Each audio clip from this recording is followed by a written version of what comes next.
angielski test. Recording in progress. 2, 3. Angielski test, raz, 2, 3. Angielski test, raz, 2, 3. Angielski test, raz, 2, 3. Angielski test, raz, 2, 3. Angielski test, raz, 2, 3. Angielski test, raz, 2, 3. Angielski test, raz, 2. Dobrze, to poprosimy teraz polski test.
Szanowni Państwo, I don't hear anything.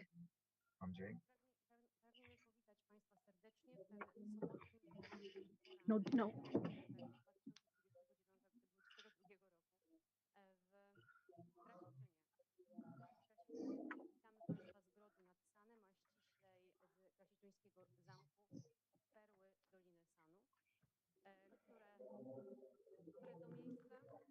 Sanu, które to miejsce No. podczas tych 2 dni, Help. dzisiaj i jutro, stanie się przestrzenią, forum, agorą wymiany myśli, idei w ramach konferencji Europa Karpat, a konkretnie rzecz ujmując jej 32. edycji. A witają Państwa pan Markijan Malski, dziekan Wydziału Stosunków Międzynarodowych Uniwersytetu Lwowskiego w latach 2010-2014, ambasador Ukrainy w Polsce. Dzień dobry, panie profesorze. A ja nazywam się Marta Artymińska. My name is Kancelaria Sejmu Rzeczypospolitej Polskiej, organizatora tego wydarzenia.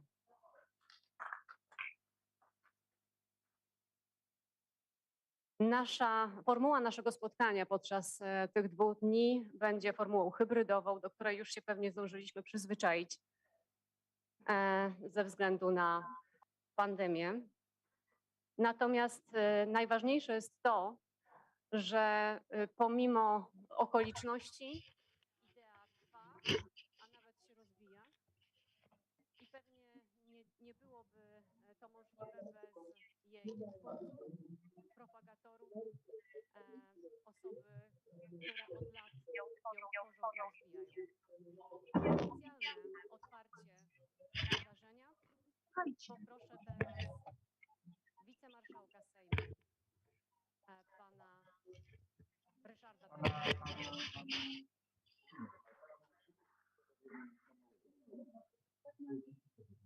przewodniczącego Sejmowej Komisji Spraw Zagranicznych, pana Marka Kuchcińskiego oraz ministra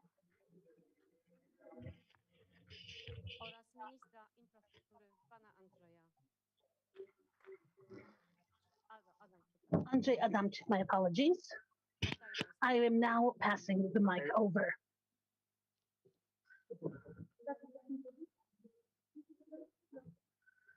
Proszę Państwa, dziękuję bardzo. Ladies and gentlemen, good morning. I will be speaking first. Jeżeli byłaby możliwość włączenia If we can switch off the echo. Ladies and gentlemen, a warm welcome to all of you. A 2-day conference, the 32nd annual Europe of the Carpathian Conference, is bringing together participants of 10 countries from the Baltic states, Lithuania, Sweden, and Latvia to the Balkan states and Georgia. We are hosting you. We're going to be talking today and tomorrow about a series of significant issues. I would like to draw your attention to several of them. First and foremost, we're going to be talking about standard issues connected with the development of communication in our part of Europe and wanting to manage the greatest challenge in Europe, which is security. That is the Green Deal in agriculture, in environmental protection, ecological challenges, and climate change challenges. These are the most important for us. We would also like to propose you to draw your attention to look at the ideas of young Europeans from Poland, Hungary, Slovakia, amongst others. Today we are in Krasiczyn, also witness to very important negotiations taking place between ministers of infrastructure and transport of the Republic of Poland, as well as the Republic of Ukraine. Hence, in first order, I would like to welcome and introduce Mr. Minister Andrzej Adamczyk, Minister of Infrastructure, which was mentioned earlier, who is the co-host of today's conference, and also a very strong representation from the transport infrastructure in Ukraine, Mr. Alexander Gurbakov, is with us today, and his deputy, Mustafa Masinmailen, and the president of a large enterprise, a state treasury enterprise, Zimlista, from the railways, Ukrainian railways, Alexander Kamyshin. These are gentlemen who are our partners to these important discussions. Państwa, dzisiaj We are also hosting in Krasiczyn, apart from the deputy marshal of the Sejm of Poland, Ryszard Terlecki, also Michał Popsi or Mikołaj Kniarzycki, members of parliament from our neighboring countries. And we also have Bien Soder, who has come from Sweden, who we have cooperated with for many years within the framework of expanded cooperation in Central Europe. I would like to extend a warm welcome to all of you. Thank you for coming. Thank you for preparing and the proposals that you have submitted, because since yesterday we have negotiated, and I would like to officially state that yesterday we appointed the International Club of Europe of the Carpathians, the members of which are interested persons, stakeholders from Central Europe. Sometimes we say, or we will say, the club of 3 C's or perhaps 4 C's. Right now, Europe of the Carpathians is the spiritus movens for our interest. Several dozen people have already accepted cooperation, and within the framework of our activities, we want to carry out the main ideas, postulates that over the past 32 editions of Europe of the Carpathians have been announced. Collegium Carpathicum, the Carpathian Encyclopedia, or the Carpathian Strategy, amongst others. We would like these clubs, the International Clubs of Europe of the Carpathians, support their creation in various parts of our continent. And I also encourage you to cooperate. The idea is simple: cooperation. Cooperation and using what we have and taking advantage of our biodiversity, of our cultural and historic legacy that is developing thanks to people, our predecessors, and our descendants, who we would like to leave the best meaning of this part of Europe to that we call Eastern Europe. Mr. Marshal Terlecki, may I ask you to take the floor, please? Ladies and gentlemen, I would like to say, just to give you a brief historic introduction, because a dozen or so years ago, when Marek Kuczynski, then an MP, previously before being the marshal, when the opposition was in power, he presented the previous leaders a proposal that somewhere on the borderlands of the Republic of Poland, a meeting will be held entitled Europe of the Carpathians, and this is going to be a local, regional, very subtle initiative, and the previous rulers wanting to channel the activities of Marek Kuczynski agreed to this, not knowing that such a huge idea and in fact institution will be created from this, which is Europe of the Carpathians, that has been meeting this time for the 32nd time. So this is an introduction that is required, because for these 32 editions of Europe of the Carpathians, there have been a lot of ideas, a lot of initiatives, and most importantly, people from all of Europe, Central Europe, started to get to know each other, politicians, business persons, scientists, researchers, local government representatives, representatives of culture. So the effect has well exceeded these subtle and humble meetings that we participate in on a regular basis. And I would like to state that apart from these meetings, there is an infrastructure of cooperation, friendship, camaraderie that is very valuable in our region of Central and Eastern Europe. And today, the Sejm of the Republic of Poland, Marek Kuściński, was then made Marshal of the Sejm.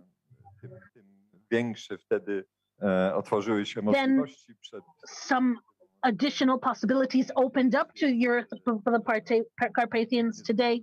He is the head of a very active, in terms of Central Europe, the Commission of Foreign Affairs, and the Sejm that I have the honor to represent, along with a distinguished gentleman, supports these activities and will do so for as long as possible, and will be doing so for a long time. Ladies and gentlemen, we will be talking today about a lot of topics. I would like to draw your attention to what we will begin with. This cooperation or parliamentary diplomacy, and say that it is very important today. My voice cracks when I look at our colleagues, our friends from Ukraine, that are at a very difficult time for themselves, a very unsafe time. When I spoke with Madam Deputy Chair of the Parliament, who is also the head of the Polish-Ukrainian Assembly, and if something happened, everyone from Central Europe, from the parliaments, we are ready to go to Kiev to show the world that Ukraine is not alone. And as we are able, and perhaps even more than that, if necessary, we will support Ukraine in this difficult period of tension. And God willing, it will end with tension only. Thank you very much. Thank you, Mr. Organizers, Mr. Marshals, ladies and gentlemen. I would like to everyone who is here, distinguished guests, representatives. I have an interesting presentation prepared, but Mr. Marshall is giving me 2.5 minutes now, as we do in the Sejm, so hopefully I'll be able to use it at some point later.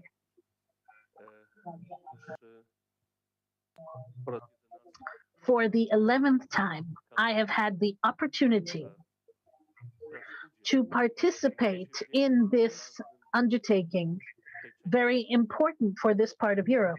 This is an extremely important event of what the previous speakers mentioned, Mr. Marshals. This is a very important event from the social, economic aspect, and it changes the awareness of our awareness of Poles, of Slovaks, residents of Ukraine, Hungary, Romania. And it turns out today even the Latvians as well, the Lithuanians. It was a good custom. There was also representation of the Ministry of Transport of Belarus. Right now the situation has changed. And for the 11th time, I've had the opportunity to participate in this event, to change our reality. And it is changing. You remember some time ago, some years ago, we mentioned what has to be done and what's not done in the sphere of transport in the north-south route. A lot of abandonment there, lacks, gaps, missing roads, missing railroad tracks. I remember that after several years, before 2015, one of my colleagues that participated in the conference said, maybe you should stop talking about what's missing because it's pointless. What we need to talk about is this, because anyone who came here from Warsaw yesterday, via Carpathia between Lublin and Rzeszów, can see that this debate has purpose. The previous ruling group claimed that it did not, that Via Carpathia is pointless. We're in a year where we will sign all of the contracts for Via Carpathia to the border with Slovakia. We are in a year in which, in fact, we are finalizing all of our attempts, procedural attempts towards Via Carpathia from Lublin to Białystok. And we're also in a year in where we're achieving success and where we're entering Via Carpathia into the corridor of European transport network. We're in a year where we're talking about Rail Carpathia. Via Carpathia is something that's already happening. Rail Carpathia, a railway corridor bringing together the countries of the Three Seas and the Carpathians. This is another undertaking that is equally important. And we have my colleagues from Ukraine here, Minister Oleksandr, Minister Naim, and you will, gentlemen, be speaking today about a very interesting proposal from Ukraine, high-speed railways. This is what we're putting on the horizon of our expectations. So today we will have my colleague, Tailis Linkaitis from Latvia, very much interested in these transport issues that are taking place in the Carpathian lands. Thank you very much. Thank you for the invitation. Congratulations, Mr. Marshall, of this energy. And I know that with each year, there will be more and more, and this determination of these undertakings. Thank you. Very important for the Europe and the Three Seas. Państw, które mają very important for those countries that are very much engaged in Europe, from the Baltic to the Black Sea to the Aegean Sea. And this is also the effect of these conferences, and this is what I'm grateful for, that I have had an opportunity and have been granted this chance by the organizers to take part in this project. Thank you very much. Thank you very much. And now we're moving on to the first panel discussion under the title Parliamentary Diplomacy for the Security of Europe. And this is the topic that has already been discussed on a number of occasions at these conferences, but it has never been so close to the current topic, to the today's topics as it is today. So we're observing the see how globally security systems are changing, also the regional level, and so we need to think what are the conclusions. Yes, thank you very much, Professor. Ladies and gentlemen.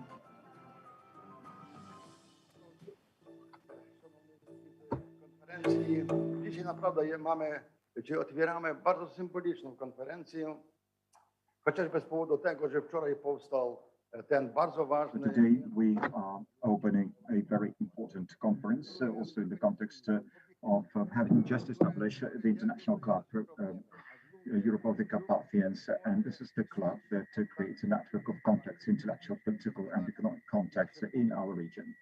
This is the club that will give us a possibility to take care of our common region. This is the Central Eastern European region that we're taking care of. And the first panel discussion is going to be devoted to a very interesting topic. This is the topic that is very much valid today. That is parliamentary diplomacy in the countries of Central Eastern Europe in the face of the aggression and threats posed by Russia, in the face of the Russia-Ukraine war and the annexation of Crimea. Today, we have outstanding speakers who are going to talk about these possibilities and support mechanisms, the way we can support the Ukrainian people and the Ukrainian state in the war against aggressive Russia. Just a rank and file Ukrainian citizen, I would like to thank Poland. I would like to thank the Polish people. I would like to thank the Polish government and the Polish parliament for the kind of support that they're giving. And there is no other country that would support Ukraine as much as Poland does in solving our problems as we're fighting for the state sovereignty and territorial integrity. So thank you very much. I think that this is first panel discussion, but it is in a kind of a new panel discussion, and it's important for the further development of the Europe of the Carpathians. So, what shall the clock of history be conducive to this part of Europe? And the moderator for the discussion will be Professor Maciej Szymanowski, the director of the Wacław Felczak Polish-Hungarian Cooperation Institute. Over to you. Thank you, ladies and gentlemen.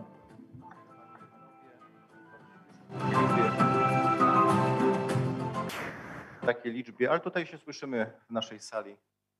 Mogliśmy się tutaj spotkać. Jak tylko będę miał potwierdzenie, jeśli chodzi o... Waiting for the confirmation of information that online participants are with us. Yes, they are with us. Okay, good. So first and foremost, I would like to greet panią Rozalię Ibujobiru. Mrs. Rosalia Ibujobiru. Jana Podkiwanok. Do you hear us? Please confirm that you hear us. Da, mulțumesc. Bună dimineața. Bardzo dziękuję. Pana przewodniczącą Komisji Spraw Zagranicznych. Who is the chair of the Committee of Foreign Affairs, Chamber of Deputies of Romania. I also would like to greet the chair for the chair of the Committee on European Affairs of the National Assembly of Hungary, Mr. Richard Krasiczyn. Dzień dobry państwu, dzień dobry. Hello everyone. Bardzo We're very pleased to see you. Greetings to you, sir. Also would like to welcome Rzeczą Pospolitą Polską na Ukrainie, pana Mikola Knieżycki, who is the co-chair of Group of Interparliamentary Relations with the Republic of Poland and Verkhovna Rada of Ukraine. Dobro ranko. Are you here with us? Are you physically in the room? Sorry. Yes, sure. And Zdzisław Krasnodębski with us. He is a member of the European Parliament. Professor, are you with us? Yes, I am with you. Hello. Wonderful. Thank you. We're very happy to see you. Dean of the Lviv University, Mr. Markian Malski, Dean of the Faculty of International Relations. Hello. Mr. Žygimantas Paviljonis, member of the Committee on Foreign Affairs of the Sejm of Lithuania. Do you hear us? Do you hear us?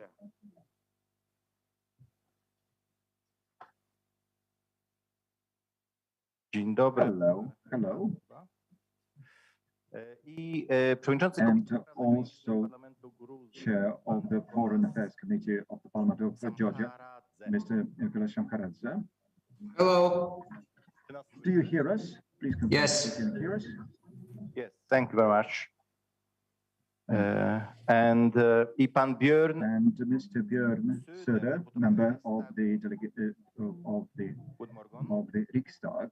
Good morning. Good morning. And also we have great honor to host together with us Mr.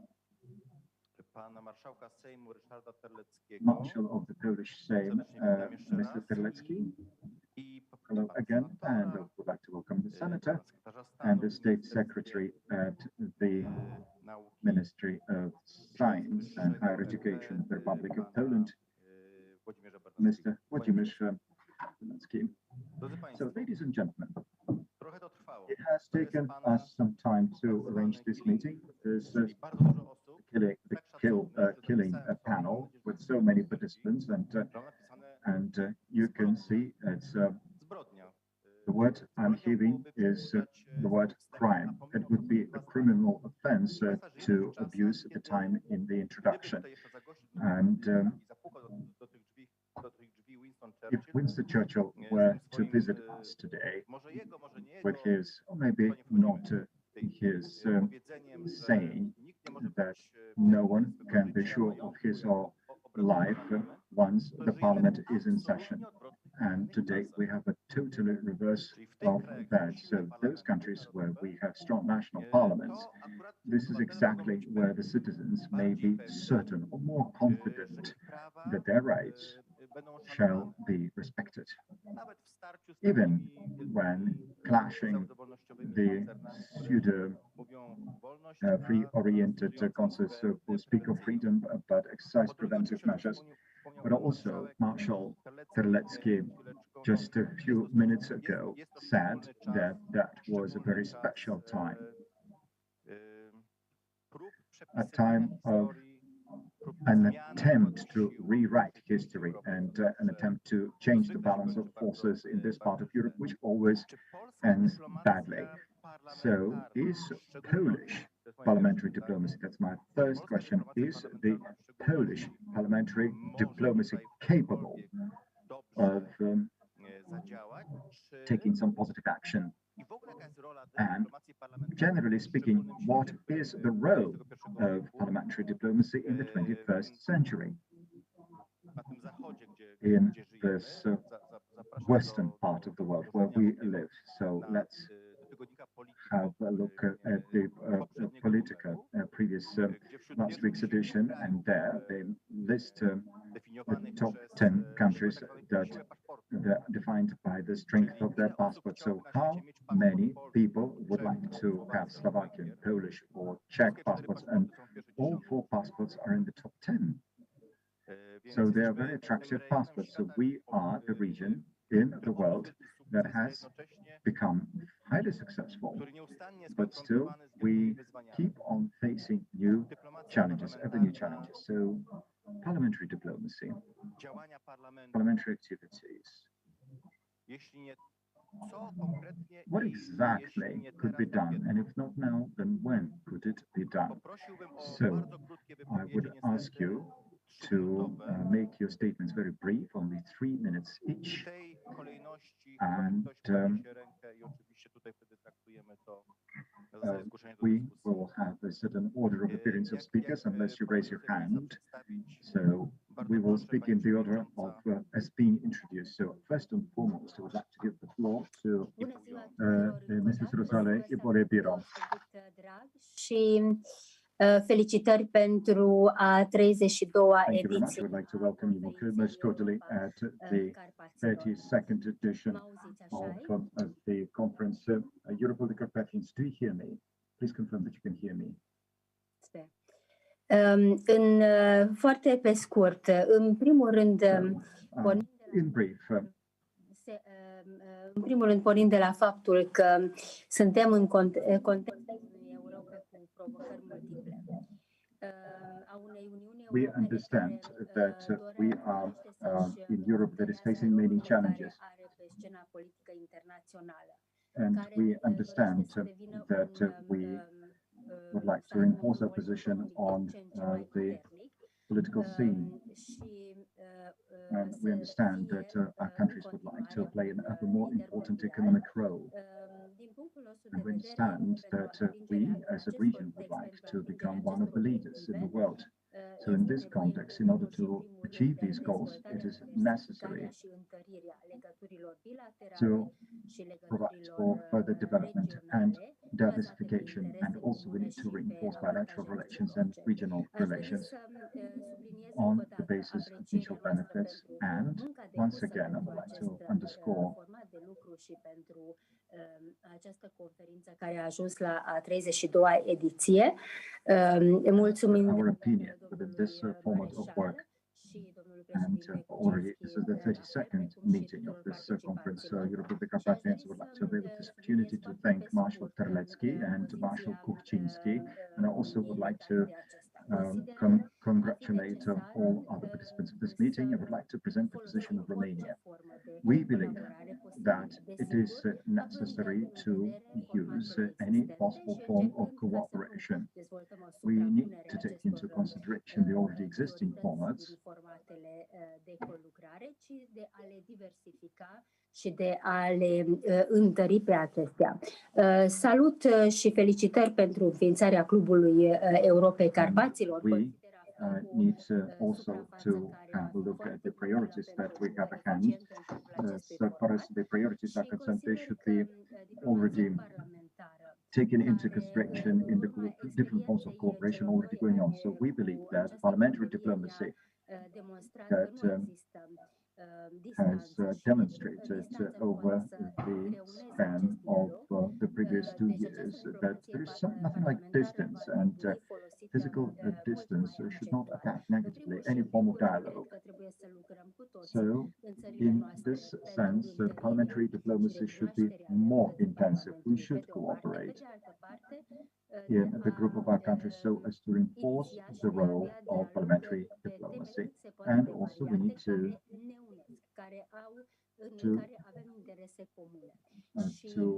run the dialogue on many different topics that are of common interest to all of us. And I just would like to say,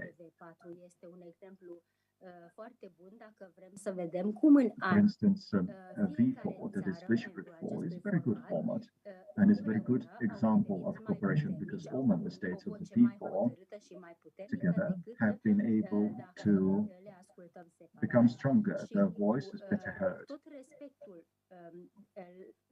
And with all due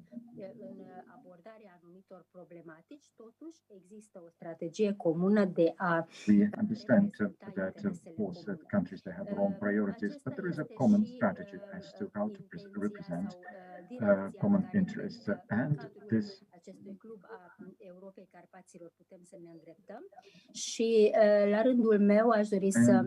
this is exactly the direction we should to this is exactly what we would like to aim at. And I do apologize, we're having very strong acoustic interferences. We're hearing many different noises. This is interpreter speaking. So we will try to work as best under the current acoustic conditions. Returning back to interpretation. So we need to use our resources the best we can, and also we can use all the possibilities we have at hand. Thank you very much. Również za dyscyplinę czasową. Czy pan przewodniczący Richard Koczyk, would you agree that we are in a win-win situation in Central Europe? Either we'll win together or we'll lose together. And is there this sense of understanding in Hungary and in the region? And so what would be the next steps to take? Over to you.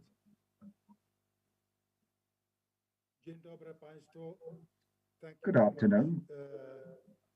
That I could be able just contact, unfortunately, not personally, but online, because it is very important to share this conference. First of all, I would like to thank Mr. Marshal Marek Kuczynski, the kind invitation, and the recent initiative to set up an international club of Europe of the Carpathians. This wonderful region, which has a huge, insufficiently exploited potential, deserves more political attention and cooperation. So, Marek, I would like to be a member of this club. The first question is the security. Which kind of parliamentary diplomacy should take part of this movement? Speaking about the parliamentary diplomacy reminds me, first of all, my first ever visit to Krasiczyn exactly 10 years ago in a truly winter conditions. If I look back to the past 10 years of the European level relating to the security, I consider that the last decade of the Europe's history was a series of crises, unfortunately. I remind you that the first 2008, the economic one, and the migration crisis, the Brexit, the COVID-19. So unfortunately, in the most of the cases, the European Union was not able to act, only to react. The last real large scale of constructive project was 2004, the enlargement. In addition, today, we face a much serious security threat between Russia and Ukraine with unpredictable impacts for the Carpathian region. So if I mention the security, then I should refer to the security of the Europe and its citizens. Mr. Chairman, it is a simple fact that the Visegrad countries are directly affected by the external threats coming from the eastern neighborhood. I do not want to compare the migrant crisis of summer 2015 at the Hungarian-Serbian border with recent crises at the Polish-Belarus borders, but one issue is often overlooked: the so-called organized nature of the migrant flows. Unfortunately, vulnerable and war-torn people are pushed and transported systematically to the external European Union borders. Shall I have a question, please, my dear friends? Why? Because somebody wants to destabilize the European Union and weaken the member states. And according to the security, Mr. Chairman, Hungary has provided a clear answer for the migrant crisis. We erected a physical border fence to protect Hungary and all European citizens. If we want to fight against organized crime, smugglers, and human traffickers, we need effective border protection. My dear colleagues, in this format, we are all here to act together for the Carpathian region, and this common approach unites us. And the old Roman used to say, simile, simile gaudet. And I believe this Carpathian conference is a reason to be more optimistic regarding our common and regional futures. Before closing, Mr. Chairman, let me report to you that since your last meeting, Carpats, the so-called flagship project for countries, notably the Via Carpathia, was enriched with the new sections. On the last days of October, more a decade-old dream became reality, since in my constituency, as the last section of M30 motorway between Miskolc and Tornyos-Németi, the Slovak-Hungarian border was completed. This also means that the construction of Hungarian section of Via Carpathia is fully finished, and I wish good luck for our Polish and Slovakian border to complete the whole Via Carpathia line. So, my dear friends, I think as concerning to the parliamentary diplomacy, we have a very important role to help to keep the peace, particularly in this Carpathian region.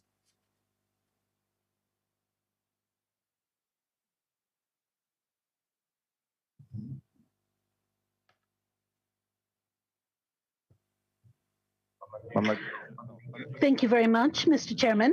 Mam nadzieję, że pan miał w międzyczasie obraz. I hope that you had a picture of the floor, how many people we have on the floor with us today.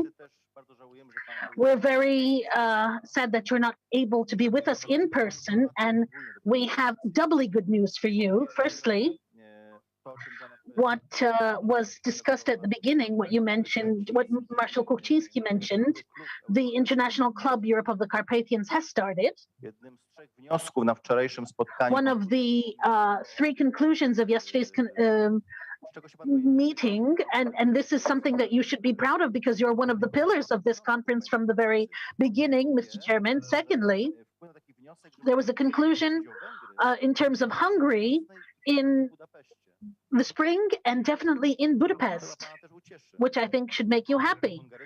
And I think I can say this myself as someone of Hungarian studies, that we're all sitting here. We will be in Miskolc or the surroundings.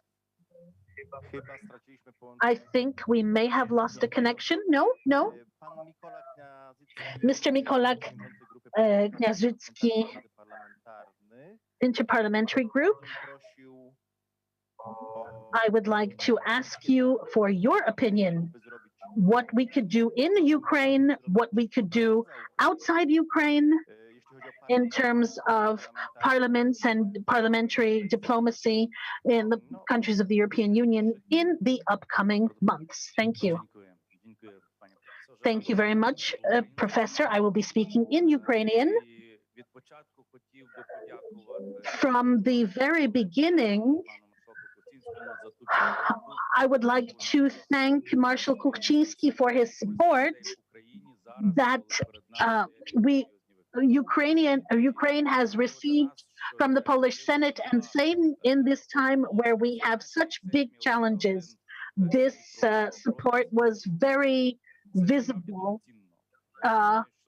The fact that everyone supported us, this is important. We have a representative of Georgia with us, and I would like to thank him for his decision to support Ukraine. Yesterday, we had a great discussion where we discussed the future of the International Club Europe of the Carpathians, and it would be wonderful to be able to have such a meeting in Budapest, as Mr. Chairman Yeremchis mentioned. і, звичайно, ми будемо робити And in Lviv, we will do everything for this Carpathian club сьогодні. Я be created and work effectively. Today, I'm reading the news from Ukraine, from all over the world, and of course, I'm very worried about these problems. I recently just read that Russia, and this time, агресія до України це aggression towards Ukraine is very, very possible. End of February, beginning of March. It is also going to be conducting exercises on atomic weapons in Bloomberg. There is information that Russia has already entered Ukraine, and then they rescinded it. The newspaper Birk mentioned the Russian plan to create a concentration camp in Ukraine to surround the cities звичайно, коли читаєш and to put those people in that don't agree with the Russian aggression. And непросто. when we talk about mutual future cooperation, this is not easy because the aggressor, Польща насправді теж стала жертвою Poland, гібридної has become the victim of hybrid aggression that all Ukrainians have mentioned and have seen when the Polish government, Polish society яку зробили білоруси при російській підтримці. will manage with this provocation on the part of Belarus with Russian support.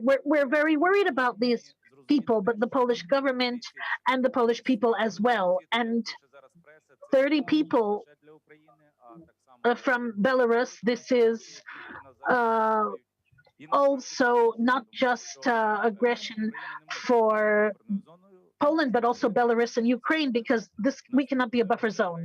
If Ukraine is going to be under Russian rule, then the next aggression is going to be against the Baltic states and Poland. And we need to be made aware of this. Unity,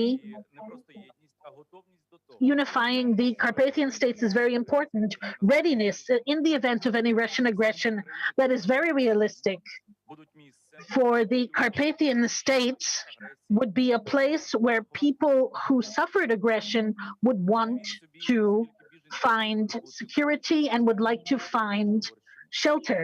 How many refugees can we have? If Russian aggression begins. These are citizens of my country. And right now, I want to think about it now. I want them to suffer as least as possible. And this is a topic for our discussions. And Poland is right next to Lviv.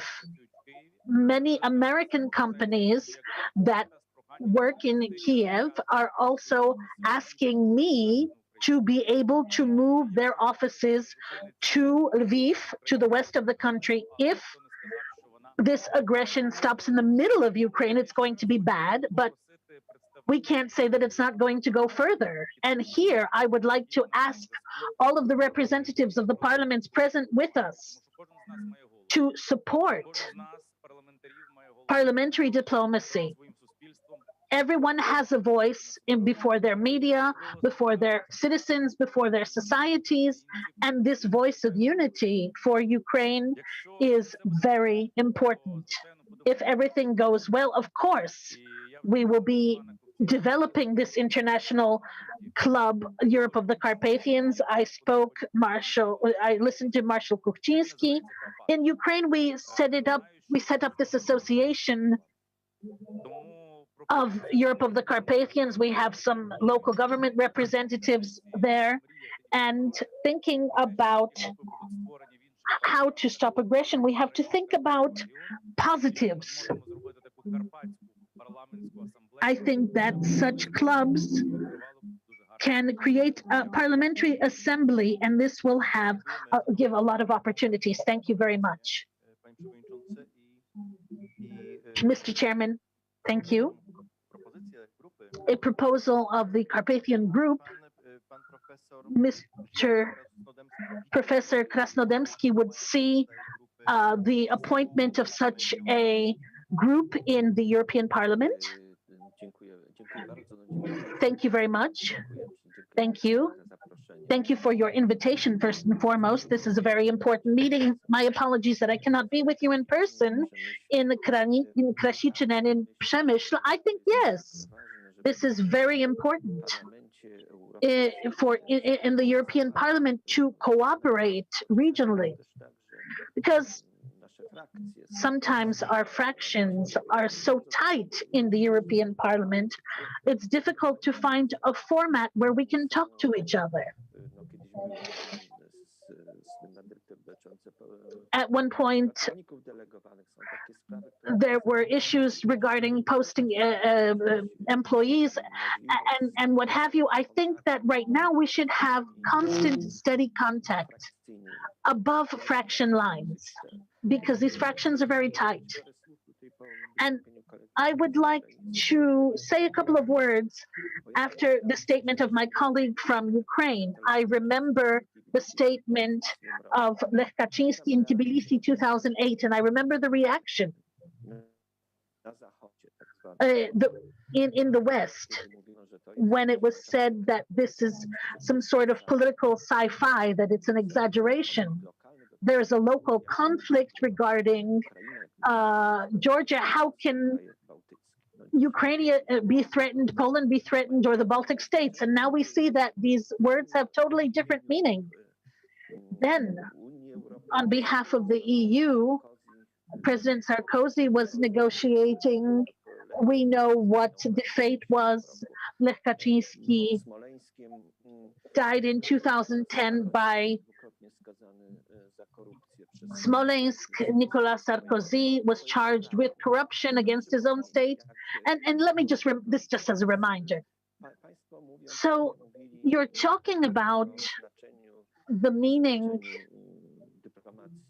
of diplomacy, parliamentary diplomacy. I think that it is significant for several reasons. The first, because foreign policy has changed its nature. It's not only policy between states, between ministers or presidents. It's also on the social level and the parliamentary level. Secondly, what else is important? Integration processes of the EU is not just foreign policy, but also internal policy. this regards, infrastructure, etc. And then we have the problem, what will be the role of the national parliaments? I am in the steering committee, a conference of the future of Europe, and I think that this is a very big threat. We should reform the EU in this scope to strengthen the role of the national parliaments, for the EU to be rooted in our democracies at the level of the nation state. And there's also a tendency against this. And there were also examples of disinformation, sometimes hysterical information. So we need personal contact, because we cannot trust fully the media. Today, the media fulfills the role of information. Of course, there are commentaries that are apart from information. And we need to build trust. Hence, Europe of the Carpathians, this is a great initiative. Marshal Krasiczyn and Terlecki mentioned this. This is building relations between people. And we have to build these relations so that we don't have a repeat situation from 2008 regarding Georgia or the reactions to Crimea. Recently, a colleague from the West asked me, he doesn't understand Russia. He understood Russia in terms of Crimea. Ograniczone, prawda, ambicje tego kraju. Because he understood some limited ambition. So this shows that our colleagues from the West, Holland, Spain, Portugal, they don't understand what's happening. And they don't understand our successes as well. And to be able to shape Europe as a whole, we need a very strong voice of the national parliaments from our regions. And as I mentioned in the beginning, cooperation above party lines, political lines. We also have mutual interests. We often share the same values. Partiach o różnych orientacjach, ale w gruncie rzeczy despite the fact that we have different orientations, so this cooperation in European Parliament is very important. Thank you. Thank you very much, Mr. Professor.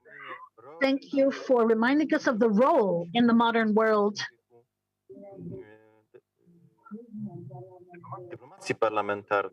of parliamentary diplomacy. That is an institution lying on the side in Europe. Insofar as Americans don't need passports, they don't go to many places. The senators travel the world, even though they're American.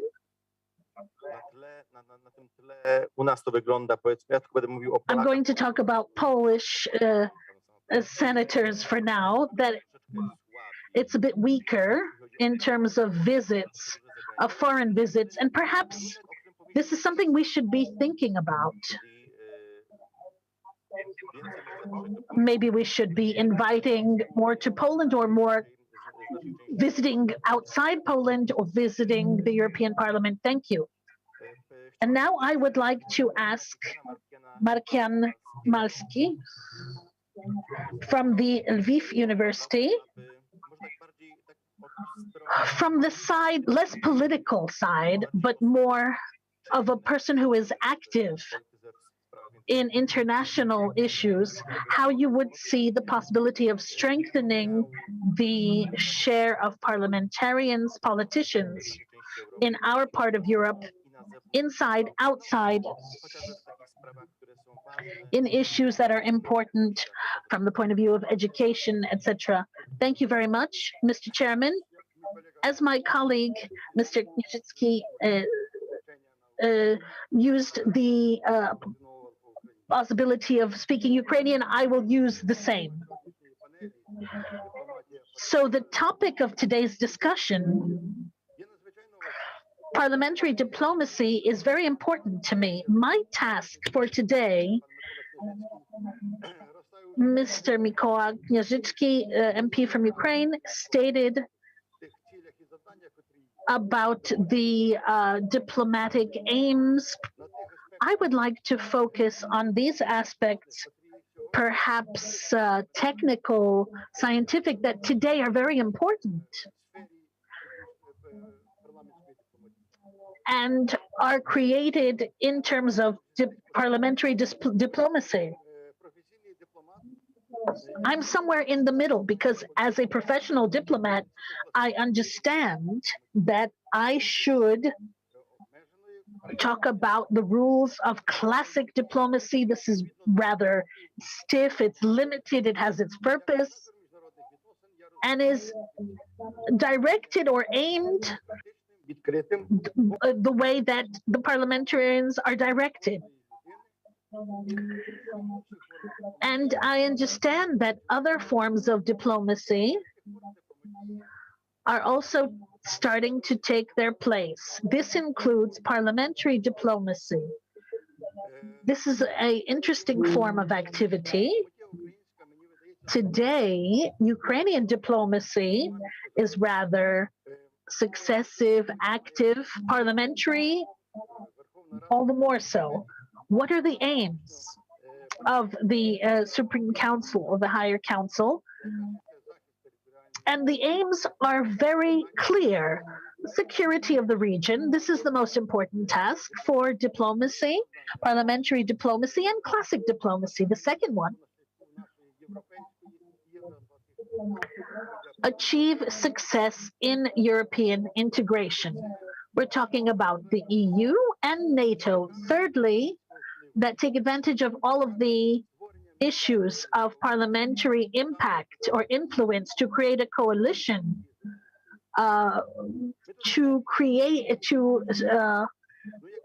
protect Ukraine against aggression. We have a lot of mechanisms. There's three spheres where parliamentary diplomacy works very clearly. International organizations, 9 of them, Ukraine is present. The steady committees where representatives of the Higher Council, the delegates of other international organizations is of important meaning. We have 9, and the most importantly, the interparliamentary unions. Here we have cooperation Polish-Ukrainian, Polish-Lithuanian, where there's a lot of issues that are solved. And from what I remember, there are 8 or 9 resolutions of the Sejm or Senate to support the Ukrainian state and position in fighting for its sovereignty, independence. What could be the next steps?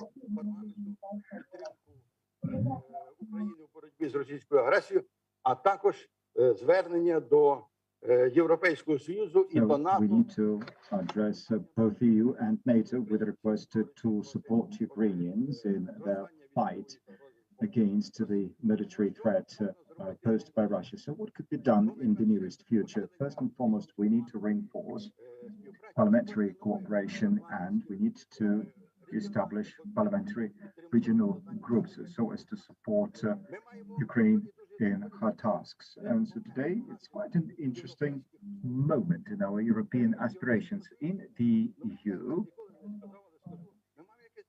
we are having this lull.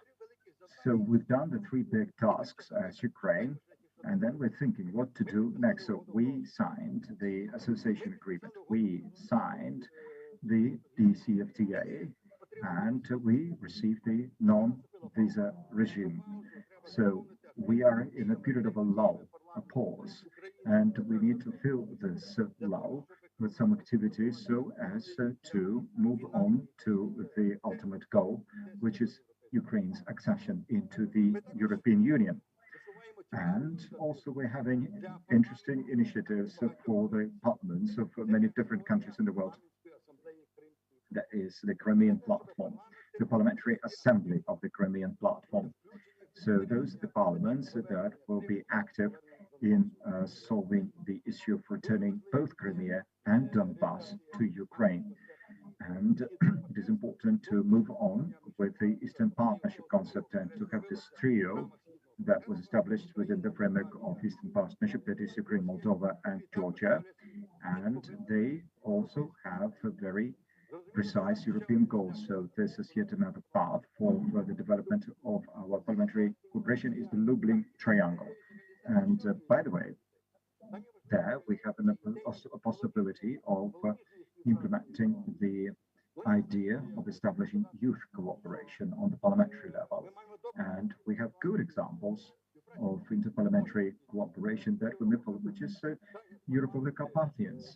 And just like the parliaments of the region are cooperating with each other, would like, by the way, once again to thank the organizers, initiators of this project. And this is a possibility of hammering out, honing parliamentary cooperation mechanisms. And the most important task is to provide for the well-being development of the peoples in this region. Thank you very much for mentioning the role of the youth and also for mentioning the role of the classical parliamentary cooperation. Also, thank you for mentioning that once Chancellor Metternich conjured up an idea of a stamp, the idea of diplomacy, parliamentary diplomacy, has somewhat changed. We're all diplomats to a certain extent. Mikhail Bolshoi is with us, the Deputy Chair of the Parliament of Moldova. Over to you, sir, if you hear us. Hello. First of all, I would like to thank you for this opportunity to address you, and I'd like to extend a warm welcome to our friend and colleague, Deputy Speaker Terlecki, Chairman Kuczynski. It is a pleasure to see you again. I'd like to extend a warm greetings to fellow panelists, and I would like to use this opportunity to share the views of the Republic of Moldova, of my fellow colleagues, when it comes to the all-important issue of regional security, of European security, particularly from the angle of parliamentary diplomacy. Moldova is a very small country in the region, but nonetheless, our ambitions are high. We want to join the European Union. We want to return to the big family of European nations. And in this regard, we try to use the avenues offered to us by parliamentary diplomacy. And it is a positive development that in the last year, since the citizens of the country voted overwhelmingly for the Party of Action and Solidarity, formerly led by President Maia Sandu, fortunately now we have the political stability to reorient Moldova towards the European Union, as the vast majority of Moldovan citizens wish to do. It is also a very positive development that Moldova now is integrating and cooperating closer with the European Union. We have ended the international isolation that Moldova has found itself in the last few years, when the leadership of the country and the former president, for instance, failed to visit the two neighboring countries, the closest to us, Romania and Ukraine.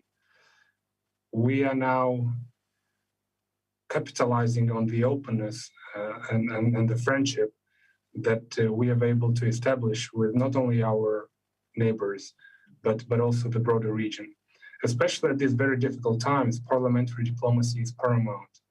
And Moldova has witnessed incredible challenges in the last few months, given this incredibly forceful energy crisis that has affected the whole region, but primarily such a small open economy as Moldova.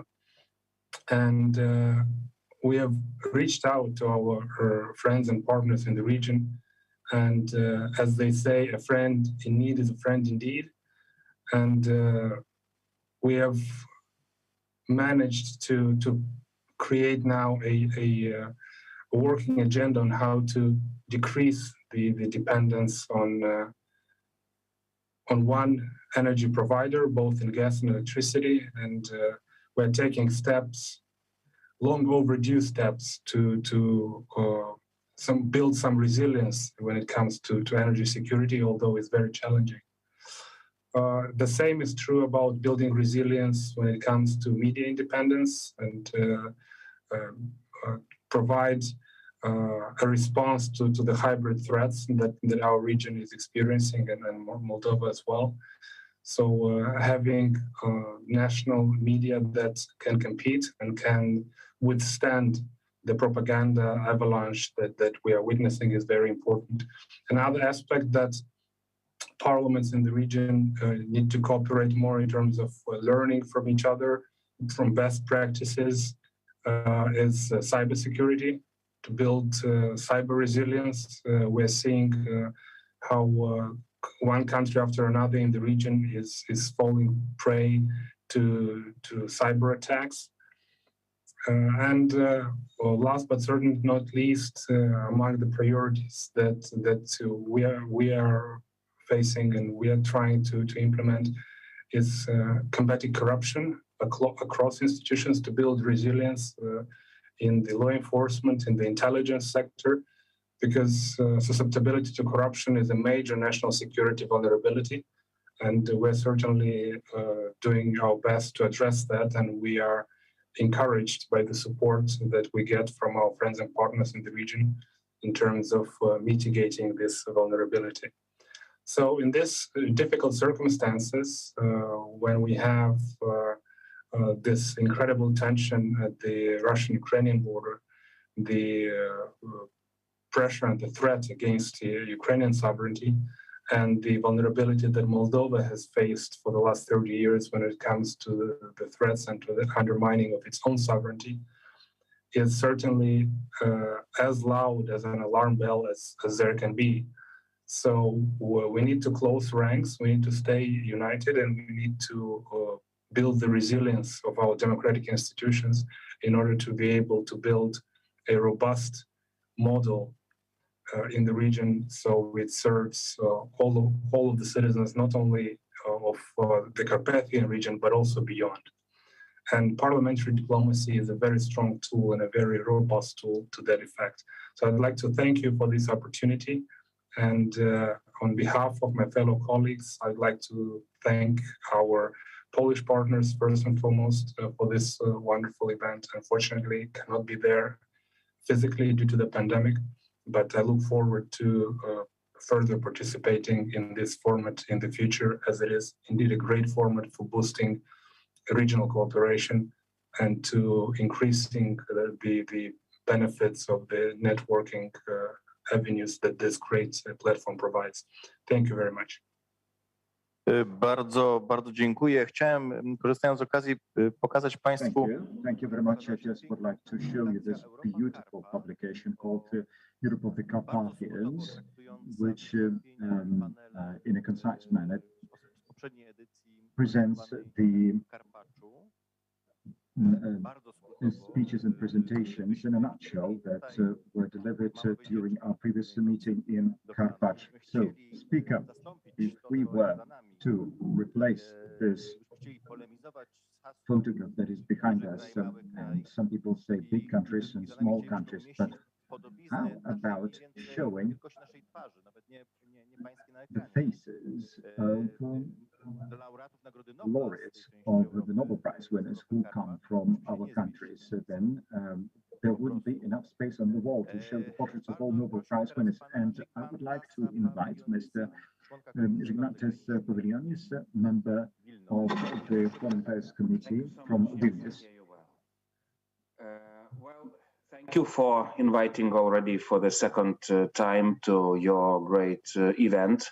Thank you, Marek Kuczynski, for everything you did, not only for the region, but also for Lithuanian-Polish relations. That is the power of parliamentary diplomacy in reality. So just few ideas from Lithuania, what parliamentary diplomacy means. You know well from the history that Lithuanian parliament was the one who actually was the first in occupied Soviet Union to revolt for freedom.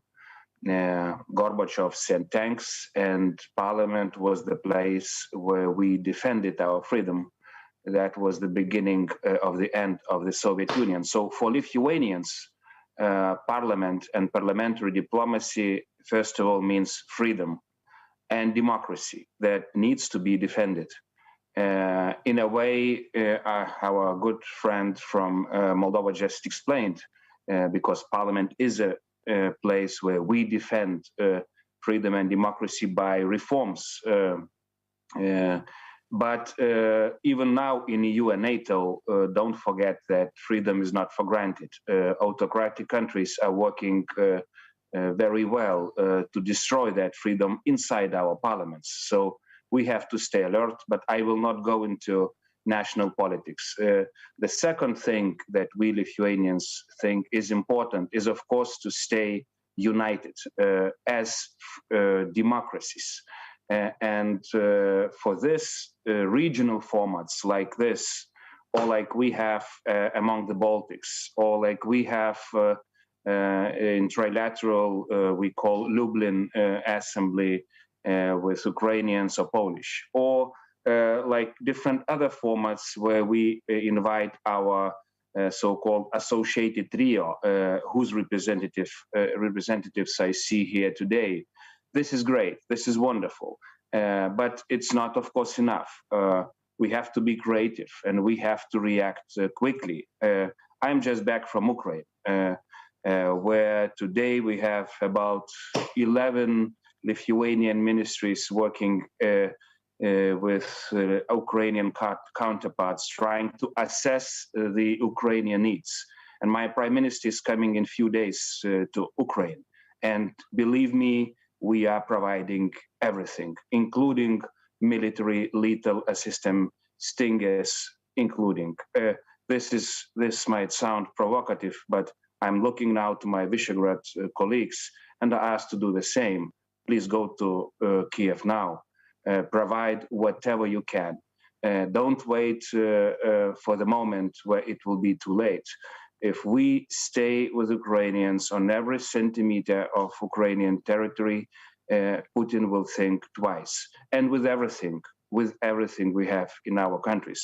Don't go to Moscow, go to Kiev. Second thing, also in this region, maybe nobody noticed or mentioned Belarus. Belarus is under occupation today.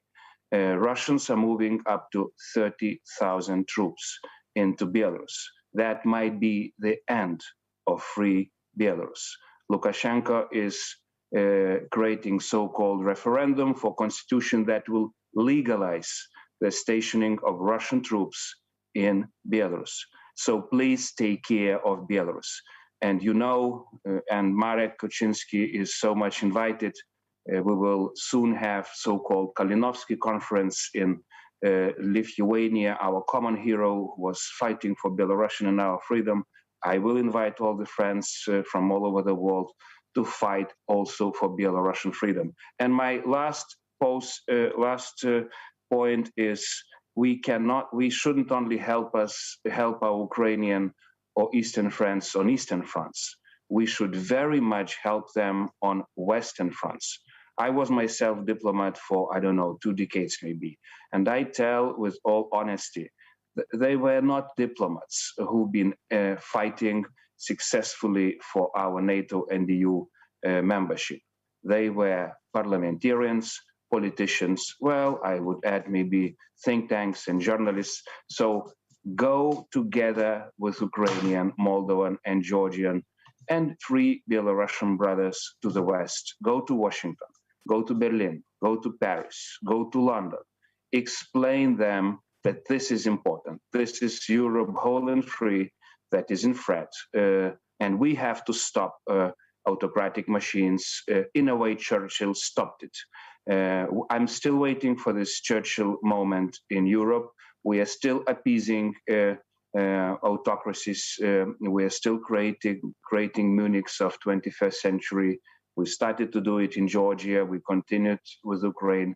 and we might still continue today. We still have leaders who shake hands of Putin. We still have leaders who made trade deals with Putin and China and destroying our united democratic front. We have to stay united, and this is the prerequisite to stay alive. Thank you. Bardzo, bardzo dziękuję również za ten pomysł wyjazdów. Myślę, że akurat Thank you very much also for this idea of also paying visits to those countries. We do remember the siege of the Sejm, and we were also marking the anniversary of those events. We know what it means to have faith and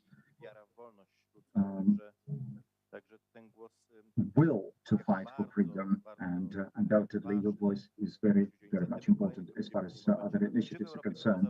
So we're going to take part together initiatives both in the East and in the West. And now we're moving on to other areas where we'll see the scope of, we're going to see the highlands of the Carpathians, and over to Mr. Nicholas Shamkaradze from Georgia. Do you hear us? Do you hear us? Yes, yes.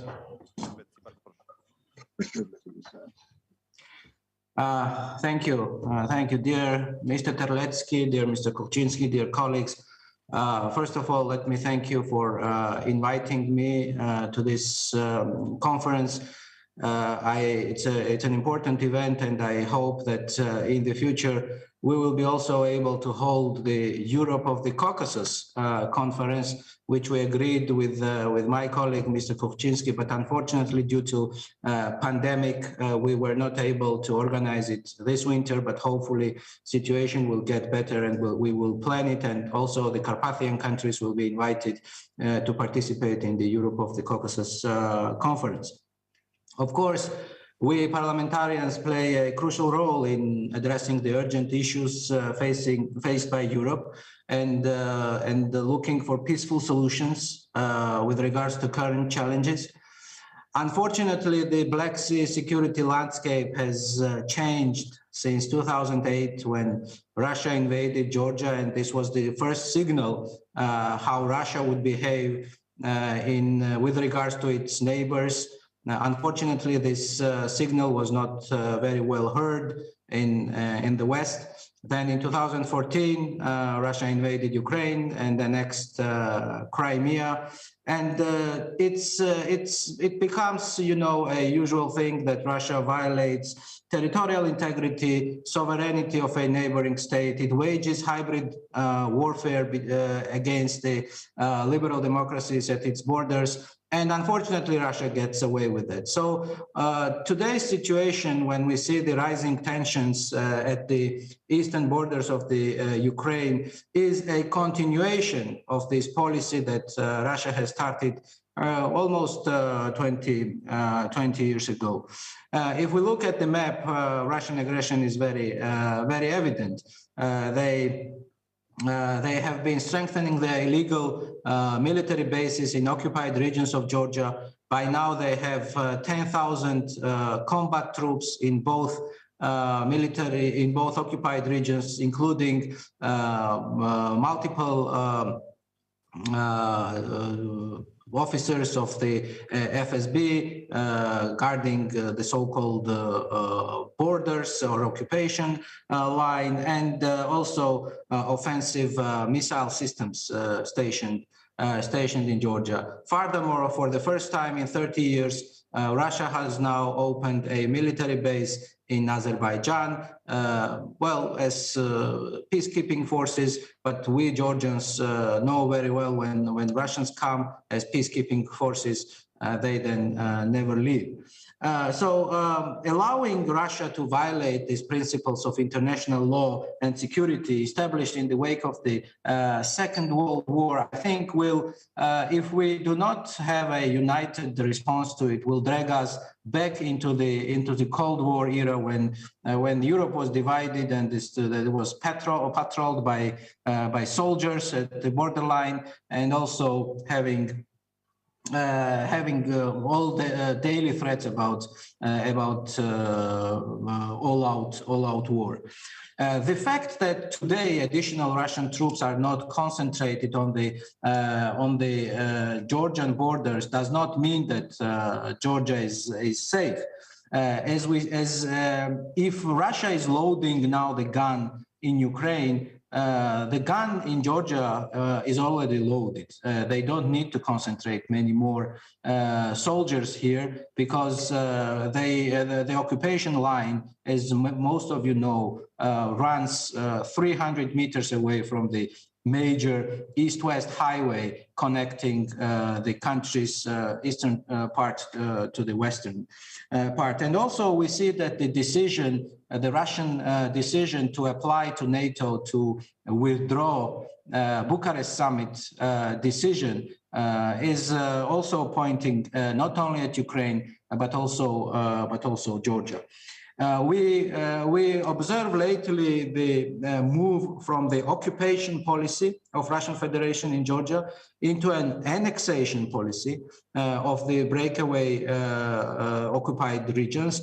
And I fear that one of the scenarios also for Donbass could be first, so-called recognition of independence of Lugansk and Donetsk, and then there also outright annexation to Russia.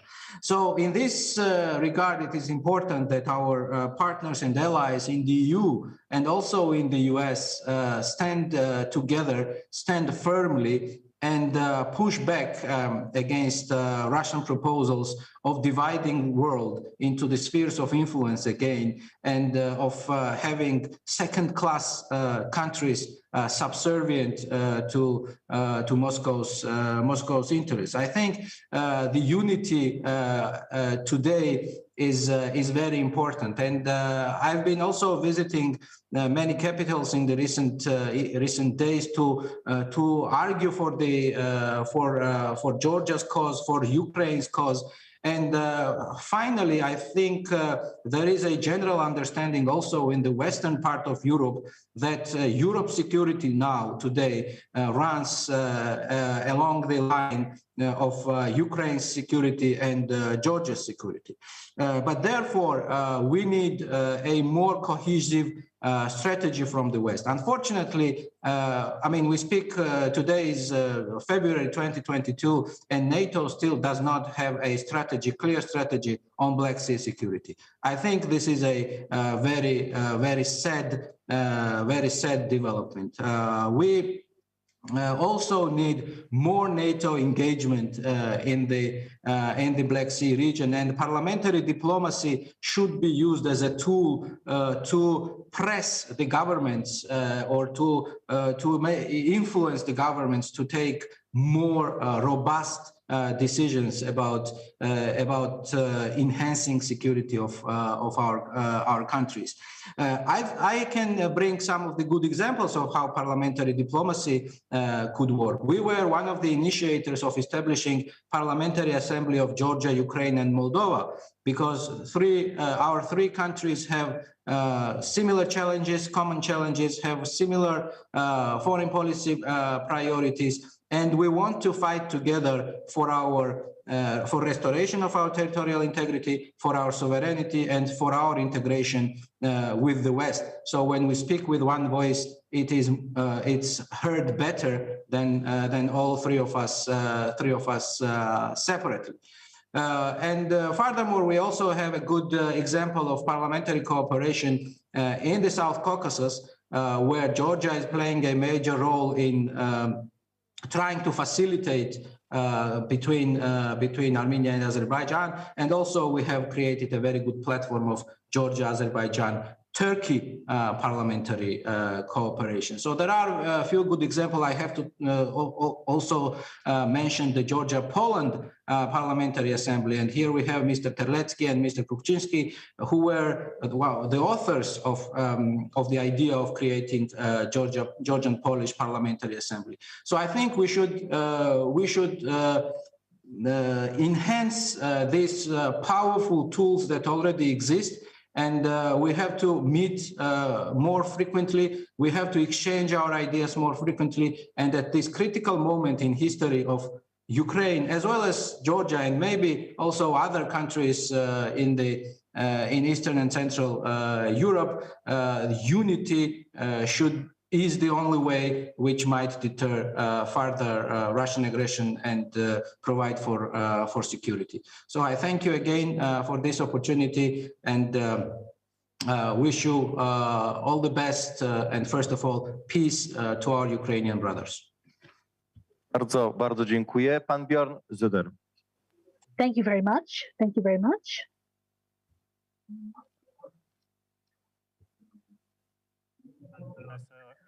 Especially Marshal Marek Krasiczyn for inviting me to this important event, especially in time when we're now facing with heightened tensions and Russia that is expressing both willpower and capabilities to change the fundamental security order of Europe. I will try to add a Swedish perspective. In Sweden, we have also been affected by the build-up of Russian military forces. The movement of several Russian landing craft to the Baltic Sea led to heightened military tensions, and the Swedish armed forces deployed additional military capabilities to the island of Gotland in the Baltic Sea. In these days, we are all following the continuation of the Russian buildup of forces in Belarus just across the border. This buildup is unprecedented in scale, and the Russian influence in Belarus has now been firmly established. Russian forces pose a threat to the whole region, and the redeployments are now not anymore regulated by the Treaty on Conventional Armed Forces in Europe. This means that we now have to face a common threat to the deployments and redeployments of the Russian forces from the Barents Sea to the Black Sea. It's clear that we have a security problem that will be with us for many years to come. However, despite of all the problems and the continuation of Russian threats, it's important to note the success of politics towards Russia and Belarus, as well as the failures. I would, in this case, like to extend my gratitude towards the Polish and Lithuanian actions in combating the hybrid warfare of the Belarusian regime towards your countries. Last year, we all followed the stream of migrants. The stream of migrants from the Middle East coming to Belarus and traveling westwards towards EU's eastern border.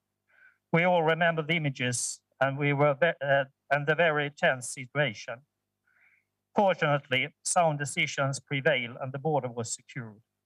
In the end, Lukashenko, backed by Putin, had to give in, and the migrants could return or start to return to go back to where they came from. It is not difficult to imagine what a disaster situation EU and also Sweden would have been in if the border wasn't secured. Possibly, the crisis of 2015 would have returned and developments would have become unmanageable. However, despite the worrying developments and the increasing threat of all-out war, it's important to keep the machinery of diplomacy working. In this regard, I would like to especially mention the role of the OSCE. OSCE is an organization sprung from the Helsinki Final Act of the 1970s. At that time, it was a groundbreaking event for diplomacy in Europe, and it was successful in bringing diplomacy at work in a time of crisis. Today, it's important to take note of this lesson and recognize the importance of diplomacy and the role that OSCE can play in the current situation. My experience from the Parliamentary Assembly of the OSCE is very positive, and I believe that bringing together representatives from East and West is even more important today than any other time since the days of the Cold War. For instance, the Parliamentary Assembly of the OSCE was also the only body until recently when Russia was allowed to re-enter the Parliamentary Assembly of the Council of Europe again, where we parliamentarians from the EU could meet our counterparts from Russia. Parliamentary diplomacy is an important perspective and alternative form of diplomacy. Why? Because the parliamentarians can be much more flexible than government representatives in conducting diplomatic activities. When bringing together different political colors and voices, it can add a dimension of pluralism to diplomacy. Parliamentarians can also easier build bridges between conflicting parties. Parliamentary diplomacy provides a forum to promote political dialogue and to address misunderstandings or even conflicts in neighboring countries and within one's region. It also enables greater mutual understanding and are beneficial for bilateral relations when contacts between members of parliament from different countries are taking and developed. It is important to keep dialogue going, especially in time of this crisis. Thank you. Dziękuję, panie przewodniczący. Taką nutkę smutku słyszałem w pańskich słowach. There was a touch of sadness also in your speech, but maybe it was a wrong impression that you may have been somewhat sad. But we will have a Q&A session. But now I would like to give the floor to two more persons who have not yet spoken. Mr. Minister Bernacki, we have moved from Georgia to Sweden to Ukraine to Brussels. Dla mnie było ciekawe to, że It was very interesting for me because no one questioned any of the speakers that parliamentary diplomacy exists, that it is a specific time where the parliamentary diplomacy would be able to have a stronger voice in terms of security and cooperation. Thank you very much. Ladies and gentlemen, insofar as there was a little bit of sadness, a hint of sadness, today my statement, my intervention will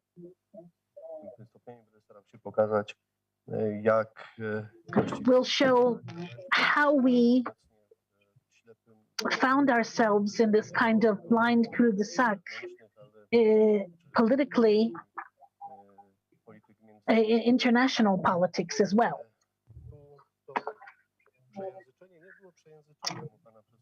What Professor Szymanowski said when he said about parliamentary diplomacy, it is important to mention that parliamentarians, be it MEPs or senators, are representatives of independent states. They are representatives of independent parties that sit in parliament, and they constitute the core of what we call sovereignty. The parliamentarians, MPs, representatives are representatives of states. They're representatives of bodies that are ongoing. They are at the smallest level susceptible to change. And this results from the constitutional orders and also from the responsibilities resting with them connected with defending basic rights and also the guarantees of security, which seems to be very important. I think it's worth remembering that, in fact, when we're talking about such entities as OSCE or the Council of Europe or the European Union, we are all feeling this distance and tension between these entities or bodies making up the parliaments or representatives of the individual parliaments sitting in the bodies and the policies of the executive bodies.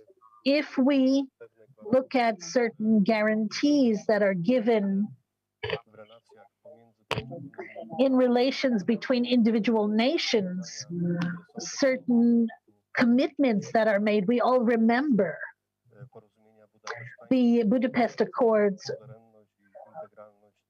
stating the sovereignty of and independence of Ukraine. Today, as parliamentarians, we have the possibility to remember and say more than our ministers of foreign affairs.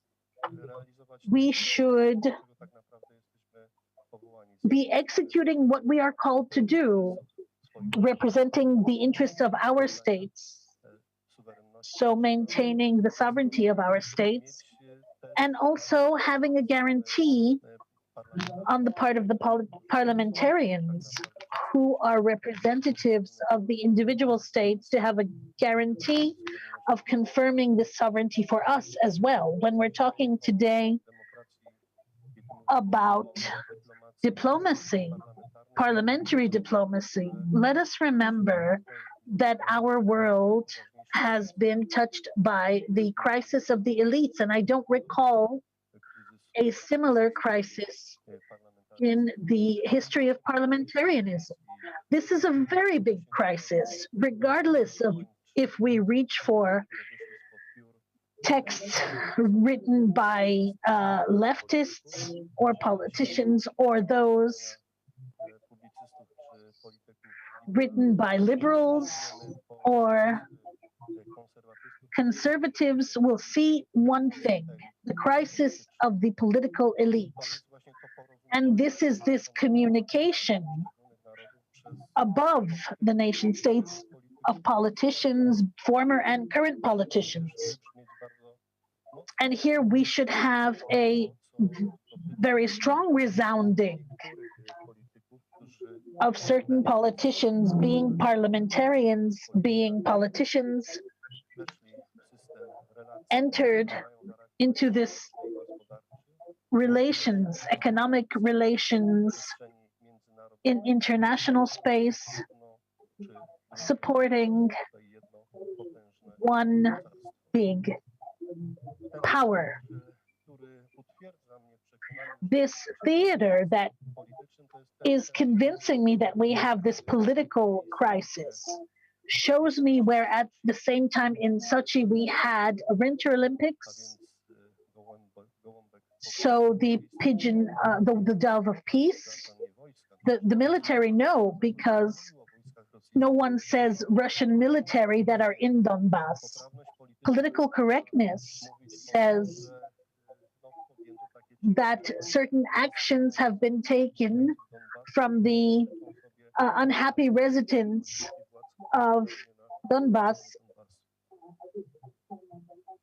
So today we have the Olympics in Beijing. We have the opening, the ceremonial opening, and we as parliamentarians, we should be aware of what this place is, what this country is. This is a country that is one that cooperates directly with the Russian Federation. And as parliamentarians, political correctness for us, it does not concern us. Our obligation as representatives of nations is to go to what is the foundation of the existence of these states. We don't have the right to adjust our language to the changing reality. I think this should resound very strongly for our speech, our voice as parliamentarians, not to be yes, yes, no, no. Thank you very much. Yes, yes, no, no, Mr. Marshall.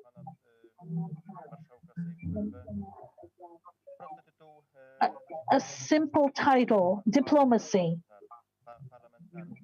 Parliamentarism, Europe, Security, Care. Thank you. We don't have a lot of time. So briefly, firstly, the time is important.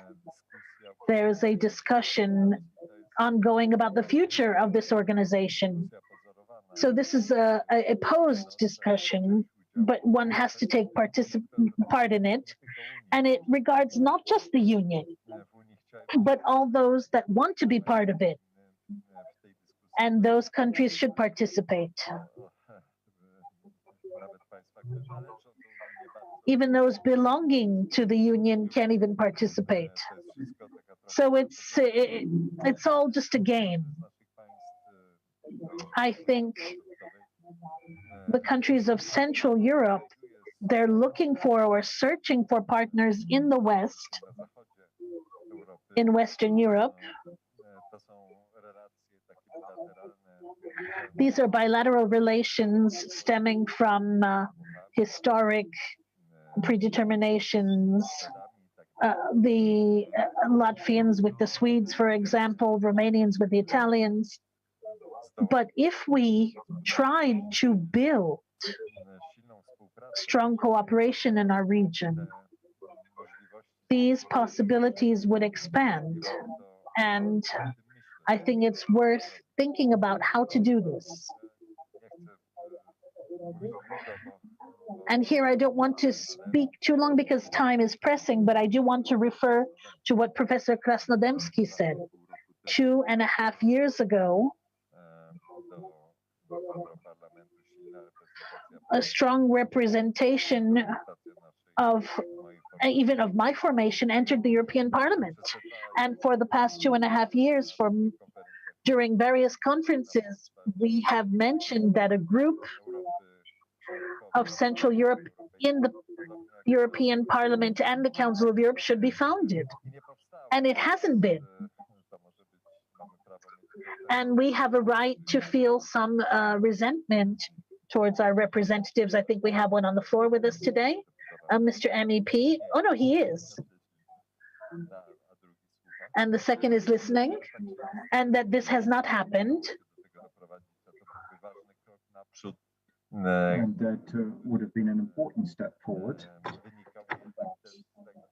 Would also reflect the discussions we're having here. Ladies and gentlemen, I thank you very much for your kind statements. And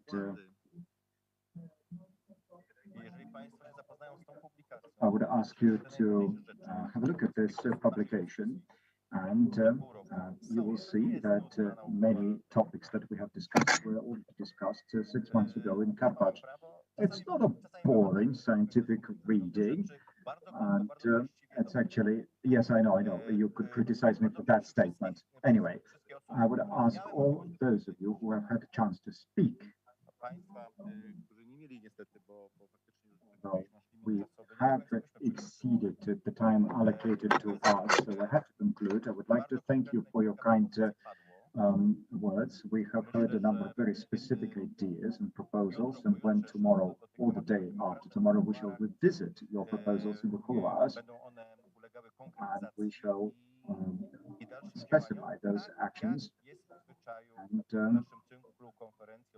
shall act accordingly as we do, because word turns into flesh fairly quickly. Thank you very much, and by this I conclude this session. Thank you.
Państwo, witamy po krótkiej przerwie i zaraz rozpoczniemy drugi panel tej konferencji. Apologies, we're having a very strong echo effect. Interpretation is not possible.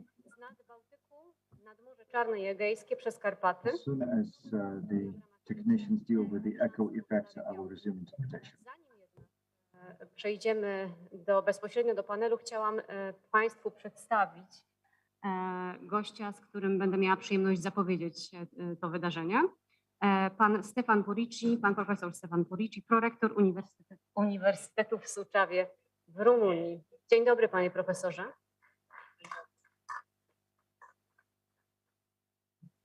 I zanim przejdziemy do panelu, który przed nami, przyszła mi do głowy taka refleksja też świeżo po zakończonej dyskusji, że będziemy rozmawiać o połączeniu communications and connections that we associate with freedom and free flow of people, free movement of people. But we cannot imagine that without a safe region, secure region. So what would you say, Professor? Dziękuję bardzo. Regiunea Carpatică este o regiune deosebită a Europei. Pentru început, o scurtă povestioară care probabil că ne va spune mai multe despre această zonă a lumii. La începutul lumii, când Dumnezeu a creat Pământul, a împărțit Pământul diverselor popoare. A dat nemților Germania, a dat italienilor Italia, francezilor Franța și Sfântul Petru îl întreabă, dar această parte a Europei, cui o dai? Păi, ne-am lăsat-o mie, să fie un colț de rai pe pământ. We're not receiving interpretation from Romanian into Polish. As soon as we hear relay from Romanian, we will start interpreting. I apologize for the inconvenience. Colț de rai se vor așeza oameni harnici, mândri și demni. Și astfel avem aici țările noastre, națiunile noastre care locuiesc în Carpați. Națiuni care doresc prosperitate și viitor. Așa cum au subliniat și interlocutorii care au discutat despre regiunea carpatică, regiunea Europei Carpatice, această zonă nu se poate dezvolta fără o securitate bine asigurată. Iar astăzi avem o mulțime de provocări la adresa securității Europei, în special dinspre răsărit. Securitatea este cadrul care permite popoarelor să se dezvolte, să își construiască un viitor mai fericit. Din această perspectivă și ceea ce se va discuta în continuare, infrastructura care asigură legătura între popoare, între națiuni, între state, este un aspect deosebit de important care poate facilita un viitor fericit pentru națiunile noastre. This is a very important aspect so that our nations may enjoy a happy future.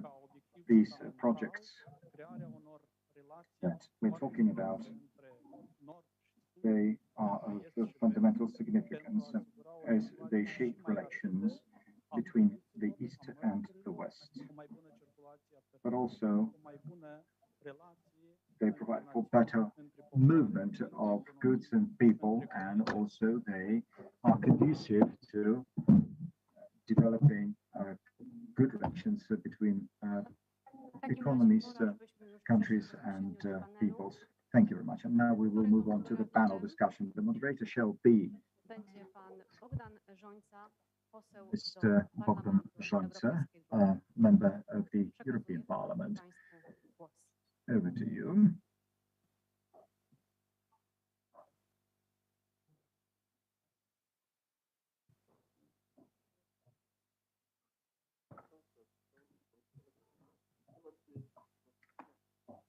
I would like to say that we are ready.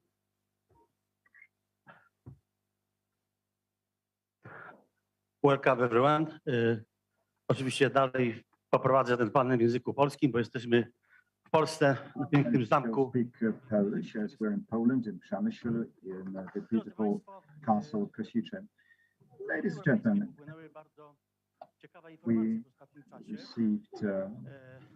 we were receiving interesting news from the EU lately, and some matters were being kind of a point of argument, and there were many diverse points of view on those matters. And we had some differences of opinions on very important topics. But before I move on to the questions that are going to ask our panelists, I just would like to say that yet again it happens that exerting pressure actually makes sense, and we're capable of succeeding in talks with the EU. And 3 times, together with a group of 80 European Parliament members, we were writing letters to von der Leyen, to Timmermans, and to many others, and we were talking about the significance of investing into a proper gas policy in the EU, because the official point of view was that gas was a bad source of energy, just like nuclear energy. But after our interventions, we saw a radical change last week in the position, and von der Leyen said that gas and nuclear could now be financed from the EU budget. What does that mean for the Central European countries? Well, we know it very well. So now in the European Parliament, we need to defend our position, and we need 353 votes to defend our position. And of course, in the European Parliament, we need to still vote for decisions, obviously. But I'm saying that so as to show that a lot of work has been done by our guests here, in particular by Minister Andrzej Adamczyk, when he was last visiting Brussels, and we received information in December last year, so fairly recently, that there is a new idea on how to develop a new European corridor, road corridor, that would take us from the Baltic Sea to the Aegean Sea and to the Black Sea. So this information has been presented by the European Commission in a number of important documents. So I would like to ask you, to ask Minister Adamczyk to talk about that struggle. But later on, why am I mentioning this? So we are capable of taking action, of writing. We can block and veto some things in the EU that are bad for Poland and bad for other countries. So today we are going to talk about transport corridors and maybe railroad corridors. But to begin with, I would like to welcome all of the panelists who are here, but also online. So first and foremost, I would like to read the names of our kind participants, and when the time comes, they will speak. So I would like to welcome Andrzej Adamczyk, Minister of Infrastructure of Poland. I would like to welcome Aleksander Kubrakov, Minister of Infrastructure of Ukraine, together with his deputy, Mr. Mustafa. I also would like to welcome Mr. Talis Linkais of Lithuania, Minister of Transport, of Latvia online. Together we're going to be joined by Jan Šefčovič, Deputy Minister of Transport of Czech Republic, Vladimir Parvanov, Deputy Minister of Transport and Communications of Bulgaria. Also online together with us, we have Mr. Julius Skutskauskas, Deputy Minister of Transport and Communications of Lithuania, and Mr. Petr Toksev, who is the Deputy Secretary of State for Transport of Hungary at the Ministry of Innovation and Technology, and Mr. Petr Hrabko, the Director of the Department of Transport Strategy at the Ministry of Transport and Construction in Slovakia. And in May, I had some information that someone from Romania could have joined us online. I don't know if we have any online participants from Romania or not, but we will see how it all works out. So, ladies and gentlemen, I just would like to speak the maximum number of facts in few words. And Minister Rafał Weber is here with us. Omitted you, I apologize, but I see you so often that when you see someone very often, you might accidentally miss. So I would like to welcome the Deputy Minister of Transport. He's sure, of course, sitting next to me. So, ladies and gentlemen, let's go back to this question of new transport, or an attempt establishing a new network of road transport, that is from the Baltic Sea to the Black Sea to the Aegean Sea. And perhaps the first person to speak would be Latvia, Minister Talis Linkais. Over to you, sir.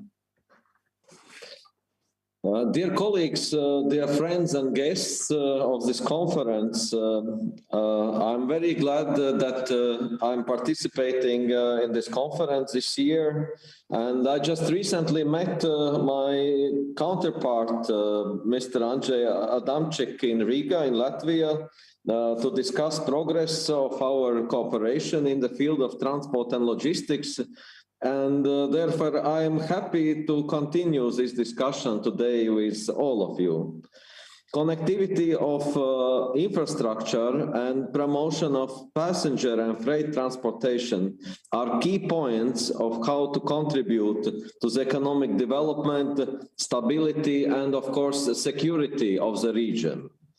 Every new corridor and its possible branches within the TEN-T should be aimed to achieve the most reasonable added value for common European infrastructure connectivity and logistics services within the national, cross-border and regional transport networks. It's important to assess the new TEN-T proposal exactly in the context of common European connectivity and aim of the TEN-T policy, increasing competitiveness of the countries and regions in this corridor. When we talk about the transport corridor development and their interlinkage, it's important to mention 3Cs initiative that was exactly created as a response to the urgent need to compensate for north-south infrastructure backwardness in the eastern part of the European Union. The development of infrastructure and transport corridors in this region will not only improve the quality of life of more than 100 million citizens, but also strengthen economic development and regional socio-economic ties. It is up to us and our societies to decide how to develop the corridors and connections within the region on the best possible way for our economic development. In the recent years, railway as a mode of transportation is regaining popularity across Europe. And from the perspective of Latvia and all three Baltic states, the project which will fix the main missing link with Central and Western Europe is the Rail Baltica project. It will provide European standard railway line, therefore adding efficient passenger and freight transportation opportunities between the Baltic states and other European countries. With joint efforts, this crucial EU rail connection will come to the benefit of Baltics, of course, to the benefit of Poland, and also to the benefit of Carpathian region and EU as a whole. Our ambition is to build the railway line by the earliest possible date. And in next year, Latvia plans to complete the design phase of the railway main line and to start construction to establish a cross-border connection to Lithuania with an aim to connect to Poland. I'm convinced that the transport corridors between our countries should be truly multimodal, which means the integration and competitiveness of different modes such as convenience, speed, cost, reliability, and predictability. This combination can offer more efficient transportation solutions for people and goods, which will help us switch to more environmentally friendly modes of transport, make transportation safer and cost efficient. In this respect, multimodality will create a truly sustainable and integrated transport system. I would also like to highlight that connectivity development should not be focused only on infrastructure development, but would rather be assessed as on the new logistical chain development between the Baltic and the Black Sea, Adriatic and Aegean Sea. In this regard, each country in the northern, central, eastern and southern Europe can offer it advantages to develop integrated corridor network. In Latvia, we see excellent opportunities for goods distribution and industrial business development in Latvian ports and logistics centers. Within 24 hours Goods from Latvia can be delivered to any customer in the Baltic states, to Helsinki and Stockholm. In 48 hours, goods can be delivered to any consignee within Scandinavia, with total consumer market of 26 million people. We can use and we should use these connections.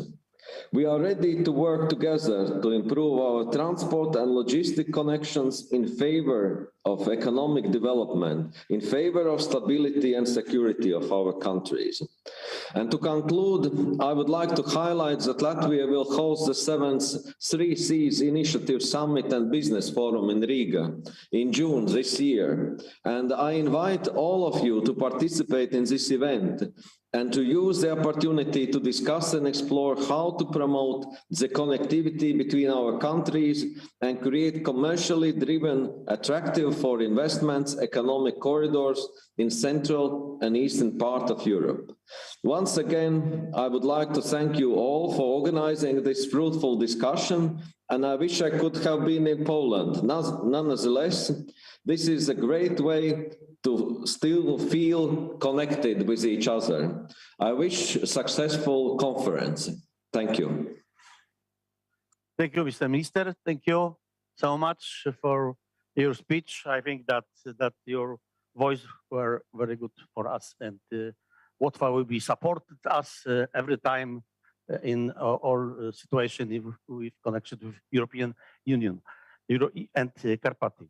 And teraz bardzo proszę o podobną wypowiedź. And now I would like to give the floor, and we will speak about the transport corridor between Black Sea, and I would invite our Ukrainian guest, Mr. Minister, who is going to share with us his ideas. We know that Ukraine is not part of the EU, but Ukraine is a very important partner in all the discussions about what's happening or shall happen in the transport space of Europe. So over to you, Mr. Minister.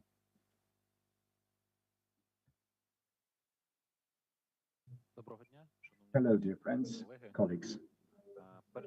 First and foremost, I would like to say that today, during this conference, we have had a very productive meeting with our colleagues, and we had a productive meeting with Minister Andrzej Adamczyk, the Polish minister.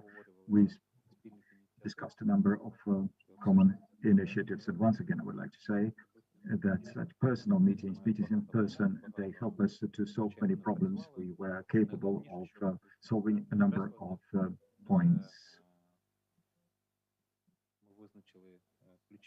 But we agreed on the deadlines with regard to the renewal of railroad transport.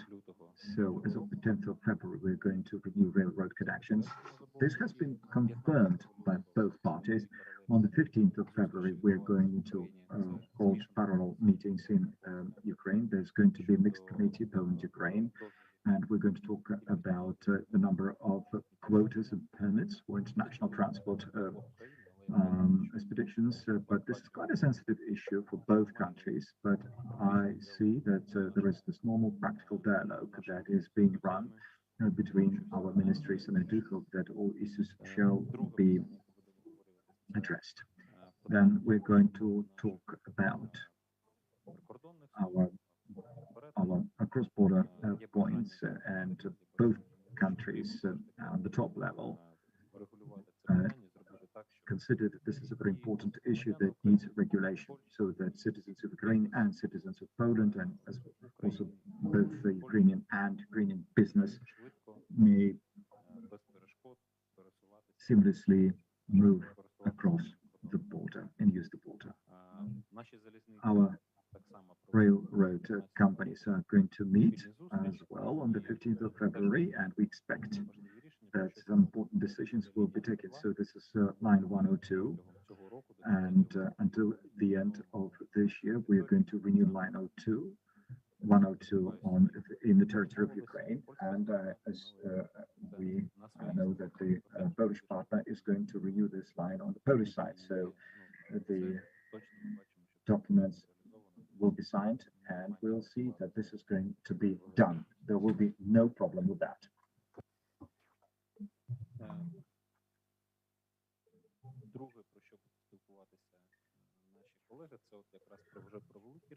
What else will we be discussing about large projects, long-term projects? Of course, high-speed railways. We have a very ambitious plan. Our presidents have discussed this aim to join our capitals via high-speed railway. We know that these are huge financial outlays, and we won't do this in 1 year. Poland has a plan of development of fast railways. Ukraine has its plan as well. We're trying to synchronize it, and perhaps within the next upcoming months, we will have a timeline for this project. We're expecting some assistance from the EU, and this also regards integrating Ukraine into this large communication corridor. We see how Poland is connecting Warsaw with other capitals, and I think that a fast railway or high-speed railway, from the point of view of integration, is not perhaps even so much legal, but practical. We could be discussing this for a long time, of course. And these practical steps show the stance of the parties. I will want to emphasize that certain practical aspects.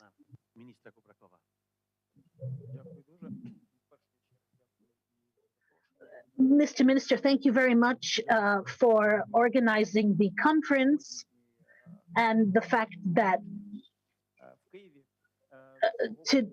today and last week we had very specific talks in Ukraine. Our ministries are doing a lot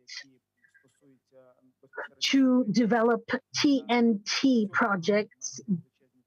These regard our territory. This year we want to modernize the railway in Ukraine in many aspects, on many kilometers.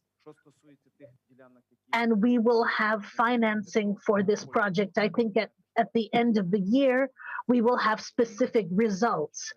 In terms of getting to the Polish border, works are underway.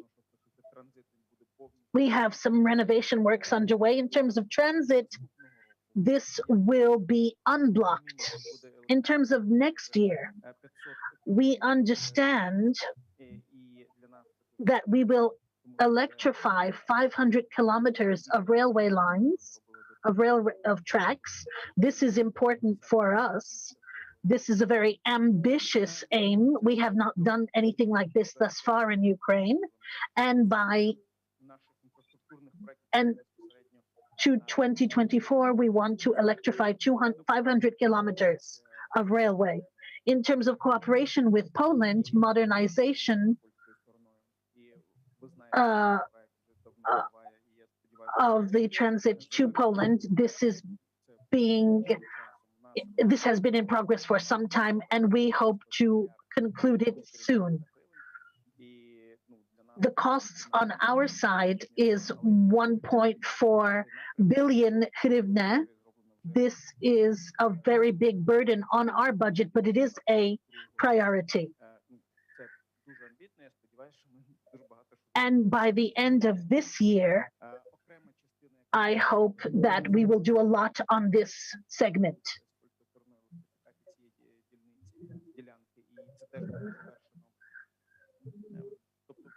This modernization of a fragment of the rail line from Koblet to Poland. Last year, we renovated 443 kilometers, and I think that by this year, we will finish the entire fragment, and next year, we will not have the problems that we have had until now. Other projects, of course, the border crossings. we know that this is a problem. We have been discussing this at each of our meetings. Each of the parties has its own approach. Sometimes they blame the other party, but we want to do what we want to do on our side. I think that this year we will show a realistic project for the largest border crossing in. We have a renovation plan. And renovations are underway. 40% of our transport goes to the west, and we have lines on both sides of the borders. And I'm happy that we're talking about this. I don't want to go into detail, but we're talking about solutions. And it's very good that our bodies, our services are talking about this. And we have understood each other on various levels. And I think that perhaps by the end of February, we will create a plan of action. And what we want is for our various services, how they're going to cooperate with each other. What is their plan of action? Who will increase the efficiency of the work, of the functioning of our border crossings? This was the topic of the meetings of our ministers. I think that this plan will be carried out. If we are able to do this, then within the next 10 years, our carriers will be able to talk of us in a positive light. This is something that I've been listening to since my childhood. And now we have gotten down to solving these communication problems. At present, I would like to say that we're building communication routes to each of the border crossings. By the end of the year, we expect that we will finish these works, and next year will be different. Thank you very much. Thank you very much. Line 102 is alive. Thank you very much. Thank you for this round of applause. Thank you for this information. So a very old, iconic line. I'm not going to go back to communist time, but it's alive. It's alive. And in totally different conditions, economic conditions.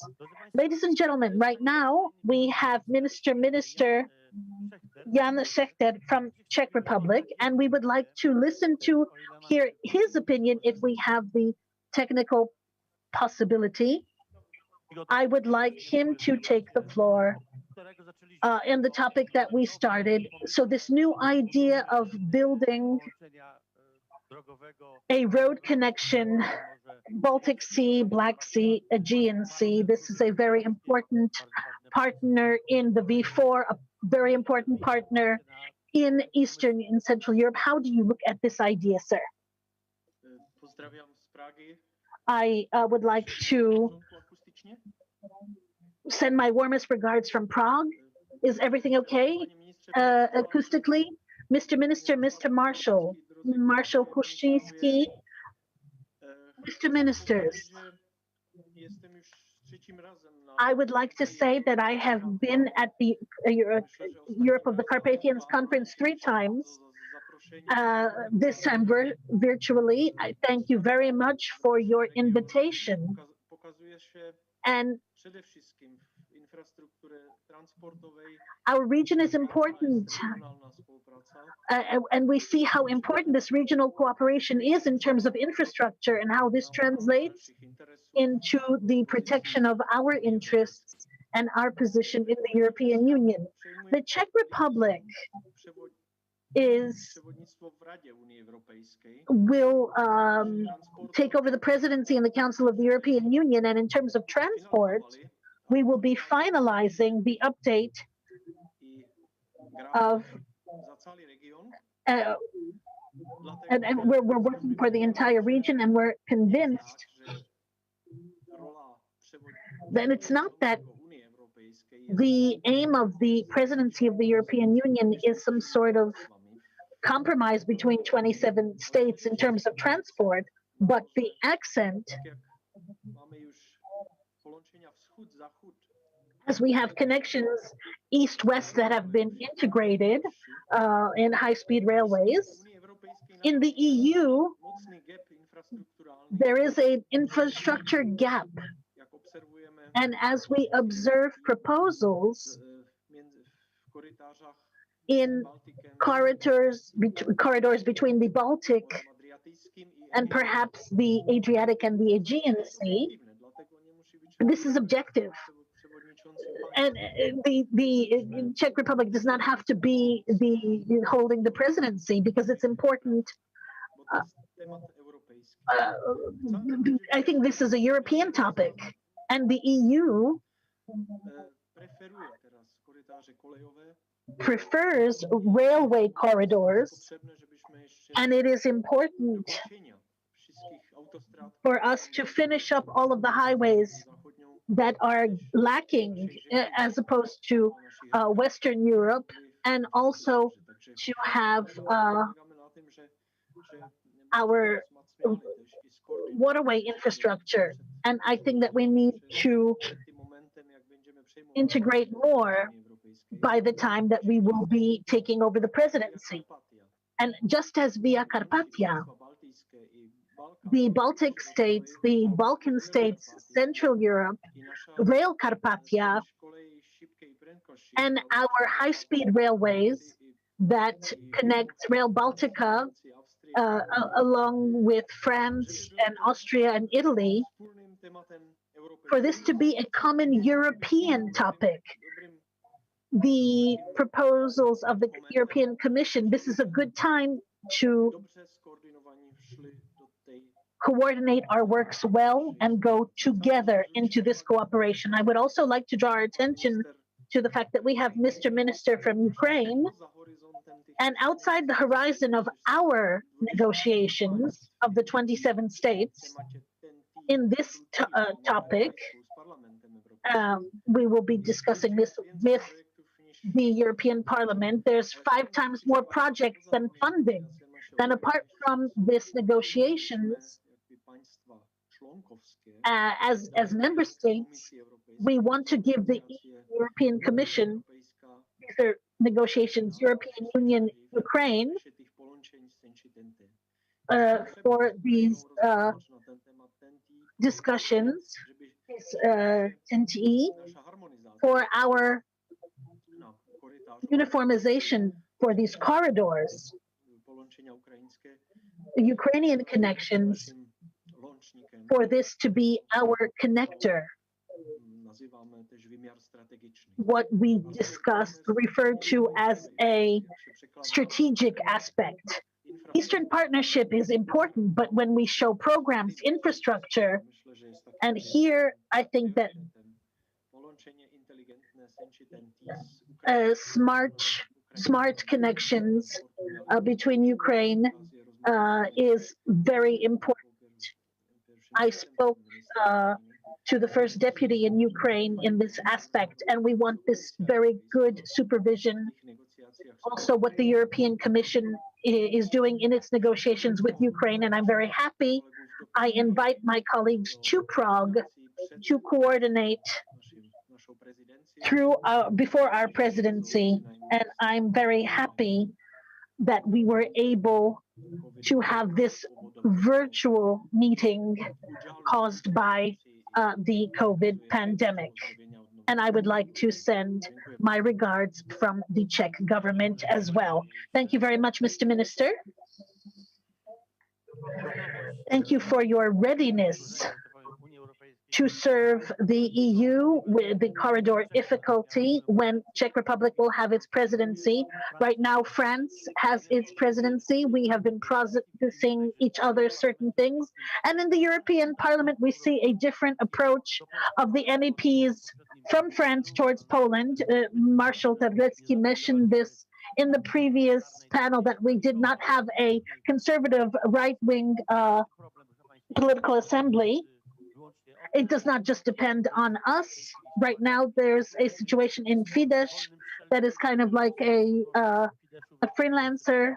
Everyone has left the EPP, their independence, and our leaders in the parliament are talking to them to prepare well for the good next upcoming parliamentary elections in 2.5 years. And I think that by this time, Prime Minister Kaczyński, Prime Minister Morawiecki will lead to this understanding negotiation. What happens in the parliament sometimes, what happens there does not even fit the roots of Europe. So let's leave this on the side right now. I want to go back to what Mr. Minister from the Czech Republic mentioned, Via Carpathia, and we have 2 ministers from the Polish government, and I will ask Rafał Weber about the topic, how this is going to look. And right now, I would like to ask Andrzej Adamczyk, the constitutional minister, if he would like to kind of give us a bit of a hint from Brussels what this idea from December 14th looks like for this corridor, the Baltic Sea, the Black Sea, and how these negotiations look, because you're closest to this. You're often in Brussels, and I will tell you an interesting fact. And MEPs, not just from our fraction, come. There's a lot of different parties that go. These are transparent issues, and they're very interesting. Mr. Minister, thank you. Thank you for the opportunity to participate in this panel and for organizing this panel. I tip my hat to Marshal Kuchcinski, Terlecki, and the organizers, and it's distinguished. It's just very, I feel very distinguished to be able to participate in this panel. We have my colleague from Latvia, Talis Linkaits. I spoke with him several weeks ago on expanding the communication corridor, Rail Carpathia, by Rail Baltica. This can be connected. The interest of Minister Linkats is very large because he is very much engaged in the development of transport in Europe, not just in Latvia. And he also expressed his opinions. Minister Skodis, he is with us. His deputy is with us, and he will be discussing this. And I can count on my colleagues from Hungary. Minister Tot is with us, and I would like to send my best regards to Jan Schechter. I know, Jan, that under the leadership of Czech Republic, what happens in the TEN-T network, this is going to have a very positive impact on our region. I would like to thank my Slovak colleagues for their support. Mr. Minister Dozala is not here, but one of his closest collaborators is with us today. Mr. Peter Hrabko, I'm sure he will say a lot about joint initiatives, Polish-Slovak. And I'm also very happy that Mr. Minister Vladimir Varbanov, Bulgaria, has always participated in our works, despite the fact that it may not have a lot to do with the Carpathians, but it does, because it has a large share in connecting the countries of the 3 seas. And what has the European Commission proposed? It has proposed a new communication route that goes into Via Carpathia. This is the effect of the contributions and the attempts from beginning of 2016.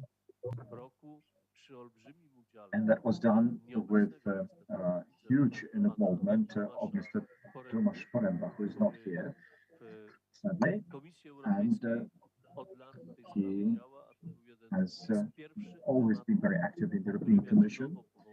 And as a new minister, I remember as I started my service, I spoke to Tomasz Poręba. At that time, he was the European Parliament member, and he told me then that we had chance, an opportunity to gain huge success, personal success also, but that would be the success of Poland, and that would be the success of the entire Central Eastern Europe.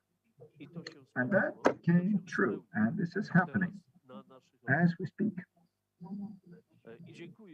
So I would like to thank Linkais for his involvement, for his engagement.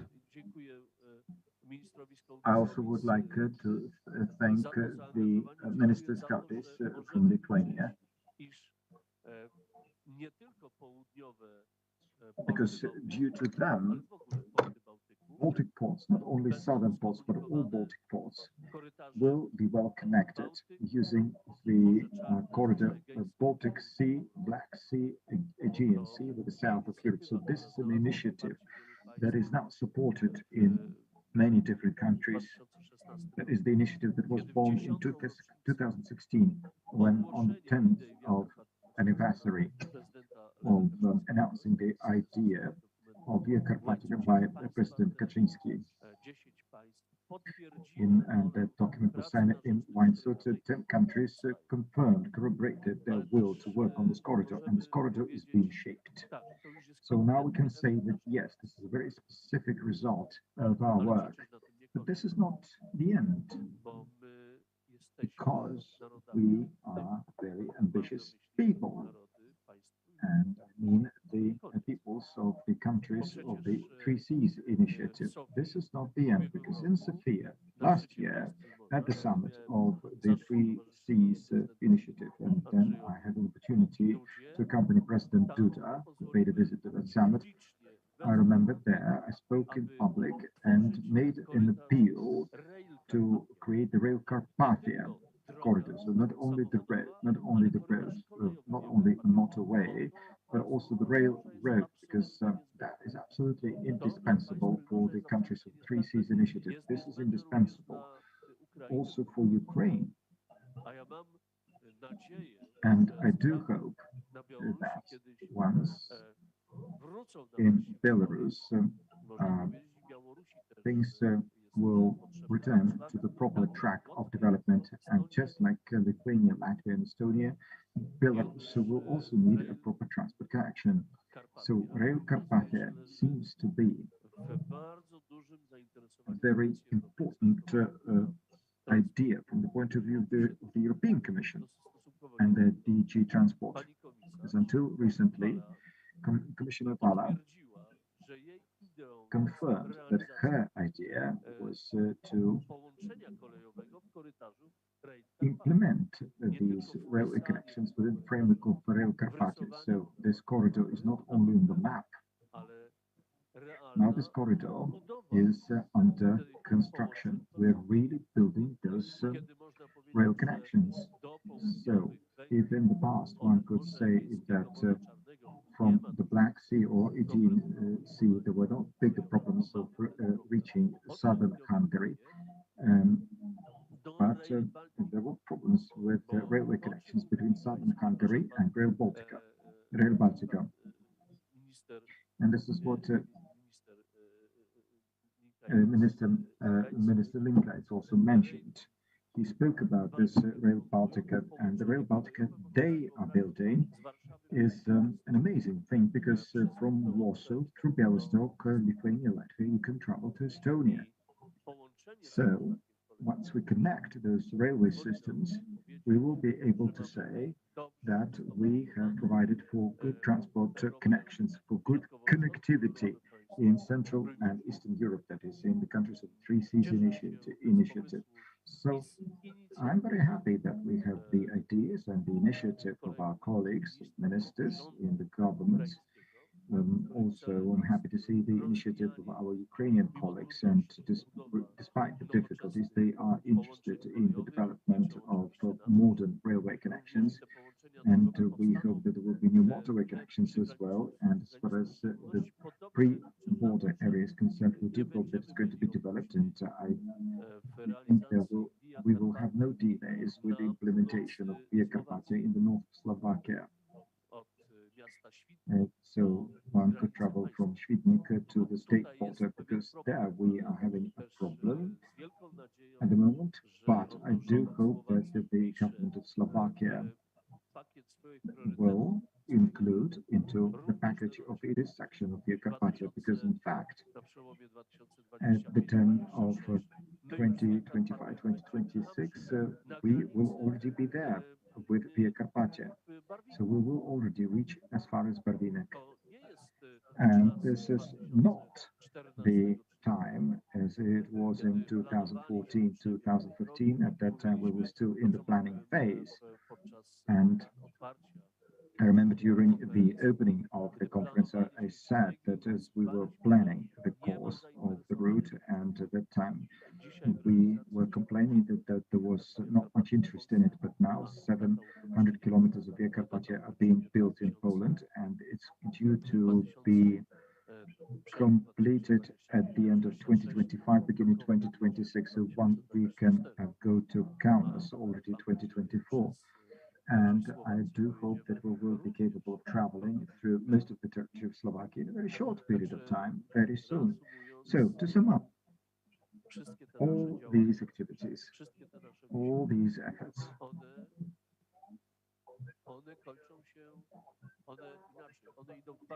they're going in a good direction, in a very good direction.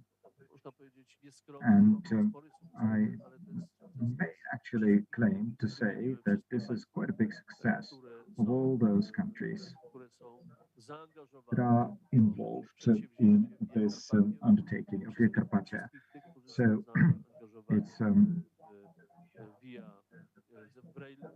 it is the success story of all those who are engaged in Rail Carpathia, and it is the success of all those who are investing into the development of their transport corridors.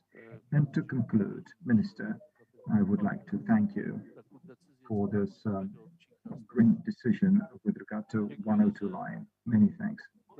It is in 102. This is the man. Because line 102 used to be a problem that we kept on addressing for 5 years. As a minister, I still remember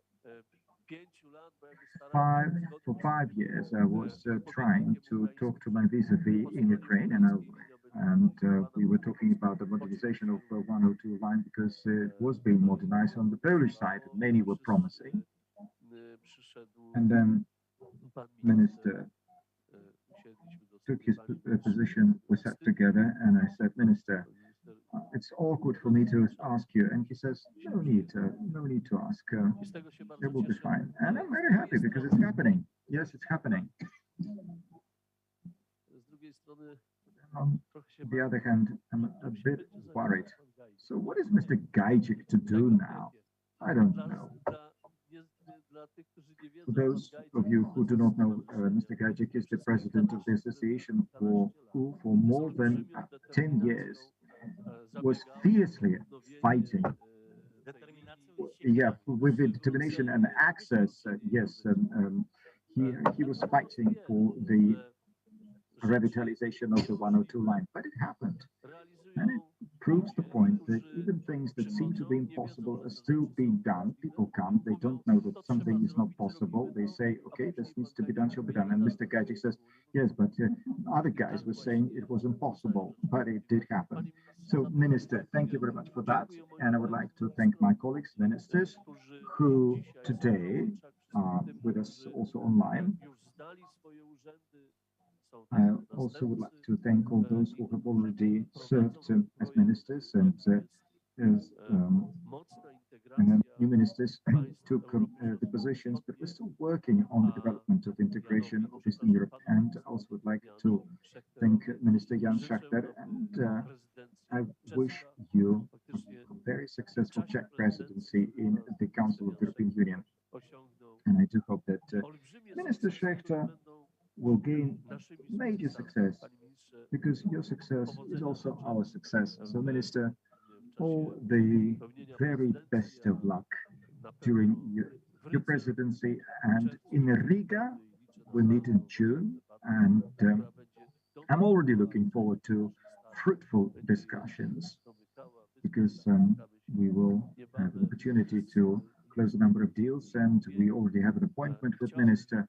And I really would like to say, I hope that we will be able to say that, look, we've done things that some other thought were impossible. We did the impossible.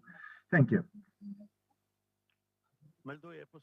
I hereby report, Minister, that I traveled using the 102 line, using a car, using a train, using a locomotive, using whatnot, whatchamagig, but it works.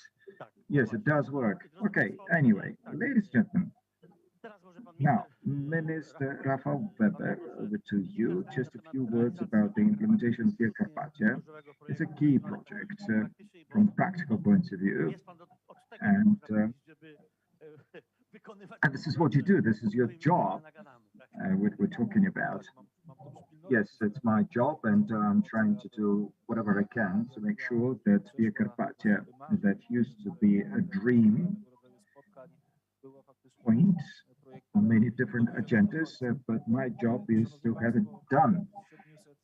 So for 715 kilometers of Via Carpathia that goes across the territory of Poland from the border with Lithuania to the border with Slovakia, of it 30% is already up and running.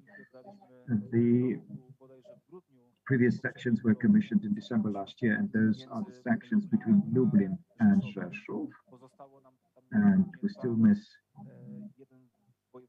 two other sections, one in the Lubelski Voivodeship, the other one is Podkarpacki Voivodeship, but it's up to the weather, and as soon as weather permits, we will conclude the technical works. And also we will connect the capital of and thus the two capitals, that is Lublin and Rzeszów, will finally be connected with a motorway, a safe, comfortable road. And under construction, we have more than 50% of this transport route. In the preparatory phase, we have 20%, but this 20% will be already concluded with implementation contracts. This is going to be from the south of Rzeszów to the border with Slovakia, and then another section between Lublin and Białystok. So talks are being formalized, and some decisions are already being announced, and as contracts are being drafted and signed. So our joint task with Minister Andrzej Adamek, and also the task of the General Directorate of Roads and Motorways is to have it done. And historically speaking, we know that it has not been easy. It was not so easy to make Western European countries understand why Via Carpathia is so important. And again, I would like to thank Marshal Kuchcinski for making sure that Via Carpathia is always on the agenda, and together with other Central Eastern European countries, we kept on talking about the significance of the project, and this is how we created this healthy pressure on the countries of the EU. And finally, they saw this project, and so it's finally part of TNT. So, Marshal, many thanks for the many years of hard and effective work. And another decision that we had to take, and Minister Adamczyk took, was raising funds. 2016 was of key significance. This is when the program of the development of national roads was changed, and we actually budgeted for the entire course of Via Carpathia, and then there were a number of amendments. We were adding more billions, so the budget increased up to 30 billion Polish zlotys. So this is the current value of this section on the Polish side. So all political and financial matters have been addressed, and what needs to be done now is to deal with technical matters, to deal with the construction matters, and to run this project effectively in different implementation sections using milestones, covering implementation stages. And until 2026, we need to open this road to the motorists in Poland, but also for those motorists who are traveling both to the north and to the south. So the road is up and running. So I think that this engine is the main driving engine, locomotive of development for the countries within the Three Seas initiative. And it's important not only from the economic point of view, but also social point of view. And during pandemic, we're getting used to this remote telecommunication methods. So we have remote conferences, we have meetings like that is hybrid meetings, but still, once the epidemic is dealt with, we will start visiting each other, we will start traveling, we will start having face-to-face meetings, and Via Carpathia in this region, of the Three Seas region, will serve our needs. And so Mr. Adamczyk and me are working on concluding this project so that by 2026 we could say that the job will have been done. And all we need is time. We need 5 more years of hard work, but I think that we will have that time. Thank you. Thank you, Minister. Okay, let us move on now to, if we have connection to Romania. Let's go to Romania. Do we have our Romanian guest online?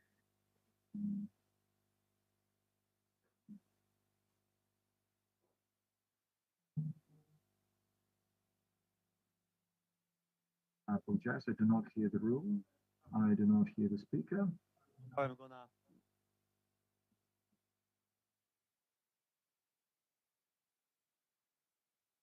Interpreter speaking. I do not hear the sound from the conference room. Mr. Petr Hrabka. I apologize, the sound is intermittent, but to the best of my understanding, Mr. Petr Hrabka is being invited to speak. Dobrý deň. Dobrý deň, ďakujem veľmi pekne, že sa môžeme zúčastniť tohoto stretnutia. Je to dôležité aj pre Thank Slovensku. you. I'm very happy that we can take part in this meeting, and it's also important for the Republic of Slovakia. I would like to apologize on behalf of Minister. Passes his greetings to Minister Adamczyk, but he has been saying that unfortunately he would not be able to attend this meeting. I represent him, and I do hope that this meeting will help us to achieve progress. Slovakia is taking part in the development of Via Carpathia since the very beginning, and from the very beginning has been interested in it. Východnou Európou a západnou Európou je vybudované celkom dobre, či je to už na úrovni Poľska, či je to už... As far as east-west connections are concerned, infrastructure-wise, well, infrastructure is at a very good technical level, both in Poland, but also in Czech Republic and Slovakia. So this north-south connection is something that we miss. So we are happy that this corridor is finally under construction. I also would like to thank the Polish partners for very energetic promotion of this corridor, and they have been highly successful in negotiating this route within TNT. So the TNT has been reviewed, taking into consideration the Carpathia, and this corridor is not a part of the base network, but in the extended version of the TNT. And therefore, it's very much important in the context of other projects that are being implemented. And in Slovakia, we were developing this corridor. We were working fairly intensively, and we completed the road to the east of Prešov towards the Hungarian border. So as Minister Adamczyk was saying, it's a critical section from Prešov. Now we have to work from Prešov to the border with Poland. And this section is now of high priority in the Ministry of Transport. So we're very, very interested in making sure that by 2030, we will have the possibility of to further develop this section so that this connection finally starts working. in terms of the railway connections, we're very happy that the corridor has been confirmed as multimodal. Rail Baltica. Ďalej to pôjde vlastne. We hope that in the north this will meet Rail Baltica, and then we'll go to Hungary, Bulgaria further.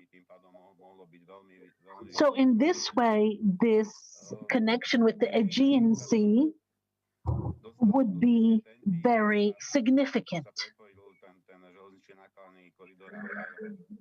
The fact that this Amber network has been expanded, joined to TNT, and has given us happiness, joy, but also certain problems, because until now this project was not part of our priorities.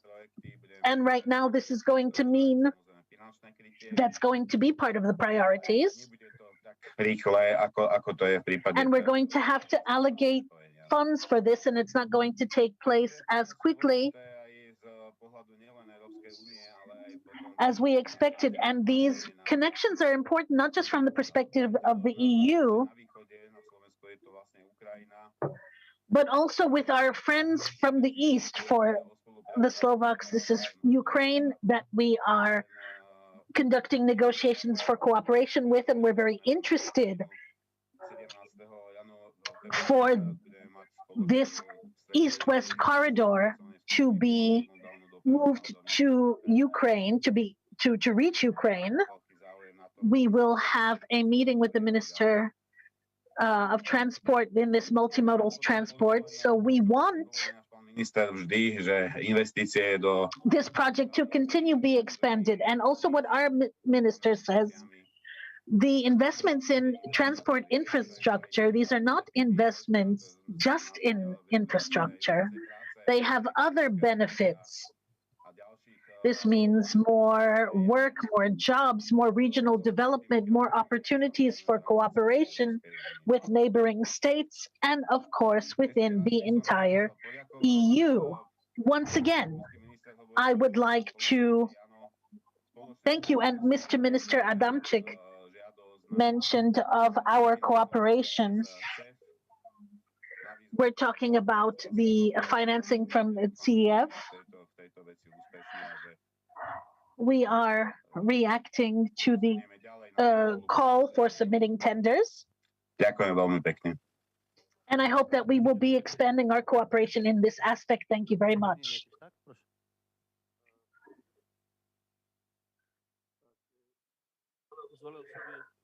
I asked for the floor.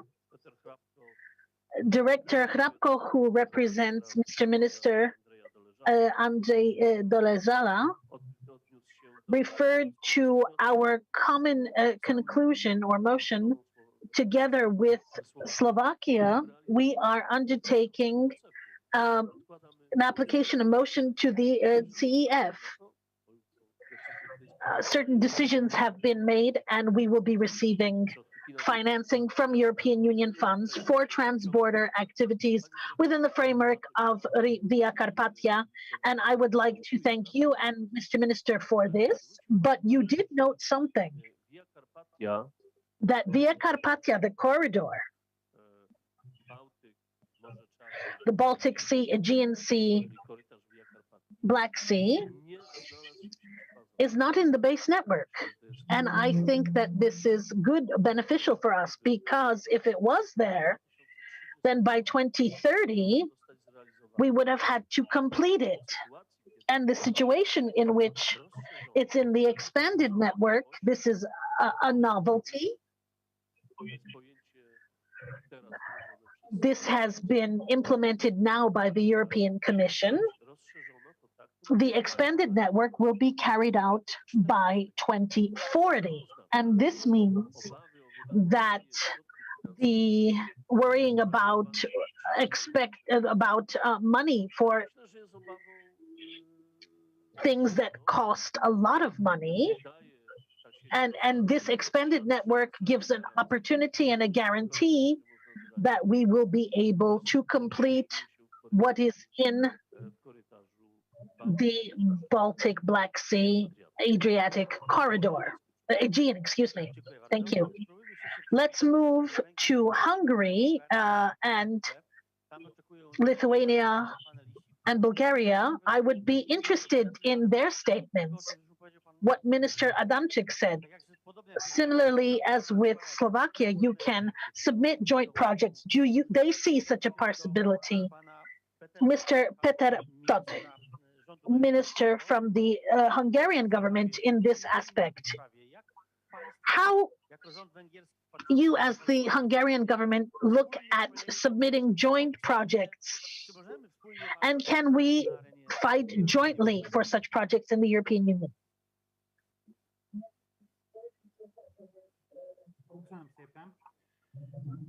Thank you very much. I would like to welcome Mr. Ministers, all of the participants of the conference. I think that we can all agree that Minister Adamczyk has played a huge role here in Via Carpathia, and he was leading our common lobby to be able to carry this out. Last year, during the same conference, we discussed this. And in 2021, when we were finishing our part of Via Carpathia in Hungary, we did it. And last year, in October, we gave our part from the Slovakian border to the Romanian border. And this is an off-road towards Zagreb and Croatia. I think this is a huge undertaking. In terms of the railway, it doesn't look as good, although the infrastructure itself exists, but it does not meet the standards. So we're working on this to fix this situation. So I am of the opinion that when we're talking about the fact that we're going to be doing joint projects and joint lobby, in fact, we're knocking on an open door, because in terms of these aspects, we're working with our neighboring states so that we could lobby the EU together. And we see two huge results, namely the high-speed railway between the V4 countries, Poland, Czech Republic, Slovakia, Hungary. These are, of course, officially separate projects that we are asking for CEF financing, but they are coordinated with each other. And thanks to this, we have able to ask the European Commission to take a serious approach to this high-speed railway. In terms of the eastern areas, we have the Amber route. And together, we established this route for the transport of goods. And in fact, we can state that this project is the continuation of Via Carpathia to build a railway that Brussels will treat seriously. And here is the success of our joint lobbying. The Commission, we know that last year in December, they issued a project, TNT, and here we're working with the V4 countries to create our common stance so that we can present our interests jointly, and we will see the effects of this soon enough. And as I mentioned, these joint projects, I'm not thinking about just the lobby, but implementation, because we're going to have direct contact with the Slovaks. We can do a lot of projects. We have a lot of successes. The border on the western side, we had a highway connection in terms of the western east-west Košice. We built Via Carpathia jointly. We can unify this with the remaining states, and I think that thanks to this, we can achieve very good results, not just towards Slovakia, but also the east towards Romania. We have 2 highway connections, and we're working on the 3rd one. We're moving forward, and in terms of the railway, we have achieved what we wanted. Thank you. Thank you very much. This is very good news and important news from the point of view of Central Europe. As we see, a lot is going on. There is new positive information, and each country is doing this. And what's happening in Bulgaria, Mr. Minister from the Bulgarian government, I think that all of the connections should be good, and we're waiting for the golden sands. Voice from. Thank you. Dear Mr. Adamczyk, dear colleagues, ladies and gentlemen, it's my pleasure to be here with you and to share our opinion on the new developments and connections proposed in the draft regulation on Union guidelines for the development of the Trans-European Transport Network.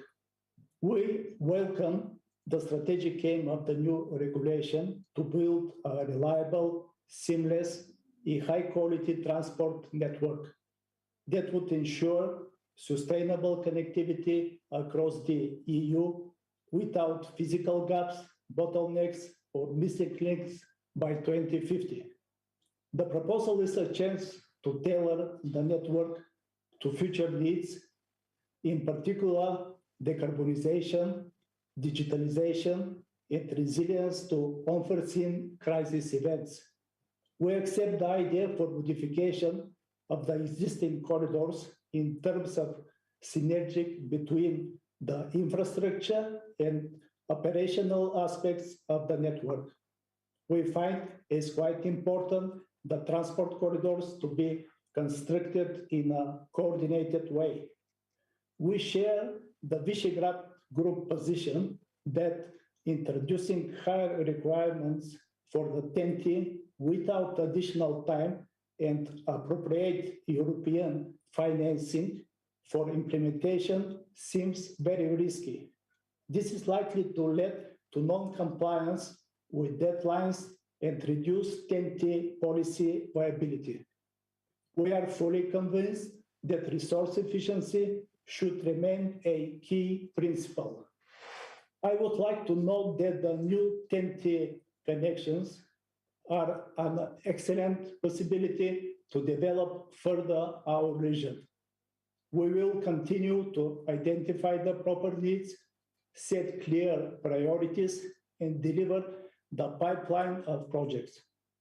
The timely completion of all elements of the basic infrastructure will create a coherent EU-wide network, ensuring accessibility to all regions of the EU.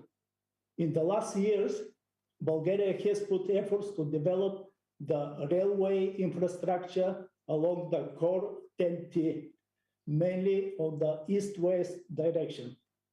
In the next years, we shall continue working on the development of the railway infrastructure.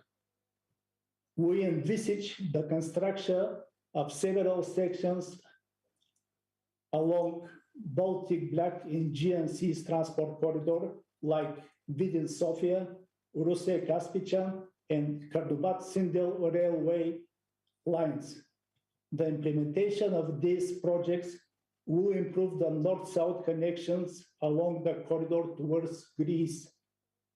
The construction of a new bridge over the Danube River between Bulgaria and Romania near Russe-Giurgiu is also under discussion. We assume that such a cross-border project has a potential for joint implementation with the Romanian side in the form of joint initiatives, joint application, etc. It is important for Bulgaria to build effective north-south connections. It is also important that all countries in the direction are convinced and work in a coordinated way to build the road of the corridor. Thank you for your attention. Thank you. Dziękuję bardzo. Widzimy, drodzy Państwo, że Ladies and gentlemen, we see that the Bulgarians are watching what's happening in the V4 and observing, and I think this was very visible and very big support of Bulgaria, of a Balkan state for North-South communication. Thank you very much, Mr. Minister Vladimir Vermabonov. And we have one more panelist from Lithuania, Mr. Minister Julius Skauskas. I hope I pronounced that correctly. I don't know if I'm correct, if I pronounced it correctly. Good afternoon. Yes, of course, you are correct. So can you hear me?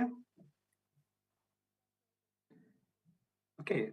So before starting, let me kindly thank organizers for this valuable conference, and especially Mr. Anja Damchik for his long-lasting leadership and great contribution in promoting regional transport corridors. I believe that we all agree that new EU policy on European transport corridors enable us further to develop multimodal transport connections on the north-south axis. And here, looking from our perspective, we could congratulate Poland as on its role as the main hub for European transport corridors, as 3 of them pass through its territory. The key project for Lithuania, whose territory crosses only the North Sea Baltic transport corridor, remains Rail Baltica and Via Baltica. And as Mr. Anja Damchik already told, that these 2 projects can be connected to the broader project, to the Via Carpathia and a new concept, Rail Carpathia. As already my colleague from Latvia, Mr. Linkaitis, told that Rail Baltica is one of the cornerstone railway projects of the North Sea Baltic transport corridor. And as we name it in our countries, it's a project of a century for the Baltic region. Rail Baltica project provides clear opportunities to enhance accessibility and trade competitiveness of a Baltic market, and to connect the Baltic states to the rest of Europe by the European standard rolling stock. To fully reap the benefits of a project, we must complete the major step of delivering the Rail Baltica from Kaunas to Tallinn by 2026. I'm proud to announce that the massive construction works from Kaunas to Latvia will begin in Lithuania this year. To successfully implement the development of North Sea Baltic Sea Corridor, we must keep very close ties with Poland, which plays a key role in connecting Rail Baltica to the rest of the corridor.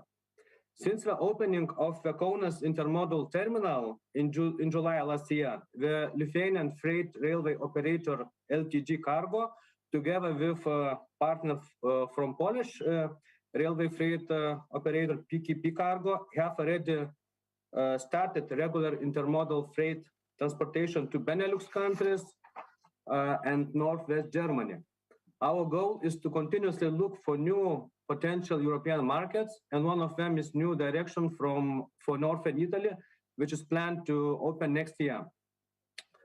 Important to mention that Lithuania has serious plans to work with Ukraine to develop intermodal transportation as well.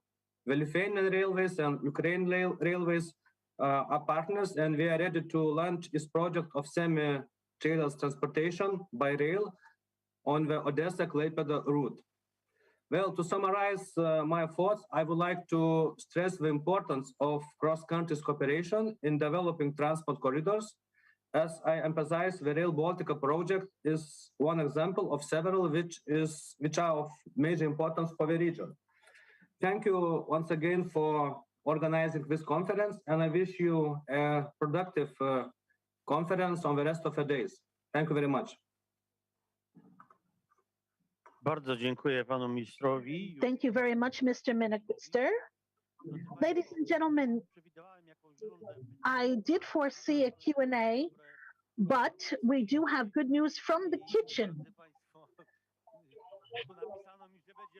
And I heard lunch, but I think it's, and I would like to invite everyone to lunch, but Karol Gajcik at the end. So we need line 102, the final voice in the panel.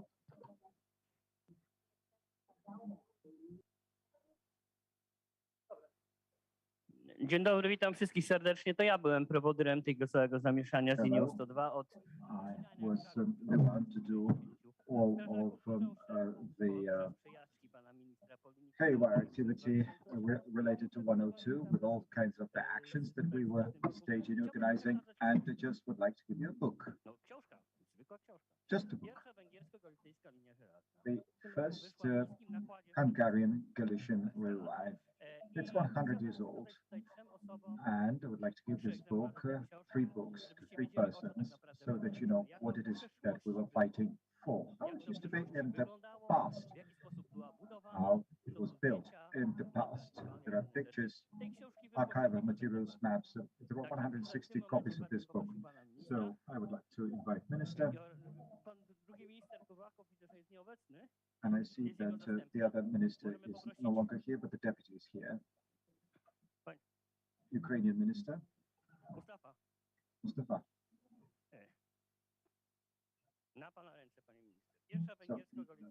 So this is the first Hungarian Galician railway line, one copy for you. And this is another copy for the Ukrainian railway line. And one more person, but Mr. Bogdan, it's actually for you. For you traveling then back in 2018. So yes, here you are. That's history, so that you know what is it and what is it that we have been fighting for since the very beginning.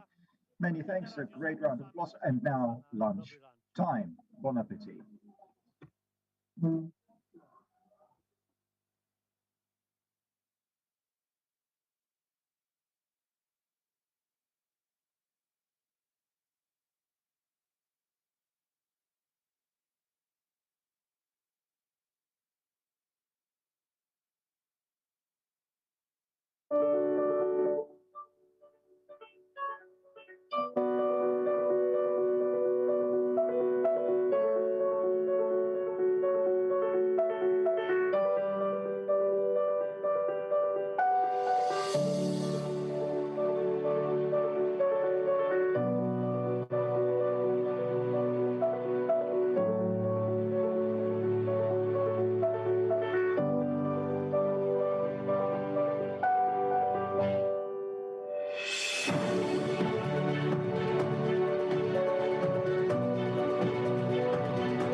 Głównym tematem tegorocznego Uniwersytetu Letniego jest przyszłość Europy.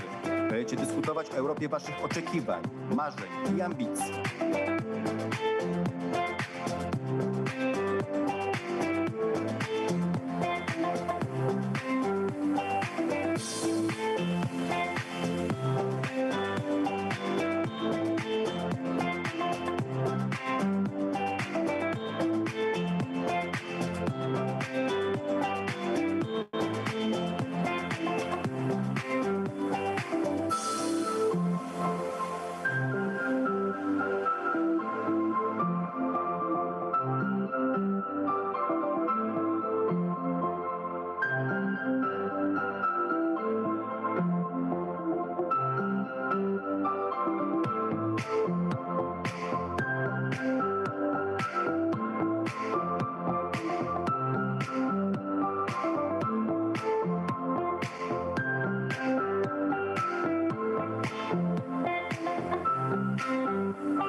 Życzę wszystkim Państwu inspirującego spotkania, do którego jeszcze nieraz będziecie się odwoływać i wracać miłymi wspomnieniami. Dziękuję prelegentom i organizatorom za ich pracę, dzięki której Uniwersytet Letni w Krasiczynie zyskał tak wielki rozmach i prestiż. Bardzo serdecznie wszystkich pozdrawiam Państwa. Z wyrazami szacunku Andrzej Duda, prezydent RP. I tym samym mam zaszczyt ogłosić, że 4. edycja Uniwersytetu Letniego Szkoły Liderów została oficjalnie otwarta.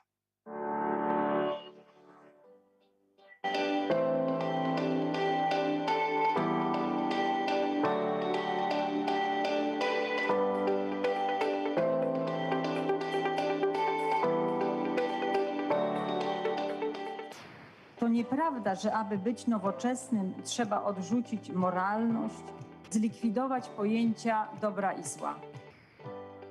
Jesteśmy w szczególnym momencie, kiedy świat podlega szybkim przeobrażeniom w każdej dziedzinie życia. Właśnie w takim świecie potrzebne są punkty odniesienia.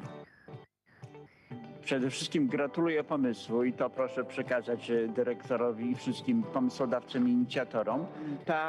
Ta inicjatywa rozwija się. Rzeczywiście staje się już taką szkołą liderów dzisiaj po tych rannych panelach. Myślę, że można stwierdzić, która już kreuje rzeczywistość. Nie tylko opisuje, prawda, wymieniane są poglądy, ale także kreuje pewne poglądy. Deklaracja krasiczyńska jest tego najlepszym przykładem, także rozwija się nadspodziewanie dobrze. Współpraca polsko-węgierska odbywająca się tutaj w Krasiczynie, prawda, jest kontynuacją pięknych tradycji już wielowiekowych współpracy polsko-węgierskiej, ale wydaje mi się, że warto również, żebyśmy myśleli o tym w kategoriach Europy Środkowej, całej Europy Środkowej, zapraszając do współpracy także i innych przyjaciół z innych państw, i z Unii Europejskiej, ale także zza wschodu, zza wschodniej granicy, z Bałkanów czy z Europy Środkowej, aż po Kaukaz.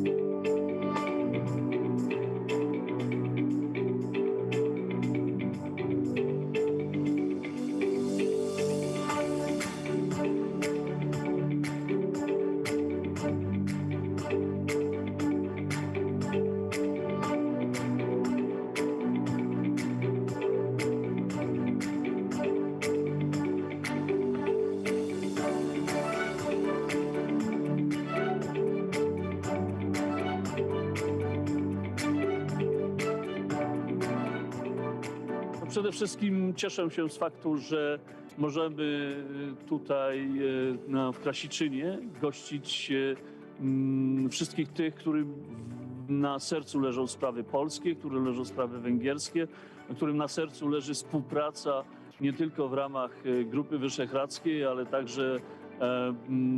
także Trójmorza, którym na celu leży, których celem jest przede wszystkim rozwój dobrych relacji polsko-węgierskich, a bez dobrej komunikacji trudno mówić o łatwej realizacji celów jakimi są spotkania, sympozja, debaty i dyskusje na tematy, które dzisiaj nas wszystkich dotyczą. Także cieszę się bardzo z tej formuły i gratuluję tego przedsięwzięcia i życzę, aby kolejne spotkania odbywały się jeszcze w szerszym gronie, jakkolwiek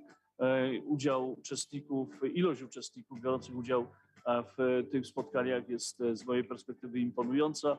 Życzę, aby ta idea się coraz żywiej rozwijała.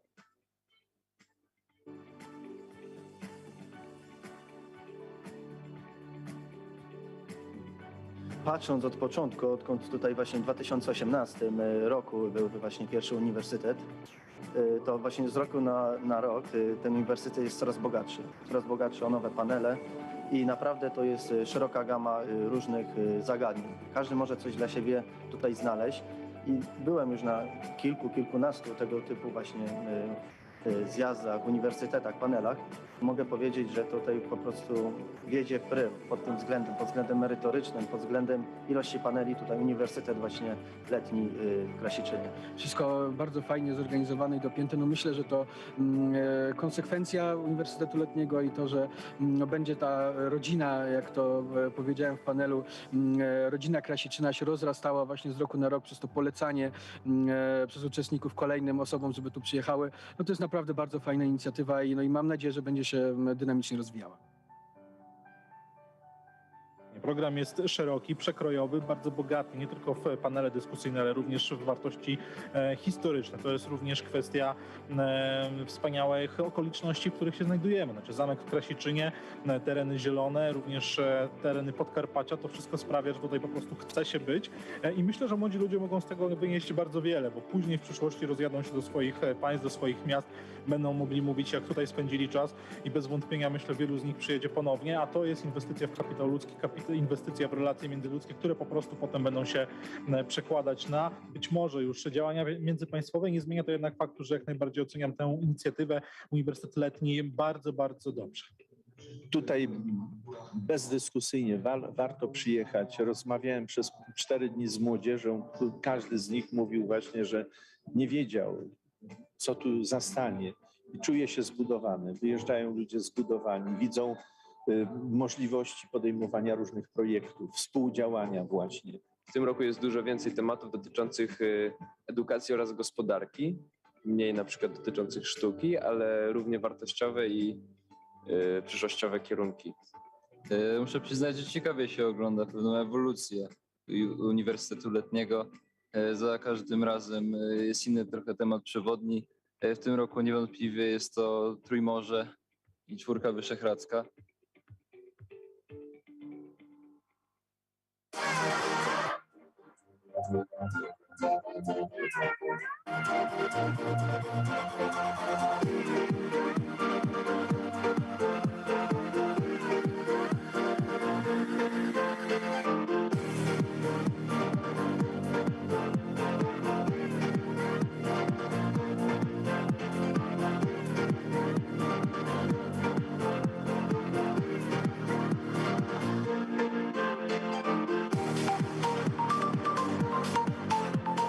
No wrażenia trudno, żeby nie były wspaniałe.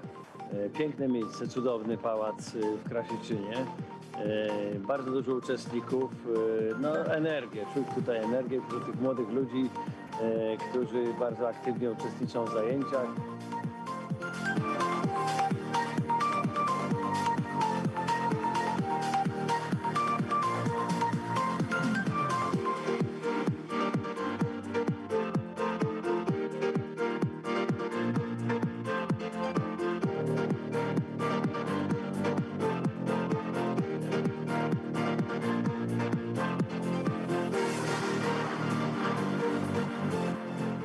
Bardzo wiele osób z Polski miało możliwość spotkać się ze swoimi rówieśnikami, studentami czy osobami tuż po studiach z Węgier, zaprzyjaźnić się troszeczkę, porozmawiać na tematy, które w tym momencie są najważniejsze, dowiedzieć się o tym, czego oczekują młodzi Węgrzy, czy w przypadku Węgrów, czego oczekują młodzi Polacy. No i udało nam się też tutaj w naszej mikroskali, korzystając z tego, że bardzo wiele młodych, ale również światłych umysłów przyjechała właśnie tutaj do Krasiczyna, do pałacu w Krasiczynie pod Przemyślem, przedyskutować pewne kwestie dotyczące tego, czym żyje Unia Europejska i Europa. Stąd nawet się narodziła deklaracja krasiczyńska właśnie polskiej i węgierskiej młodzieży, jak ona widzi, pewna wizja, jak ona widzi przyszłość Europy. Drago Modior Boratoing, Fiotr Boratoing, drodzy polscy, młodzi przyjaciele, cieszę się, że tutaj byliście. Mam nadzieję, że to, co otrzymaliście, tę wiedzę i tę energię będziecie w najbliższych miesiącach, kiedy już nieco krótsze są dni, przekazywać tam u siebie, w miejscowościach, na uniwersytetach, gdzie się uczycie. I kto wie, może już za rok się spotkamy znowu, a przynajmniej dzięki waszym słowom i dzięki waszej rekomendacji wasi koledzy, koleżanki zawitają do Polski, do Krasiczyna.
Już za chwilę kończy się nasz Uniwersytet Letni w Krasiczynie, gdzie młodzież z Polski i z Węgier spotykała się przez parę dni. Mam nadzieję, że te spotkania polsko-węgierskie są bardzo ważne nie tylko dla organizatorów, ale głównie dla uczestników, a niedługo, czyli za parę lat, będą owoce z tych spotkań. Zapraszam w przyszłym roku do spotkania w Krasiczynie. Do zobaczenia.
Głównym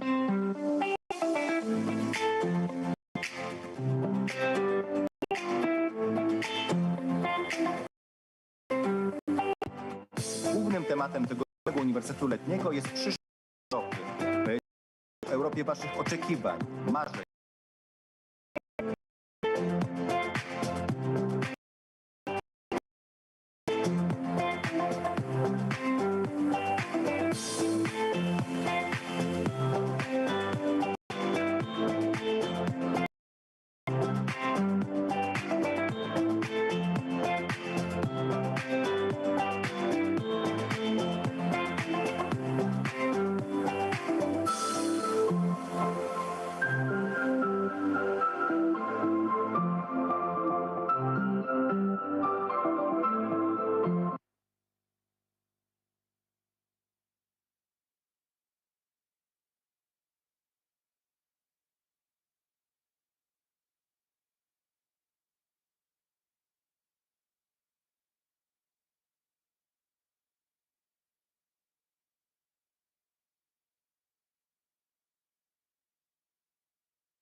Szanowni Państwo, wracamy po dłuższej przerwie. W czasie tej przerwy mieliśmy... Ladies and gentlemen, welcome after the break. And the weather has changed somewhat. In the meantime, the sky is blue, the sun is out. And I thought that was quite a nice change. And it's also a nice start of the next panel discussion, which is going to be of green color, Green Deal in Europe, of the Carpathians, organic farming as an opportunity for small and medium-sized farms, carbon farming, biodiversity strategy 2030, forest strategy, and together with me, we have Bogusław Sonik, a local activist and politician and member of the European Parliament, and now a member of the Parliament of the Republic of Poland. Good afternoon, Honorable Member of the Parliament. So could you please make an introduction to this topic? Good afternoon. Today we're going to talk about Green Deal. It's a set of directives, and the objective is to switch the economy and economic activity of the EU, but also of the social activities, to environmental sensitivity, so as to reduce carbon trail and to reduce CO2 emissions. It's quite a courageous perspective, which is nothing new. And for more than 10 years now, together with Janusz Wojciechowski, who is the current commissioner, who used to be a member of parliament, and we have been following how European policy in this domain was switching to reducing the emission level of CO2 so as to increase the green contribution of farming and forestry. So we can see that this is a certain return back to nature and to natural husbandry, because the EU, especially in the West, also had switched its farming to intensive farming as far as animal husbandry is concerned, and also crops are concerned. But that is a threat to biodiversity. That is a threat to the future of our planet. And hence, the policies, and these policies have been consistently implemented. Green Deal in Poland has raised high emotions in the field of the power sector and the related costs of energy transition to the renewable sources of energy. But today, in this debate, it's not going to be the main topic. We are going to speak about how our farming may benefit on this perspective. And it's worth mentioning that Polish farming has always been attached to small family farms, but it's all changing. Yes, there are large agricultural companies that are highly competitive both on the national and international level. But Commissioner Wojciechowski is going to tell us how it is all interconnected and could be reconciled. And we are talking about carbon farming. Probably it's carbon-free farming. So to look from the point of view of Green Deal. And let us not assume a negative stance with regard to those directives. The process is not over yet, and the Commissioner is going to talk to tell us how to act, how to intervene, so that whatever is adopted does not have a negative impact on the Polish agricultural sector. Thank you. So it's over to our speakers, and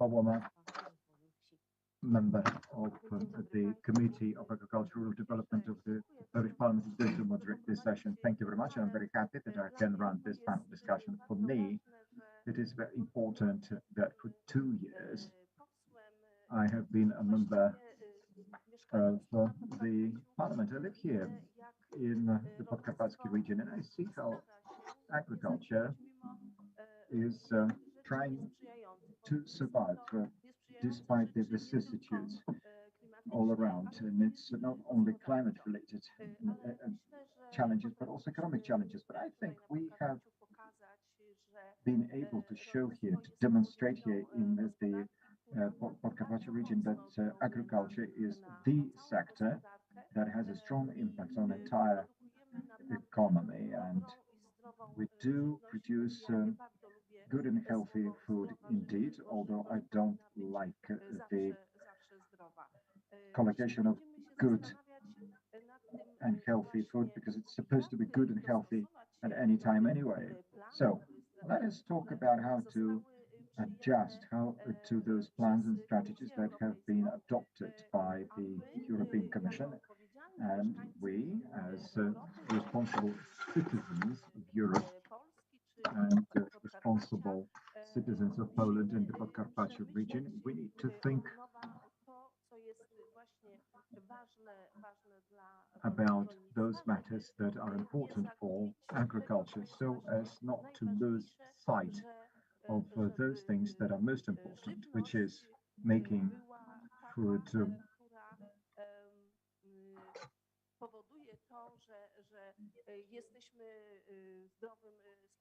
making food help us become a healthy society as far as the young generation is concerned. So I would like to welcome and to thank for the participation our dear panelists. So we have a number of guests, and in particular, I would like to welcome Mr. Janusz Wojciechowski, who is the EU Commissioner for Agriculture. Also, I would like to welcome Mrs. Anna Paluch, the Chair of the Committee on the Environment, Natural Resources and Forestry of the Sejm of the Republic of Poland. I would like to greet online, remotely, Minister of Agriculture and Food Industry of Moldova, with us online, Mr. Viral Gerciu. I also would like to welcome the Deputy Minister responsible for organic farming, research and education at the Ministry of Agriculture of Czech Republic, Mr. Petr Jilek. Also would like to welcome the State Secretary of the Ministry of Agriculture of Hungary, Mr. Zsolt Feldman. I also would like to welcome together with us Mr. Edward Siarka, who is the Secretary of State at the Ministry of Climate and Environment of Poland. And together with us we have Anna Kępińska, the Secretary of State of the Ministry of Agriculture. And we're very happy to have with us the Secretary of State at the Ministry of Agriculture of Romania, Mr. Sorin Moise. I also would like to welcome the Secretary of State at the Ministry of Agriculture and Rural Development of Slovakia, Mr. Martin Kovac. And together with us, we have Mr. Jan Pala, who is the Deputy Director of the State Forestry Directorate. And first, I would like to address the Commissioner of the EU. So, you, as Commissioner, see the activities that need to be undertaken by the human states, and in particular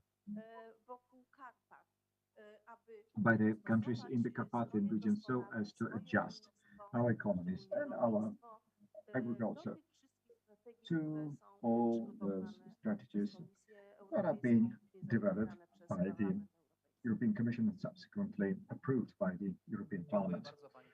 Thank you, Madam Honourable MP. I would like to thank Honourable Sonik for his kind introduction.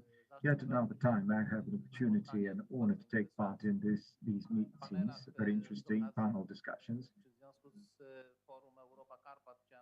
within the context of this forum, Europe of the Carpathians. I would like to thank Marshal Kuchcinski for this inspiration, because whenever I take time in these meetings, I'm very glad that we can talk within this formula, especially given the current context of European agriculture, what is happening to agriculture in Europe, but especially in highlands and also what is happening in the regions that form region of the Carpathians. I also would like to thank Madam Aleksandra Żupańska for helping me in organization of trips here.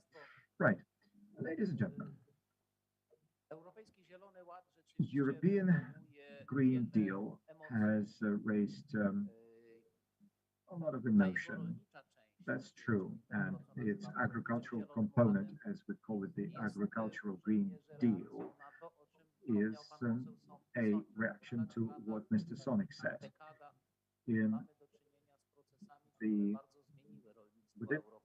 Over a span of the previous decade, we have seen a number of processes that have changed dramatically European farming, but to a lesser extent Polish farming, but also farming in such highland areas as the Podcarpathia. So production has become more intensive, more industrial, and what is happening is exactly what St. John Paul II was warning against, who in 2000 he met Italian farmers, and he said that we should not yield to I rzeczywiście w tych bardzo intensywnych rodzajach produkcji rolniczej, do której rolnicy zostali niejako zmuszeni.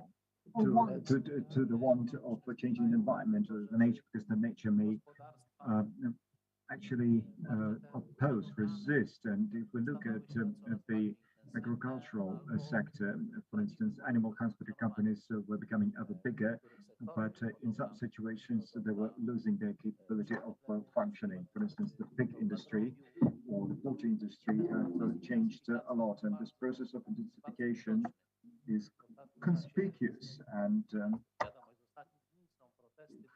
we've seen quite a number of protests also recently in one of the regions, but not in Podkarpacie, in Poland. And there is an entrepreneur who is developing a pig farm for 45,000 pigs, and this precipitated with a number of protests in the area. And in fact, if actually in Poland we could have one company per counter of this size, but we need to have sustainable farming so that it gives an opportunity to a substantially large number of farmers to operate.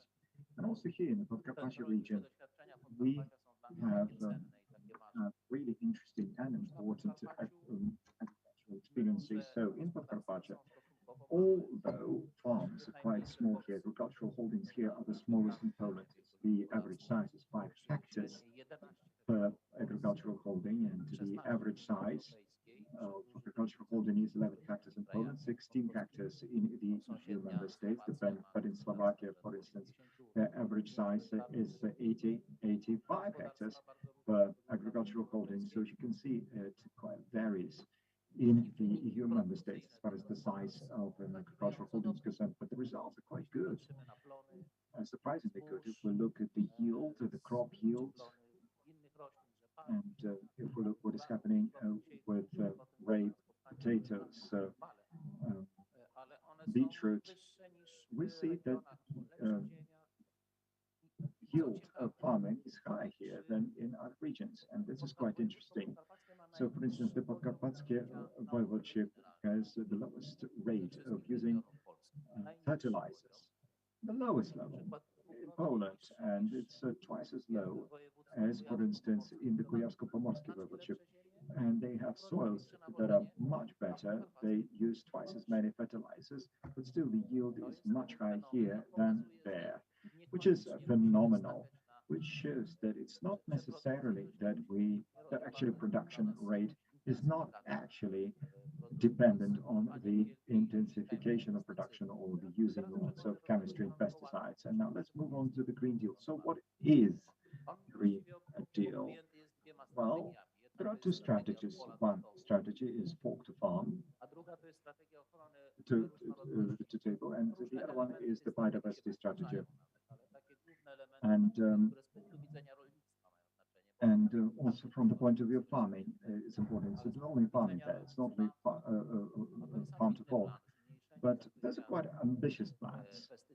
For instance, the reduction of the use of pesticides and plant protection means by a certain degree, 50% of the chemical fertilizers need to be reduced by 20%. Organic farming is a big part of this plan. And also the EU, according to the EU, by 2030, 25% of area should become the area of organic farming. But sometimes it raises concerns. So how to do that? Because it's actually against food security. It poses because of organic farming is less productive. So it may lead to a food crisis and so on and so forth. Well, of course, all these comments need to be talked about, and they should be treated seriously and with due attention. However, this organic farming precisely is a big opportunity. It's a big opportunity for such regions as mountain regions or highland regions like Podkarpacie, or regions on both sides of the Carpathian range.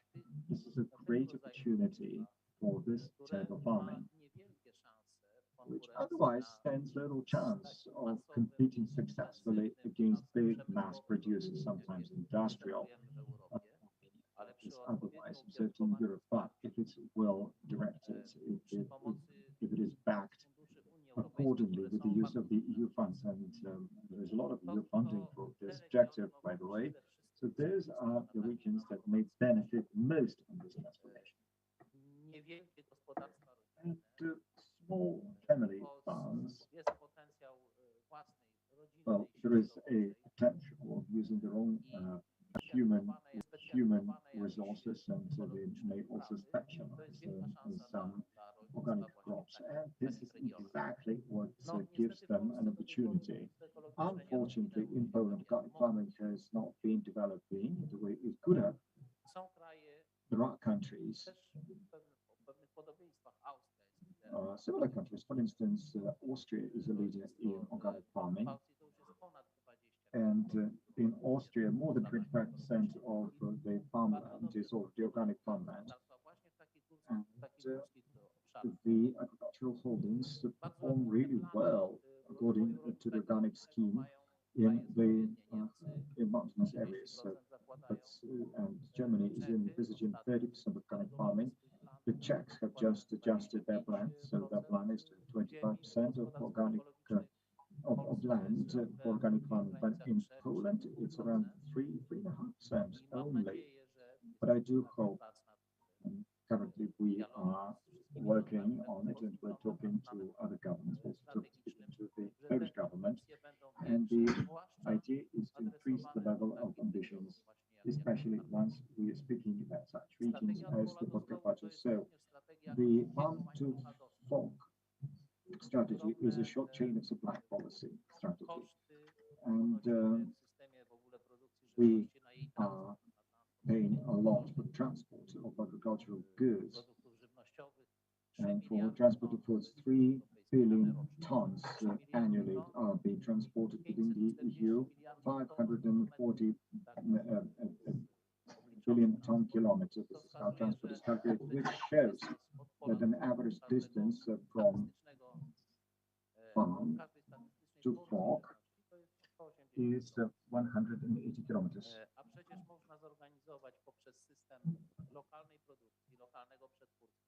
But this could be done locally, with the local market supplies, with local sourcing, and this could help us to cut costs radically and to increase possibilities for local farming in conjunction with local markets. So in this farming, we have this stereotype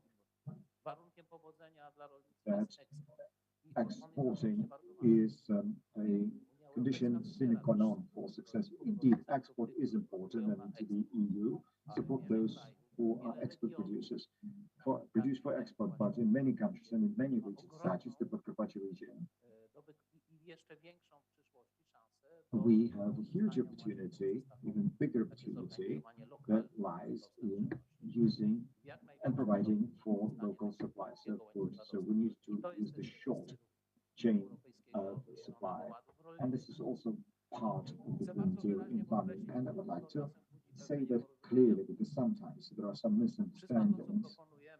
All what we're offering to farmers within the framework, within the policy of farm to fork, it's not of course, we're not forcing anyone. It's just encouragement. We do hope that farmers will use good farming practices. And you say carbon farming. It's not. It's a correct term. Carbon farming means the type of farming that help us to create sink, carbon sinks, so that the soil acts as carbon or carbon dioxide sink, and that is an important part of farming. And this is the type of job that is done by farming, by farmers free of charge. So, for instance, they leave some fertilizers, or these some natural fertilizers that act as carbon sinks, and this is more of extensive farming, more intensive farming, carbon precise farming, that is the use of technologies that help to apply fertilizers only there where it is necessary. So not to throw to the left and to the right, but to use fertilizers only there where it is needed indeed. And we already have such technology for precise farming, and it reduces costs, but also the production effects are there plain to be seen. And the EU is already supporting this as an eco scheme, this Green Deal in agriculture. And in the future, we are preparing a concept by which farmers will be paid by purchasing from their right to emissions.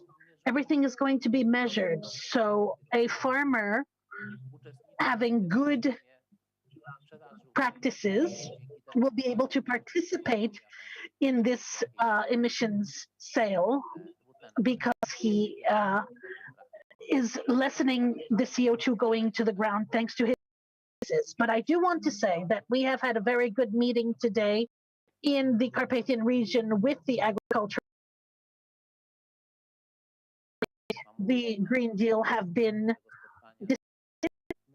Trzeba rzeczywiście więcej rozmowy, bo And I think we do need more discussion because there's a lot of doubts. And I think that this is a huge opportunity of the regions. Podkarpacie is this region of Poland that can take the biggest advantage of an agricultural policy.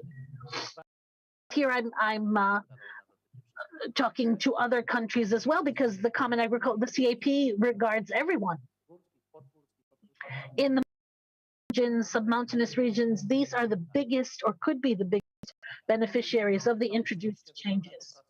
This requires preparing strategic plans. Each member state has prepared their own strategic plan that is assessed by the European Commission.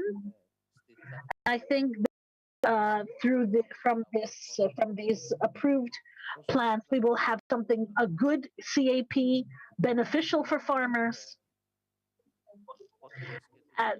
especially for those mountainous regions like Carpathia. Thank you very much, Mr. Commissioner. And I think that certain doubts have been dissipated here as well. And these doubts regarding the Green Deal, I think the farmers they're not going to be fearful of these practices. And first, I would like to go ask the minister from Moldova. In Moldova, an associated state, it's not in the EU just yet. We know that in Moldova, there are a lot of fruitful soil. There's a good climate, the wheat and corn, grapes for wine. What do your farmers expect from the EU, having the perspective of entering the EU?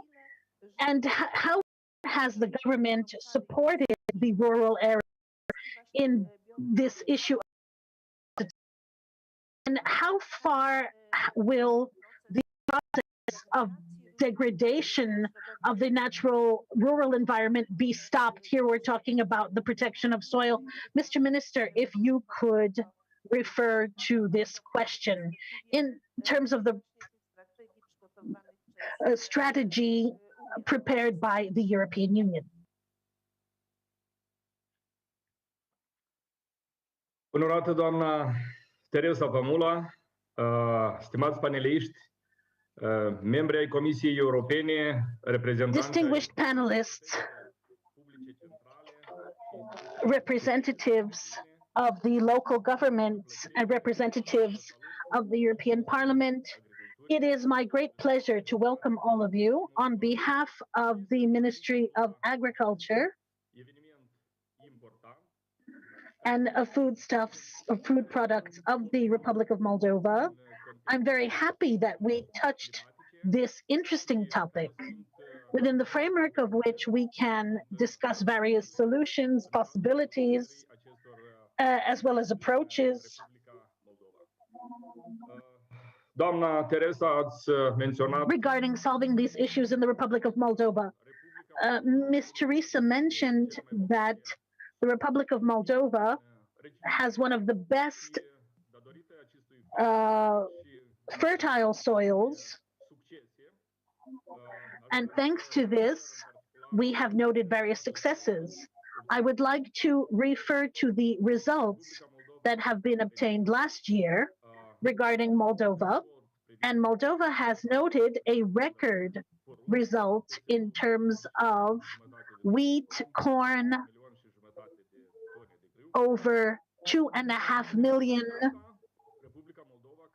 tons and of corn, and 1.5 million tons of corn and of wheat, excuse me.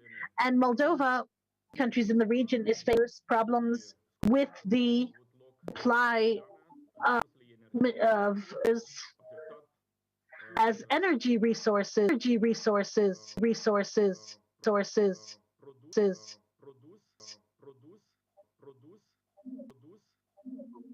that had a huge impact on the products, and prices have gone up 3- or 4-fold. In such conditions, we need to identify the technologies or alternatives for the country for the sustainable development of agriculture. We are at a place right now where we're concluding the preparations of a strategy for the development of agriculture and rural policy. I also participate in this preparation. We would like to lead to the creation of ecological agriculture. We would also like to include at least 20-25% of fertile soils to this region. The demand for such products is limited. Hence, it's very important to have access for the Moldavian products to be able to reach the EU markets where there's more consumers, over 100 million. And today we don't have any quotas for agricultural products that are ecological or organic.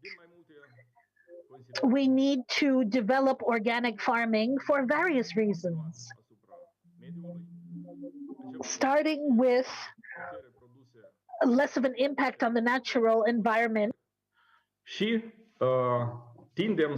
as well as offering healthy products to consumers through the neutralization of CO2 emissions. Agriculture plays a huge role in Moldova's economy, along with processing, food processing, and constitutes 20% of the GDP. It also gives 20% of its export of the products. Therefore, it's so important for us to draw our attention to this sector, for it to develop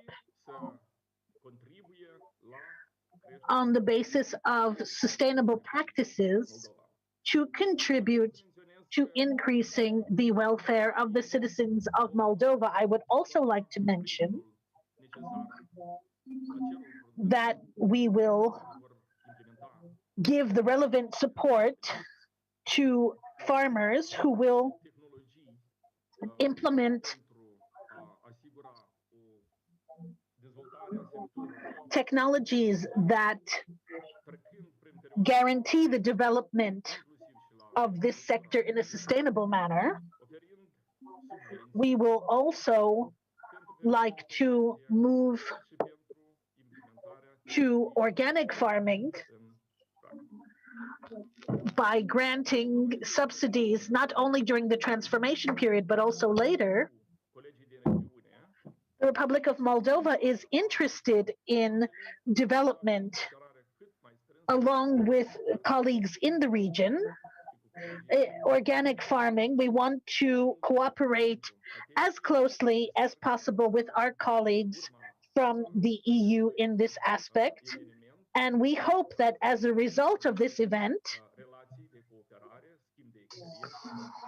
we will be able to enter into cooperation that will be mutually beneficial. Thank you. Thank you, Mr. Minister. I think that this is an announcement of this cooperation will allow us to implement a sub-Carpathian strategy that Marshal Kuchcinski has mentioned many times. And thank you to Moldova that they are interested in such close cooperation with us. Right now, we also have Mr. Minister of Organic Farming of the Czech Republic. Why is this organic farming so important? Why is this constantly being repeated? This organic farming? Do Czech farmers, will they be able to bear the weight, bear the burden of the transformation for a larger number of farms to go into organic farming? Are the funds that are secured in the Horizon funds, 30% of which is for R&D, new technologies, is this going to be sufficient in your opinion? And what needs to be done? How do you convince farmers to enter into organic farming? Because we have a problem not just in the Czech Republic, but also in other countries. 3.5% is organic farms. That's it. So how do you encourage farmers to have their products be organic products? Good afternoon from Prague. First of all, I would like to thank you for invitation and the possibility to speak at this panel session. In my point of view, the biodiversity strategy and the farm to fork strategy that were mentioned are essential components of the European Green Deal. I see these strategies as a package. We consider them very important, interconnected, and we think that their implementation will lead to more sustainable food production that will also ensure better protection of biodiversity, water, soil, and climate. Considering organic farming, I have to say it becomes a very important part of our agriculture sector. We have currently approximately 5,000 organic farmers that manage over the 15% of agriculture land, and there is a further potential for growing, depending, of course, of preferences of consumers, market situation, as of course on the level of support. However, I would like to say that organic farming is sustainable based on local condition and contribute significantly and in a synergic manner to most of the targets that are set in biodiversity and farm to fork strategies, including the targets of reduction of chemical pesticides use or reduction of nutrition losses. The organic farming practices are beneficial for biodiversity conservation because they reduce anthropogenic pressure on animal and plant population in organically farmed areas. Most of the organic farms in the Czech Republic are located in the marginal lands, mountain areas, and meadows. Therefore, it's very important for us to maintain the pasture and grazing of animals in these areas because it also means lower emission of ammonia into the air and careful management of protected areas and other areas with high biodiversity. On the other hand, what is our priority for the next years is to enhance organic farming on the arable land.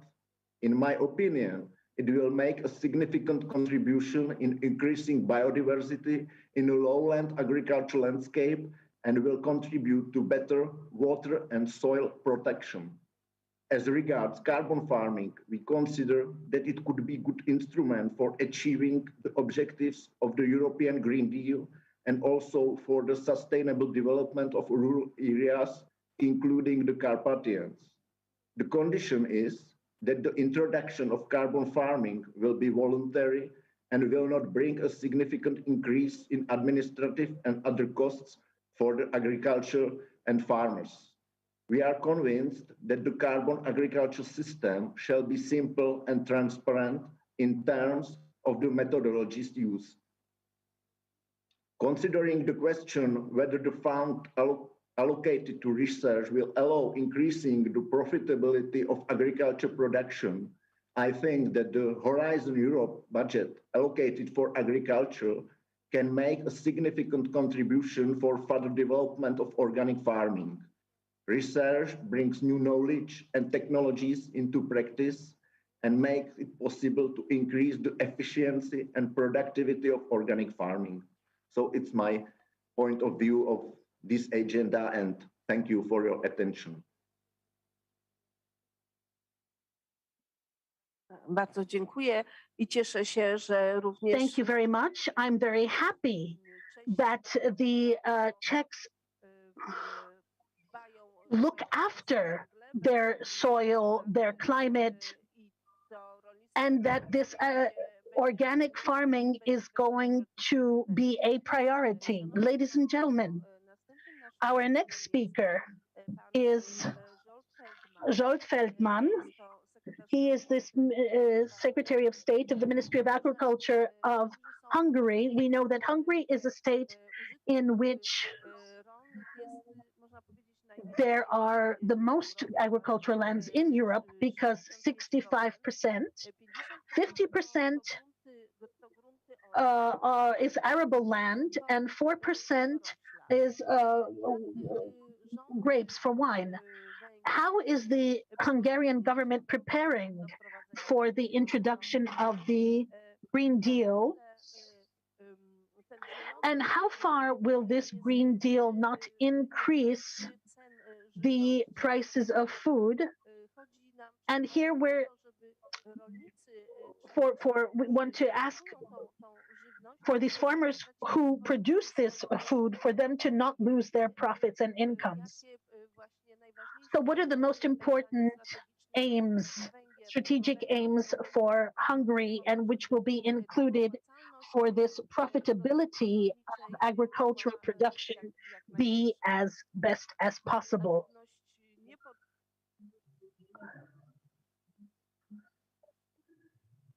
Nagy tisztelettel köszöntök jó magam is minden kedves résztvevőt, köszöntöm biztos urat. Thank you very much. Welcome to all of the participants, Mr. Commissioner, Mr. Ministers, our friends from Poland, from the Czech Republic, from Slovakia. This question is one of the most important ones. Mr. Commissioner mentioned in the introduction, this is the most important question. How can we maintain agriculture in this way for the farmers who live in rural areas in the provinces, that they will be able to earn enough to live off their crops? Certain analyses have been conducted. If we look at the effects of the Green Deal one-to-one, and the research of various universities, because such research has been conducted, they analyzed everything that we got as this green package. Knowing only the text and the conditions, this means lowering production and increasing price.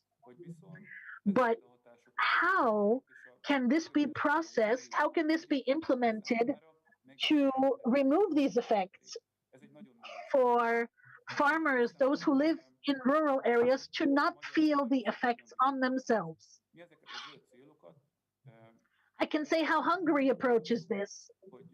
In terms of these green objectives, we have approved, or we have taken, that we are able to unify, harmonize our ambitions of competitiveness and environmental protection. Yes, but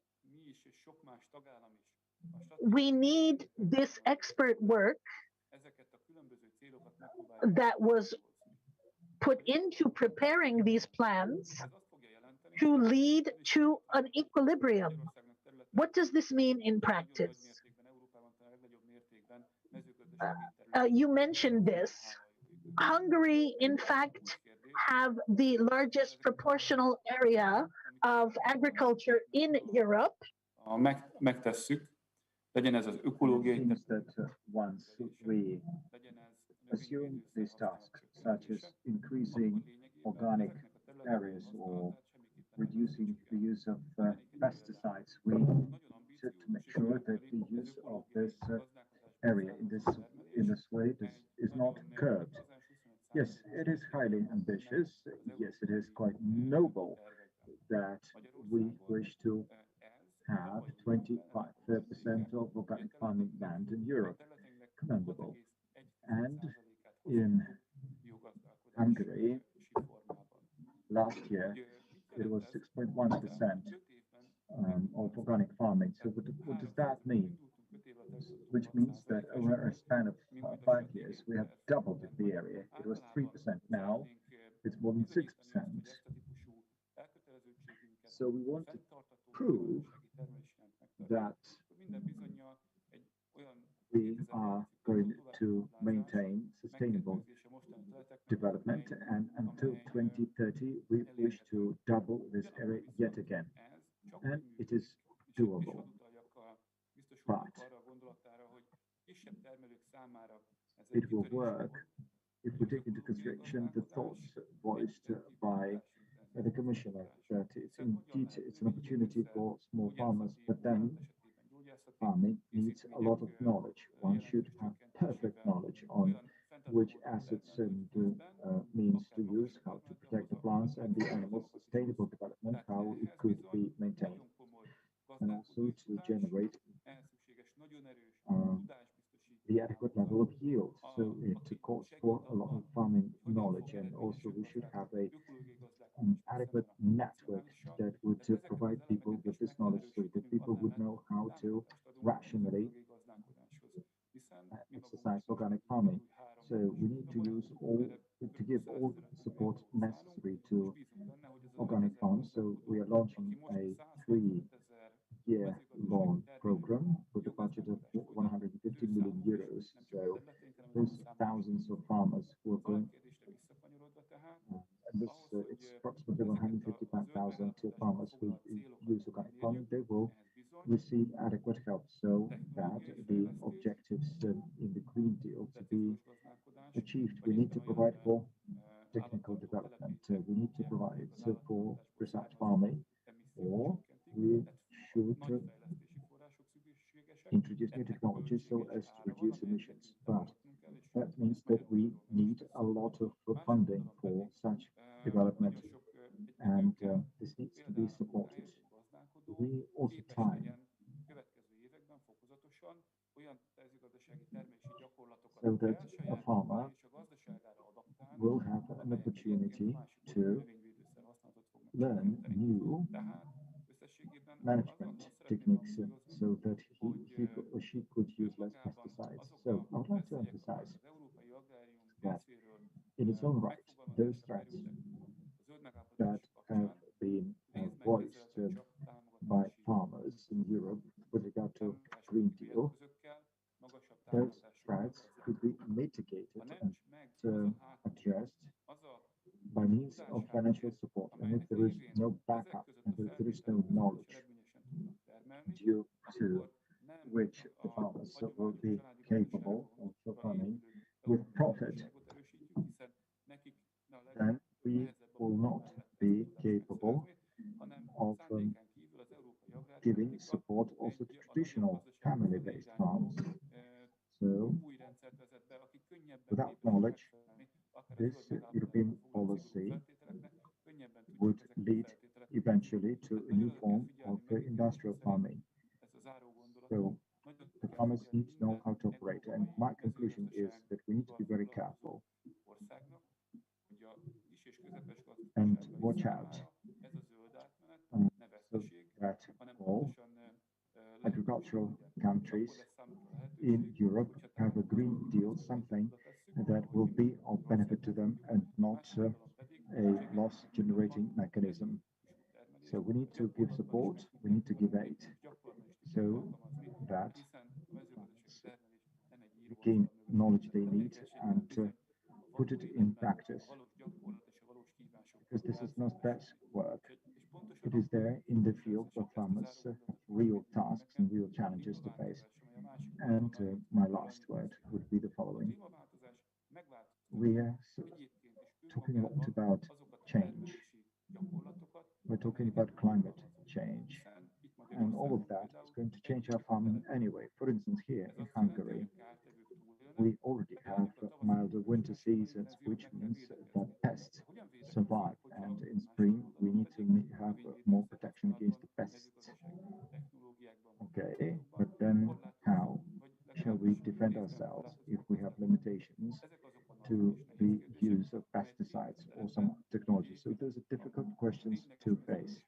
But there, in the fields, this is where the farmers need information, and we need to give them this information so that farmers can deal with it easier. Therefore, I fully agree with the Commissioner that yes, we need to talk about it. A lot of information needs to be provided for, and they need to have a chance of gaining practical experience. And I do hope that this is how I have contributed to the general discussion.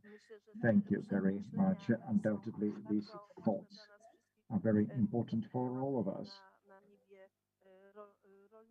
who work in agriculture, not only Commissioner, not only members of the European Parliament, but also institutions are out there, and they work for the benefit of farmers. There are also research institutes. There is a lot of going on in the educational sphere. So it is important to lead to positive results. Madam Minister Anna Gębicka is with us. And I would like to ask Madam Minister to tell us what does the government do so as to prepare Polish farmers to the implementation of a new financial perspective. So what are the solutions envisaged by the Polish government? And the key word will be Green Deal. So that the Green Deal is not a straw man, but that the Green Deal is something that farmers will have a positive attitude to. Madam Minister, over to you. Thank you very much, ladies and gentlemen. Any change, especially in such a special area as common agricultural policy, and also the farm to fork policy, the Green Deal, the biodiversity policy, all of those raise questions, and also raise questions with regard to the implementation mechanisms, because any change means emotions. Now, already at the preparatory phase of our national strategic plan, we've already done that. We've placed a bet on holding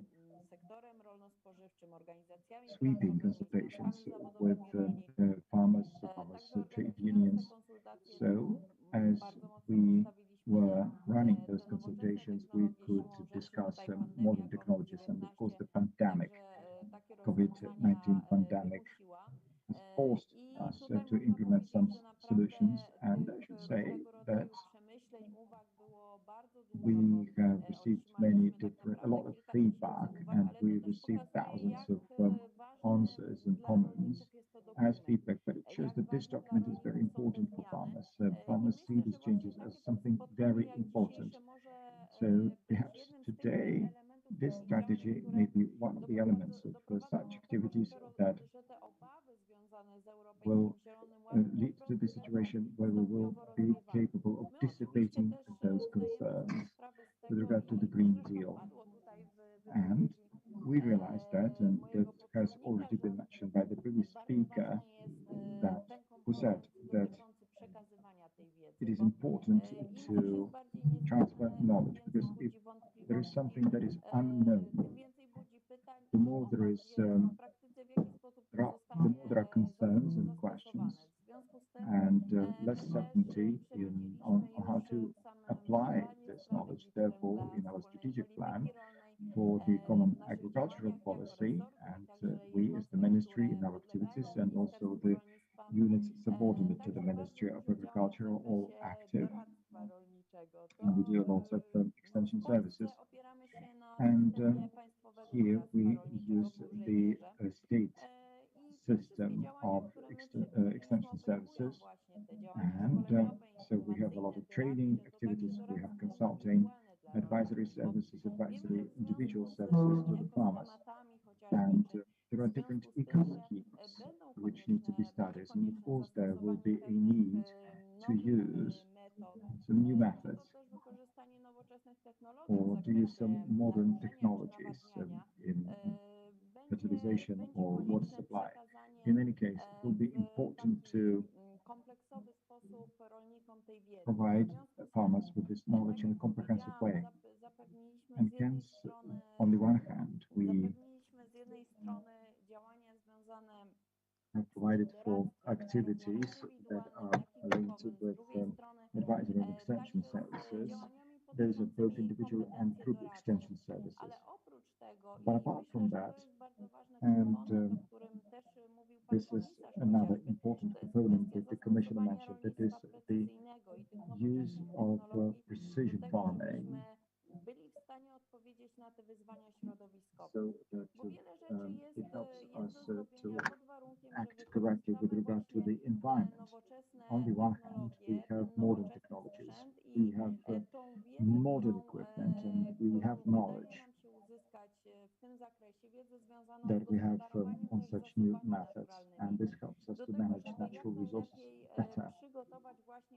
This helps us to better prepare the farmers for a new perspective. And we all agree, I think, that these objectives are very ambitious. Therefore,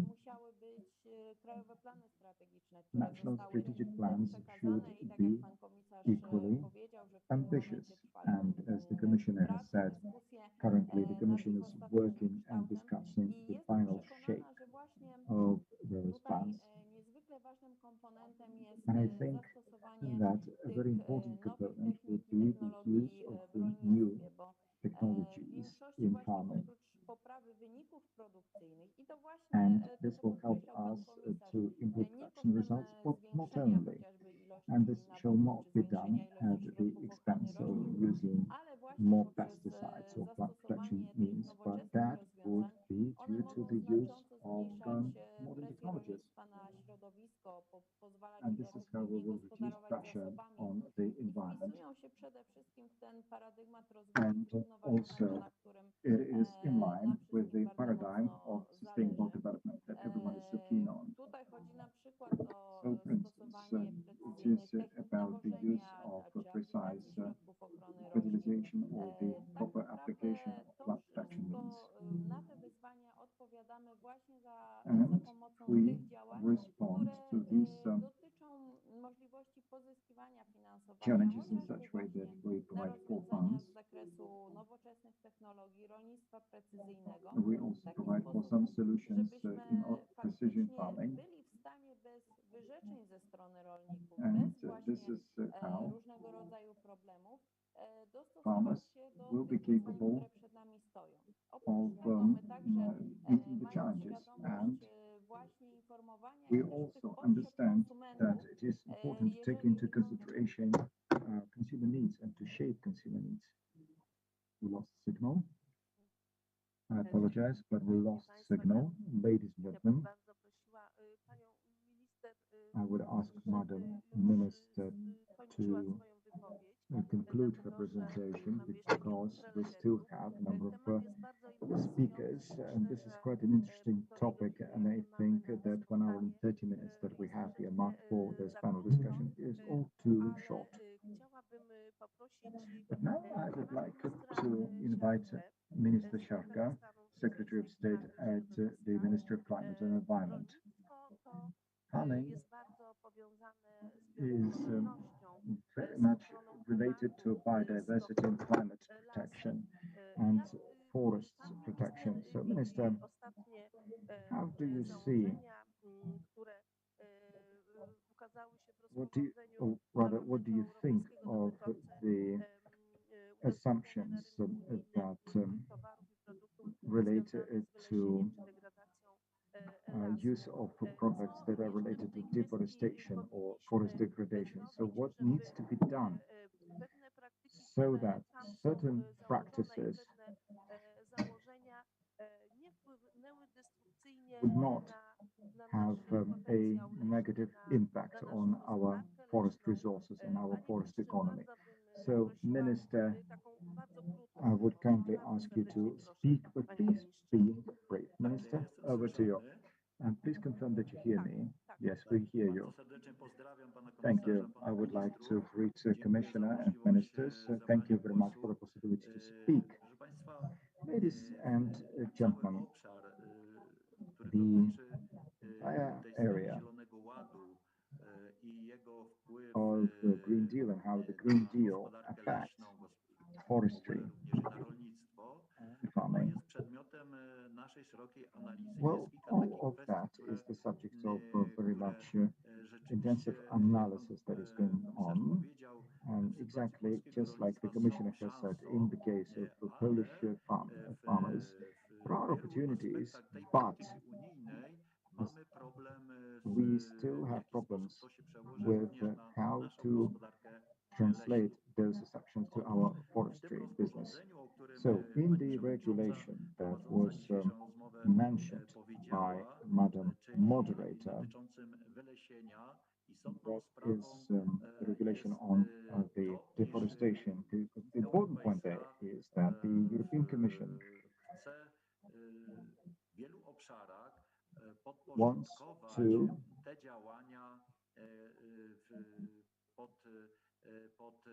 run these activities,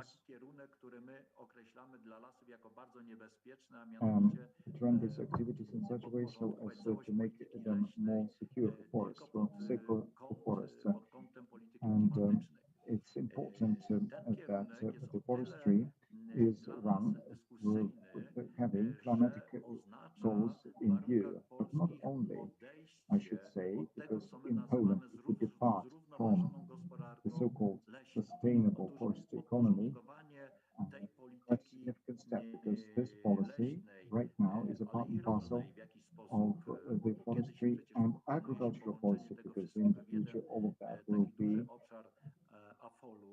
joined together within one ministry. But in any case,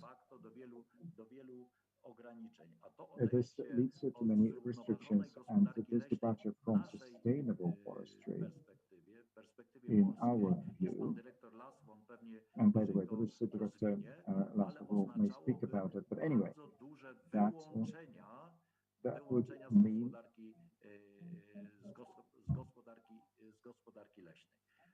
actually mean the application of many exclusions. In any case, let me add one important thing. If we today speak of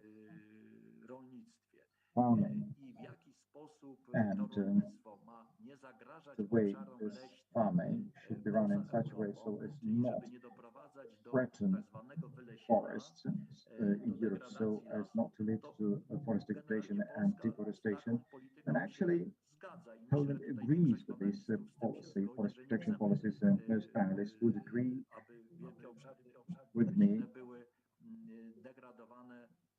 saying that we actually do not want these forest areas to be degraded. It's not that farming should be at the expense of forests, but the point is, the problem is that in many places, we should remember, many places, we as the EU are not capable of influencing policies in other parts of the world, such as policies in, say, Latin America, South America, or Southeast Asia. And if some products are no longer accepted in the EU, then it may actually happen that if we introduce some strict rules that are linked to the use of timber in Europe, then it will not prevent from bad practices elsewhere. So such products will, of course, not find their way to Europe, but deforestation will keep on progressing in other parts of the world. So generally speaking, this will be to the detriment to our forestry business. And forestry business is the largest export business in Poland. So as far as furniture is concerned, for instance, we're the largest exporter of wood products and furniture products to the EU markets. So we are quite a powerhouse in this sense. However, talking about agriculture. Here, in fact, in organic farming, there is a large opportunity for us. Also, in the agricultural as well as forest policy, these encumbrances in all of the documentation, itemizing this on the part of the administrators from Brussels may be encumbered with additional paperwork and also lead to the fact that certain European products produced in a sustainable manner may simply leave the market because they will no longer be competitive. This is so much for an introduction on my part. Mr. Minister, thank you. I would like to ask Anna Paluch, Deputy Chair of the Environmental Committee, to tell us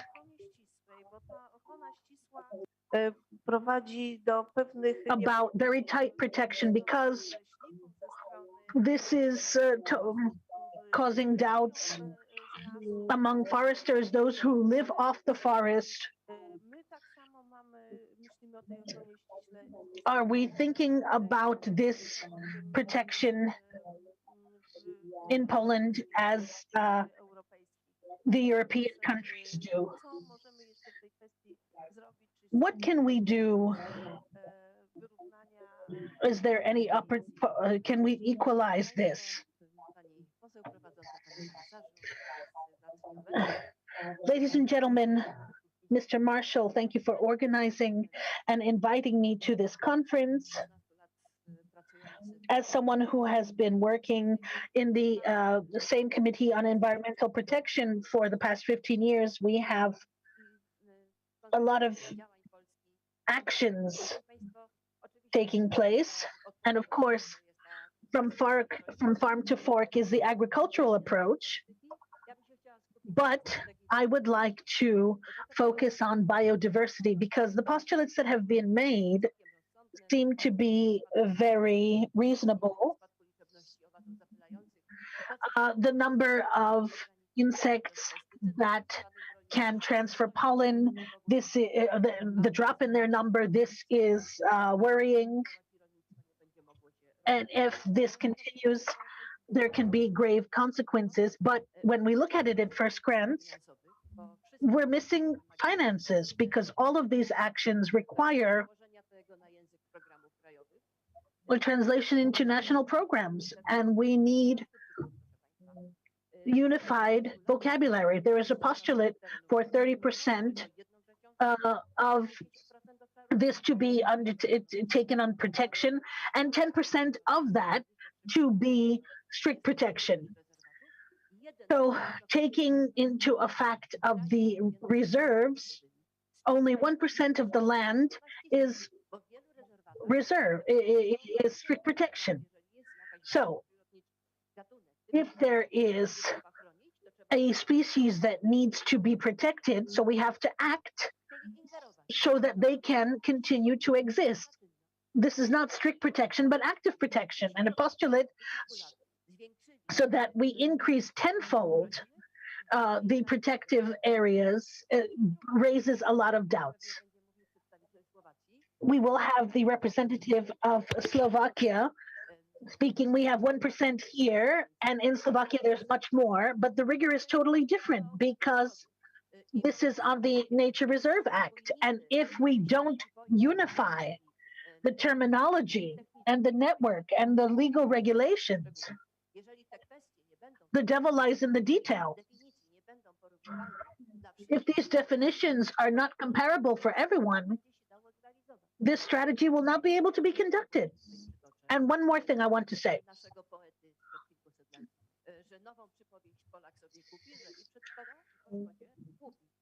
The Pole will buy. Before and after damage, they will buy. So what happened before the limitation of CO2 emissions, 9%, there's ambition to reduce by 4.5% on a world scale. We need to talk on the World Forum so large countries like India, China, add to these actions, because right now we have problems in economies because this is the source of costs.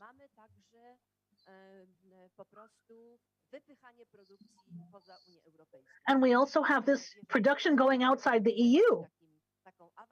And if the EU wants to be avant-garde, we talked about the Lisbon strategy 10 years ago, for it to be this avant-garde of technology, you have to choose.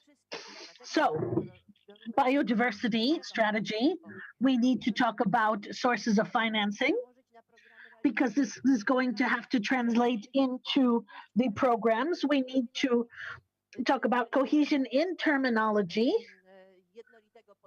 and a uniform approach and uniform regulations. Some more issues. I will, of course, briefly state these. The 25,000 kilometers of rivers, 3 billion trees need to be planted and rivers need to be brought back, but cleaning the soil, there's no finances here, there's just a general provision. So I will say, nastily, that soil is very polluted. The old EU states that had a lot of industry, that had to spend a lot of money on this, they needed to clear the EU of the soil of this. We don't have this level of pollution here. 25,000 kilometers along in accordance with the water law that was introduced in July 2017. The water into the economy, to agriculture, recreation. These are also transport issues. And we have very serious national programs to use these rivers as forms of transport and other functions. So we need to look at the national programs to avoid collision. This is a cohesive approach that will not allow us to further develop here. And am I to end now? Moving to the conclusion, I would like to say that all of these actions,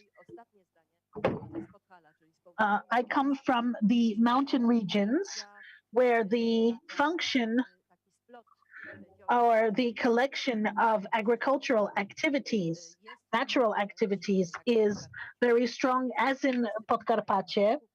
We are all here in this arch. We see that this natural agriculture, Poland has good soils and good natural conditions, and this is a very big plus for the development of organic farming. But we don't want to be in a position where we will have to bring in and import food, because the provisions regarding biodiversity will decrease agricultural production.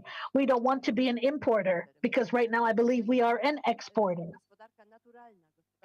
the natural economy using the values of nature is something that should be developed in cooperation with our neighbors from the Carpathians. Thank you very much. We still have 2 or 3 speakers. I would ask Mr. Minister Kovac, Minister of Development of Rural Areas, to tell us if everything that we're talking about will not in fact cause the depopulation of rural areas. What we want to implement, will this not stop people? Will this leave people in rural areas? Will they live in poverty?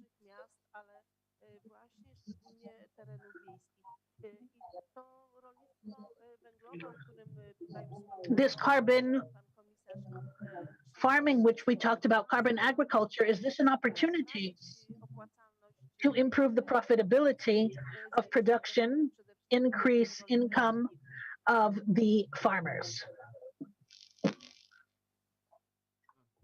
Ďakujem za slovo. Pozdravujem vás z Bratislavy. Vážený pán komisár, vážení účastníci konferencie.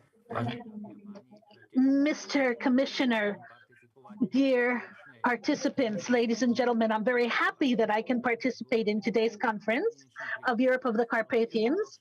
This is a very important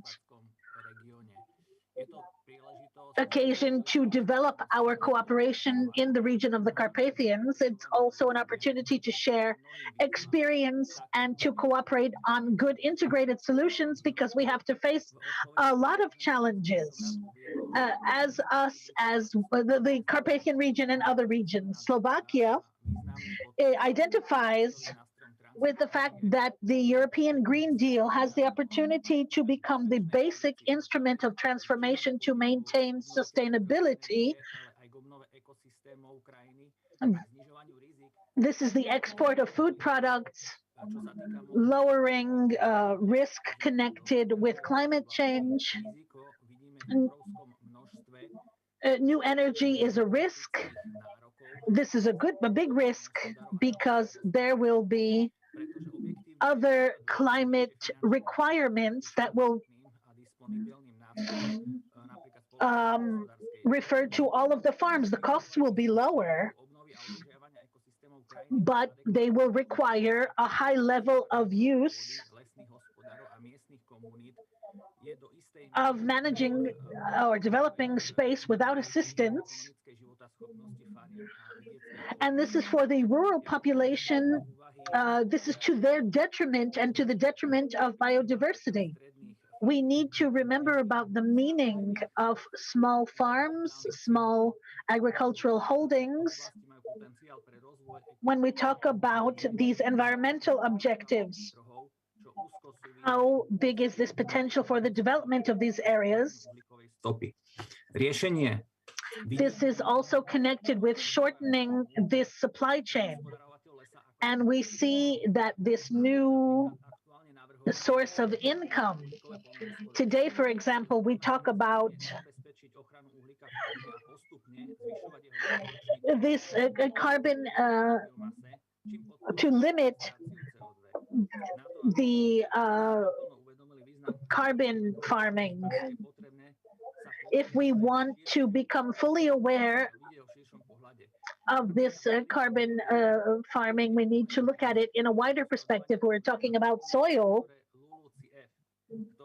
Dosiahnuť do roku 2035 uhlíkovú neutralitu. Uvedený cieľ znamená, že je potrebné zásadne... Up to 2023, we need to limit the heavy metals in water. We need to create new methods of managing the soil. We need to decrease erosion. We also have to be able to retain water and maintain the proper structure of the soil. and the content of the soil. Because if we want to talk about sustainable cycles and sustainable agriculture, we have to talk about a balanced water resources. This is a very important issue. And we need to be able to monitor whether this water exists, whether the structure is maintained, if it's going up, if it's going down. And now industrializing certain issues, the water levels are going down. And it's very important to be able to implement all of these objectives of the Green Deal. So we need to create a huge space for the identification and implementation of various regulations in the cadasters and in the municipalities that will help to stop the lowering of the water levels and at the same time increase this level. And this can be a very strong impulse for the development of water areas, because each square meter of area of land is important and decides on hydrological processes during a flood.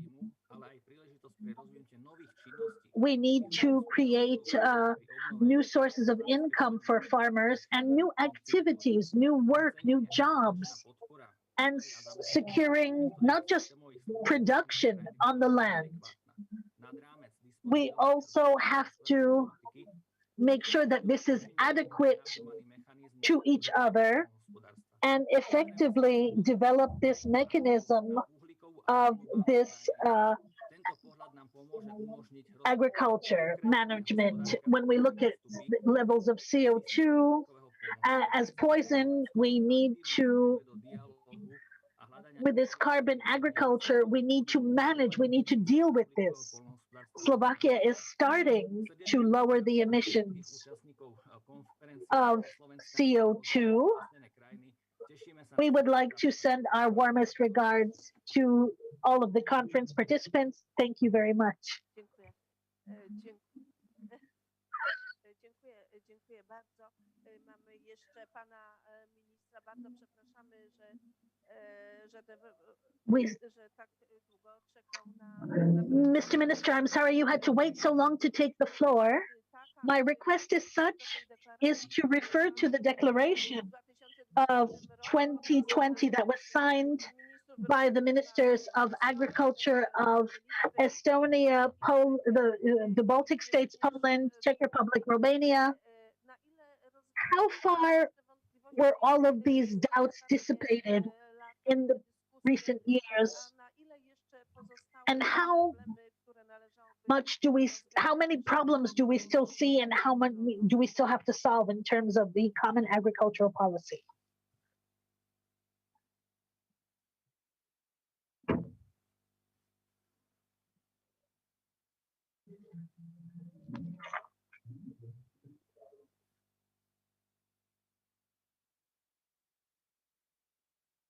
Pan Sorin Mois. Mr. Mois. Mr. Sorin Mois.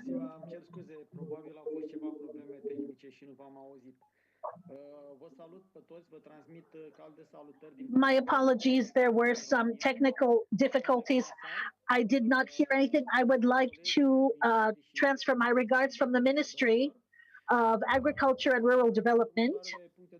Ladies and gentlemen, I would like to present this point of view from the Ministry of Romania. As everyone knows, there are a lot of challenges facing agriculture, but the role of agriculture is the production of food.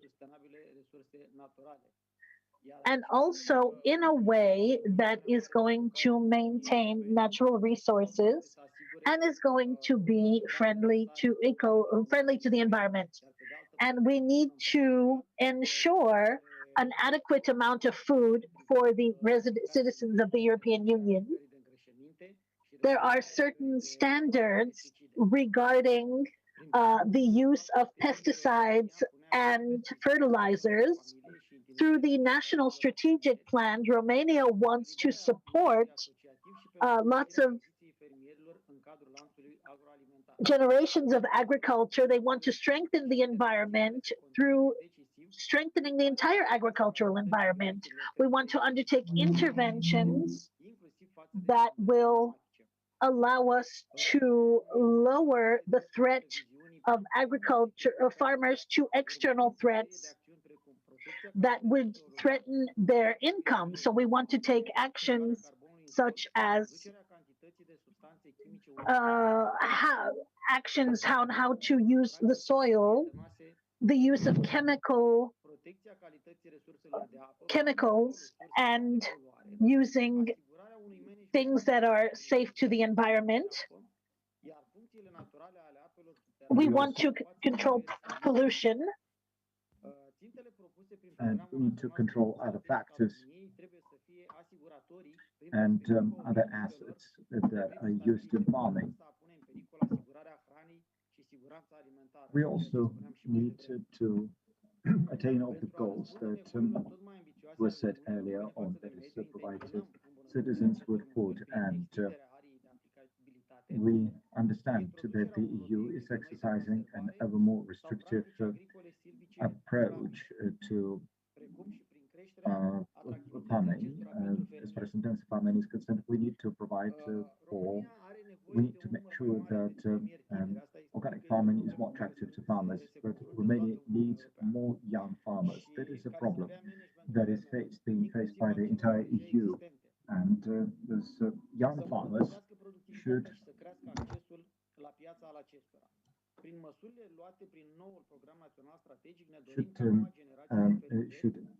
start new forms of farming on land. So a new generation of farmers is growing. And it is important that they switch to organic farming, but also this farming should be resilient to future challenges. We also would like to engage the young farmers and to engage them within the framework of the new program. This program means that young farmers will receive major funding that will help them to start organic farms. So far as the objectives are concerned, on the EU level, those objectives should be fully met. And by saying young farmers, farmers in the age of up to 40 years old, and because we're talking about mountainous areas in this area, we need mountain areas to be fully taken into consideration in such programs, so as to stop the process of depopulation of mountain areas. So it is very important to engage young farmers. And we understand that this program is there to help young farmers. Vorbim astăzi despre viitorul agriculturii, vreau să subliniez că acesta are în vedere. As we're speaking about the future of farming, I also would like to say that fiind realizabil numai dacă reușim să transformăm provocările legate de mediu și climă în oportunități. That we are also running this program in full compliance with the provisions of the new Green Deal. And always say that we are switching to zero emission economy. And also Romania, by joining Green Deal, has developed a national strategic plan. And this is how we want to make sure that 10% of our arable land is actually organic farmland by 2030. And as far as strategic assumptions are concerned, well, they are a real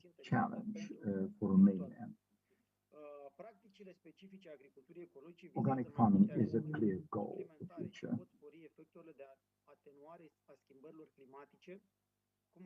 And this means that we have to provide for measures aimed at reducing climate change. And for instance, this could be done by better composting of agricultural byproducts. And so, as you can see, there are many activities that should be taken into consideration together. So, we want to run such actions that in the long run will help us to compensate for all climate affecting measures, and all that will have to be done by farmers. Thank you very much. So you are speaking about generation change, and undoubtedly this generation change is happening all over the EU member states, and a lot of work will have to be done there, so that we have younger farmers joining us. And now I would like to give the floor to the room director, Jan Tabor, wishes to speak. And I understand that you wish to speak about forestry and biodiversity, but please be brief. Yes, sure. I know that I have zero time left. But first and foremost, I would like to thank you. It's a great honor for me to take part in this panel discussion. We have heard and listened to a number of interesting presentations, and we see that we are facing similar problems all over Europe. And although we approach these issues in very different ways, so it is important to remember about the new Green Deal and the new forestry policy should be also conducted in the context of it. And there is a number of other documents, strategic documents that need to be taken into consideration. We, as forestry specialists, we believe that this is a truly good course of action. This will help us to provide for CO2 capture both in timber and in soil more effectively. And we understand that it's also important to retain water in a country, and the higher the temperatures, the more evaporation, the greater water deficit, the more drought-related problems. But forests are providing for water rotation capabilities. And already in the Horizon program, we already put in advance that forests are there to retain water. It's not only this so-called small retention that we're talking about, that those are the containers, water reservoirs that help us to retain water in canals, but also we need to think about peat areas and boggy areas, wetlands, where we can also retain water, because this water stays there and it provides groundwaters, but also well irrigated soil, and peat does not emit CO2. So it does not degrade. And so we can see that one activity leads to results. And so it's important to provide for correct development of ecosystems. And this is what can be done. This is an opportunity for us because we have a lot of forestry, and we have spruce forest, pine forest. They need to be conversed, and they should be conversed to natural mountain forests. For instance, we have pine trees there. We should have coniferous and not this. We should have deciduous trees and not coniferous trees. So we need to rebuild our ecosystems and to make them more effective. And those are good things, but also we have some concerns. We understand that Europe is not an isolated island. It's a connected vessel system, both environmental and economically. So what am I aiming at? In the strategy, it says that 10% of surface and sea areas will be protected, both on land and at sea. And if we take the guidelines of the EU on the implementation of this strategy and of this goal, it says that strict protection means that natural processes there are not impacted and human activity is reduced to the necessary minimum, which means that any activities that may affect eco processes should be excluded. So, and this is one of such activities that will have to be exercised by the forestry business because, in fact, we do have a say, we do have an impact. So, as far as the forest strategy is concerned, it says that the state forest companies in the EU member state will be responsible for the reinforcement of forests.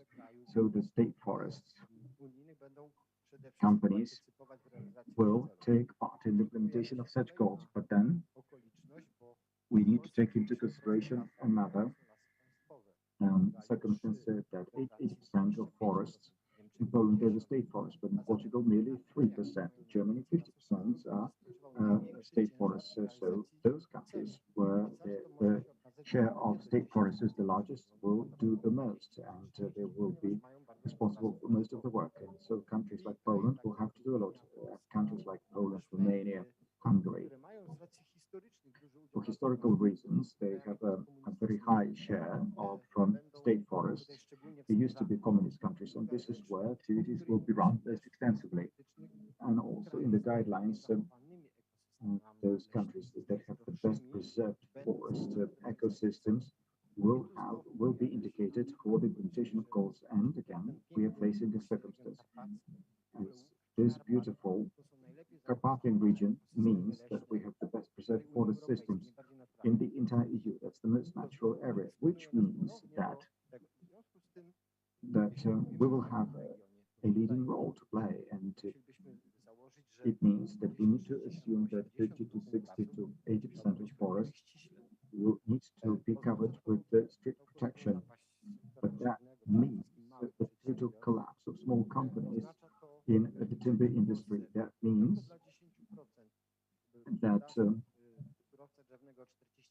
timber supplies will be reduced from 30% to 10%. It means that the prices will soar, and this means that we'll have to import timber. But where are we going to import timber from? From China and from tropical countries. But we can also substitute this wood with plastics. Yes, that's quite interesting, Director. But I also have a request. And again, I would like to address the Commissioner. So here we have received a lot of important information, but I think that the devil is not that bad as is being described. So that actually the new Green Deal means a lot of opportunities for Europe. Thank you, Madam. I would like to thank all the panelists for very interesting statements, and it's been a great pleasure to listen to you and take part in this discussion. Let me refer to a number of points. Organic farming is an important topic, and just a thought.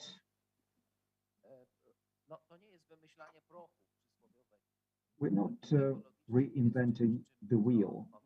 Organic farming is not something that was invented by the European Commission, and this is something that they're trying to encourage member states to do.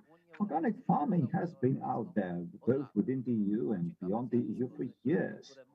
And those countries that are very much advanced in organic farming, they're not backing out from organic farming. Look at Austria. No one in Austria thinks that 25 or actually 26% of arable land is organic farmland, but no one says in Austria they're going to reduce it because it threatens our food security. How about Italy? Italy has now 16 to 17% in organic farming, and they wish to further develop it. And there are countries that are leaders in organic farming production, and the highest added value in organic farming is now in Italy. So it's 11 hectares of an average size, but 16% of farmland is organic farming in Italy. So they have 8% of total arable land in the EU. So their organic farming has quite a share, and they also have highly productive agriculture. And this organic farming is developing in those countries where there is a high share of mountainous areas. So this means that this is a good offer. Well, actually for the entire EU and for the entire farming, but in particular, this is worth developing in mountainous areas, to be specific. And another important point that in Poland, the 3.5% of organic farms, those are rather large farms. Their average size is 25 hectares, and the average size of an organic farm in Poland is much larger than of a regular farm. So as you can see, small farms are not pursuing organic farming yet. So we need to put in more effort for the small farmers to start using organic farming, because this is actually an opportunity for them. I'm very happy to listen to the words of Mr. Getcher from Moldova, who said, which actually makes the point that beyond the EU member states, there are other countries, associated countries, who are also serious about the development of organic farming. And some critics and those who do not see the point of organic farming, they say, yes, yeah, sure, we are going to develop organic farming, but others beyond the EU will produce massively, and they will flood us with their cheap products. No, I think that it's not only in the EU that we're thinking about the environment, and in fact, that shows that other countries are going to compete against the EU environmentally. And I'm happy to see that. I'm happy to hear that from Moldova, and Moldova,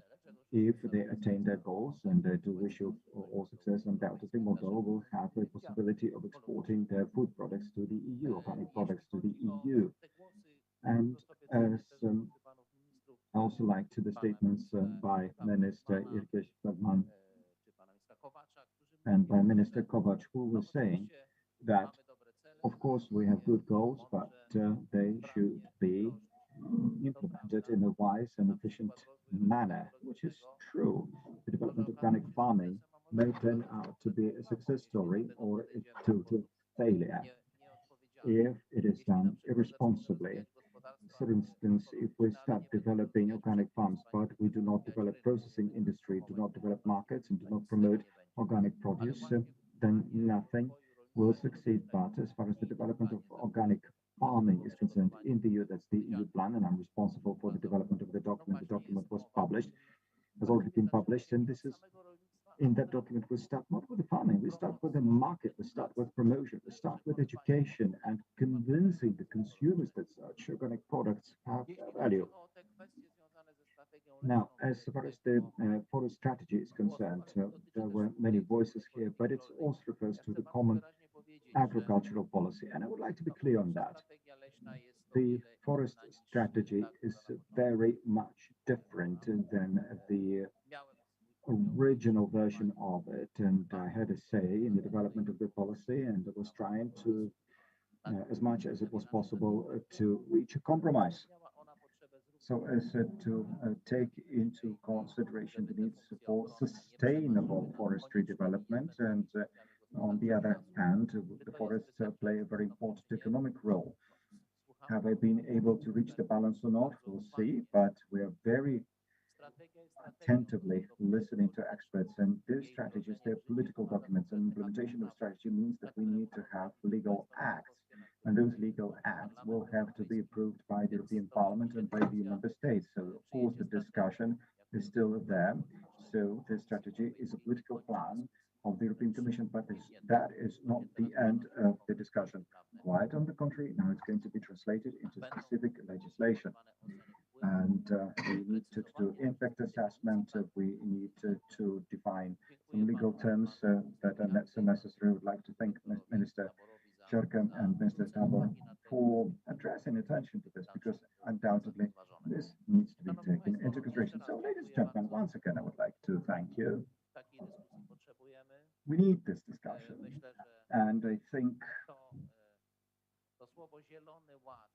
when we say Green Deal, oh, by the way, one more thing that skipped my mind, I wanted to say that all those countries that in the Carpathian region, that is the Czech Republic, Slovakia, Romania, Poland, Moldova, Hungary, all those countries in this region, they're more green, they're greener than Europe is, because it's greener than the green Europe. Well, actually, Europe is not that green as far as farming is concerned, because we look at the level of the use of pesticides or fertilizers, or we look at the CO2 emission rate per hectare, or if we look at the intensity of animal husbandry, then it turns out that the Carpathian countries are much greener. For instance, CO2 emission in Poland is at the rate of 2 tons per hectare annually. Likewise, in the Czech Republic, Hungary, Romania, Slovakia, their rate of CO2 emission is quite much lower. And their use of pesticides is 2 kilograms of active substance per hectare. And in some countries of the EU member states, they have 9 kilograms. And here in the East, it's 1.5 per 2 kilograms of active substance. So undoubtedly, it is important to provide for activities there where the emission is the highest. As far as the animal husbandry is concerned, in the Netherlands, they are implementing a national program. It's not a EU program. It's the national program for the reduction of intensive husbandry. 25 billion euros is to be spent on reducing the size of animal farms by 1/3, because their sizes are just beyond being rational. It's more than 200 cows per 100 hectares. And in Poland, we have 43 cows, and in Hungary, 16 cows per 100 hectares. So there are big differences that need to be taken into consideration. So once again, I would like to thank for this discussion. It's been really, really great exchange. I think that we are on the right path for this region in Europe, this region of the Carpathians, to take advantage of this green transformation of European agricultural policy. Thank you very much. Thank you. I would like to thank Mr. Commissioner.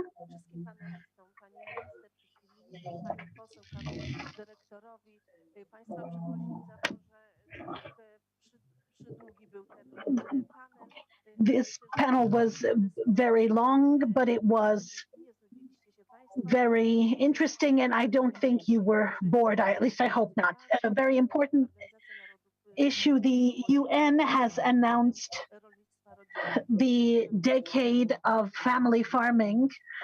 2019 to 2028 is the decade of family farming, and approximately 80% of the world food is produced by family farming, and they manage 70 to 80% of the area in the agricultural area in the world. So thank you very much. And right after this panel, we will start the next panel. My apologies to the panelists for taking slightly more time than was allocated. Już?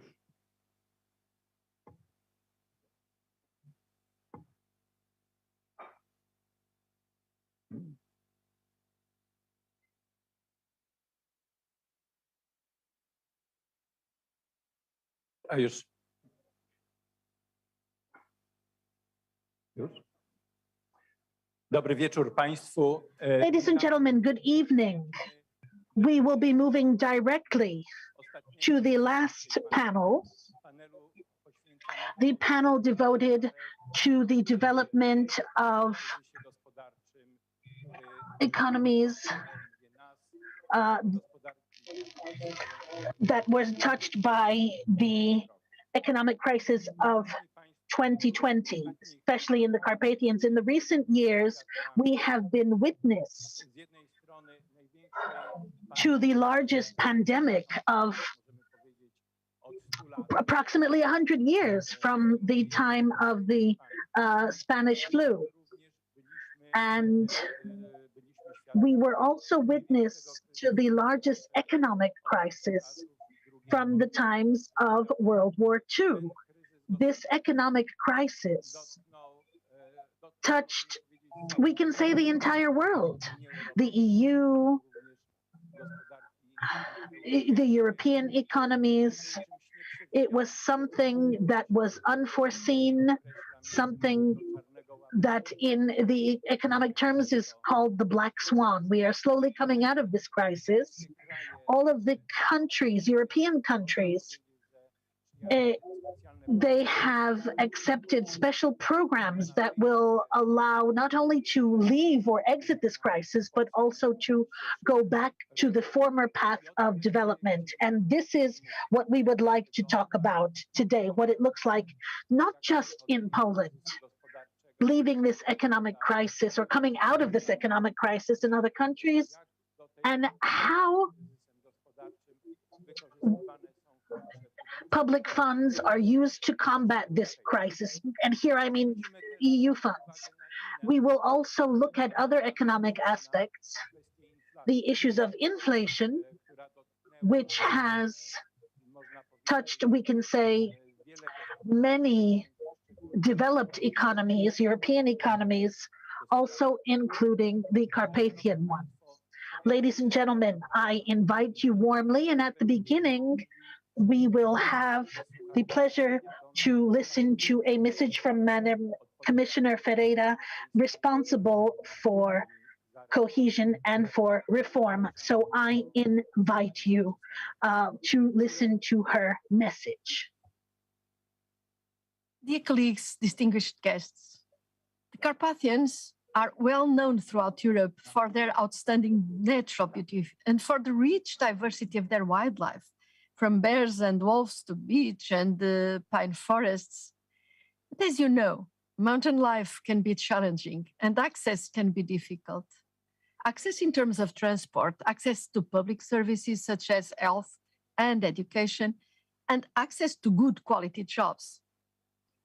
Mountain people are resilient, but we must help them build on the many opportunities of the Carpathians to keep mountain life going for future generations. So I am delighted by this conference and particularly pleased to see EU member states and the non-EU neighbors working together to solve their common challenges and grasping their joint opportunities. We in cohesion policy have always encouraged and appreciated the day-to-day cooperation between Carpathian regions, municipalities, cities, and civil societies. We hope you will build on this, as well as on the new macro-regional strategy, which covers most of the Carpathians and cross-border and neighborhood cooperation, which can be found everywhere in the Carpathians. Cohesion policy is always there to make sure that no region is left behind.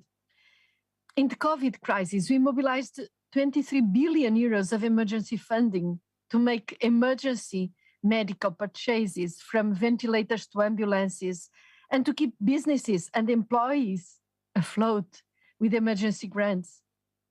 And now we are investing in a green and digital recovery. We are currently launching the new programs which will invest 420 billion euros in regions across Europe. For the Carpathians, I would particularly recommend 3 types of investment. First, to invest in business opportunities and entrepreneurship. This region has enormous touristic potential, including high-end tourism. But I would also add that teleworking is already changing the geography of business. Do not settle for tourism alone. There may be other activities made possible by remote working and attracted by the natural beauty of the environment in your regions. This will build on a second set of investments in public infrastructure, from transport and internet, social services and education. High-quality public services are essential to enhance attractiveness of regions and to ensure a high-quality life. Third, we must invest in nature protection, especially biodiversity and climate adaptation, to ensure that mountain life is sustainable. I hope you'll consider all this and more in our discussions today. I believe that the Carpathians have a bright future with high-quality jobs, high-quality transport and public services, and a well-preserved natural environment. Cohesion policy is there to invest and support regions in the aftermath of COVID, and as we go through the green and digital transitions. But the secret ingredient is people, local people, your visions and ideas, your work and your initiatives. So thank you very much, and I wish you a fruitful discussion. Thank you. My bardzo, pani komisarz. We would like to thank Madam Commissioner for this. Cohesion policy, regional policy of the EU has always been important for us, for Poland, for the entire Carpathian region.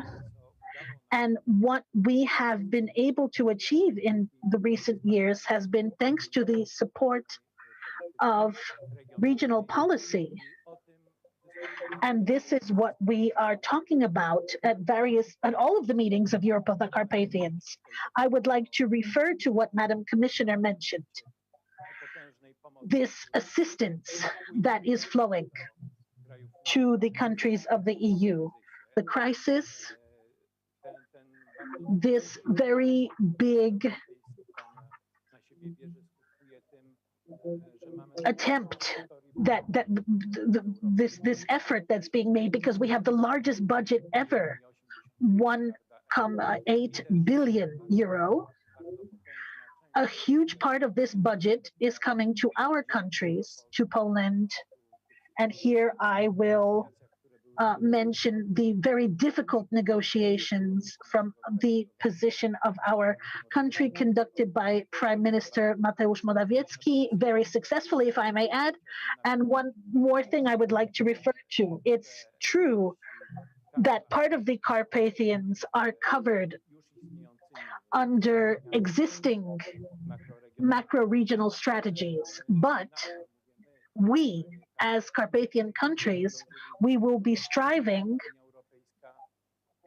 for the EU to approve a special macro-regional strategy for all of Carpathian region. And I think Minister Waldemar Buda will be talking about this. We will now move to our panel. I would like to welcome our panelists. I will begin with those who are with us.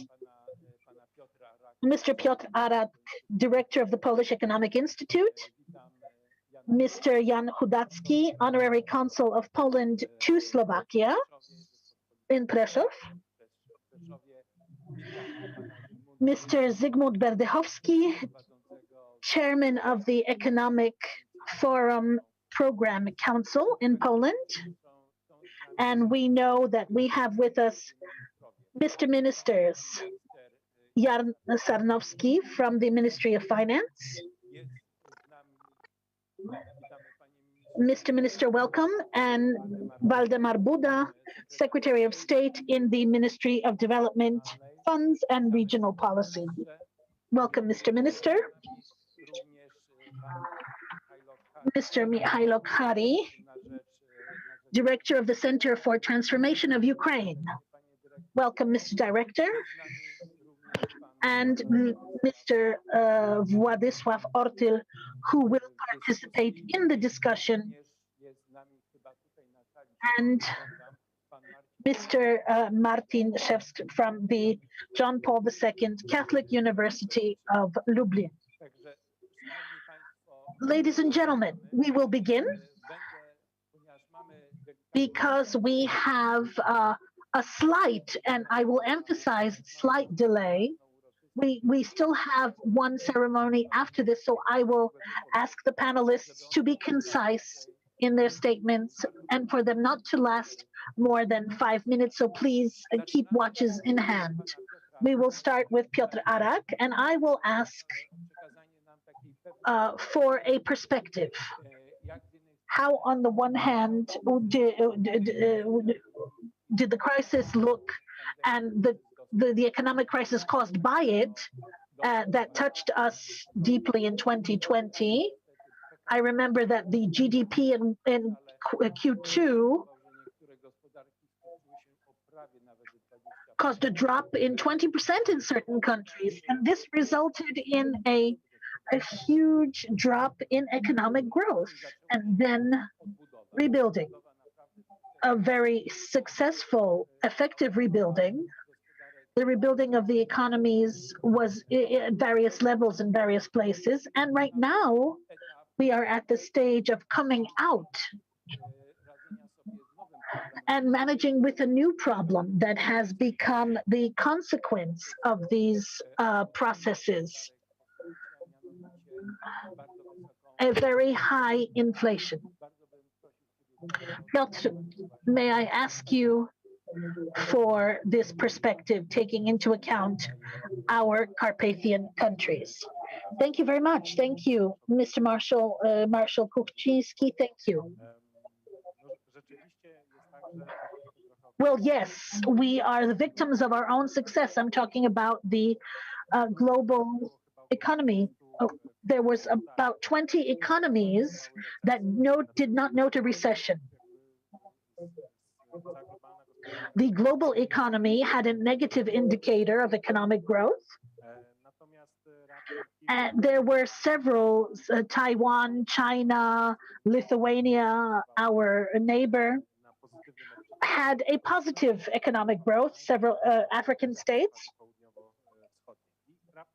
Southeast Asia, the rest of the world, of the developed world, was in a recession. And Italy, France, Portugal, Spain, they have not built back the size of their economies. So these countries still have the levels of pre-2020. Last year, we were able to rebuild at May of last year. We're not at the same trajectory of growth, but we are in a good place. The Polish economy decreased by 2.5% in 2020. This was the result, number 2 or number 3 in EU. Ireland, they had a positive GDP, and that's because money from other countries is transferred there. So their central bank has a different calculation of GDP. Lithuania and Poland, apart next to Sweden and Denmark, had the lowest recession. We had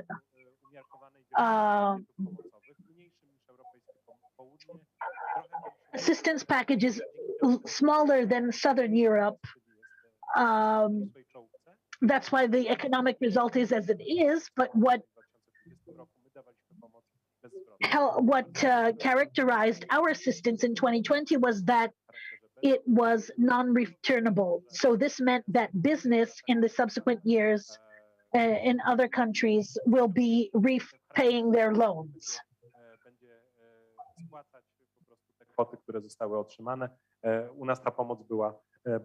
Here the assistance was given and will not need to be repaid.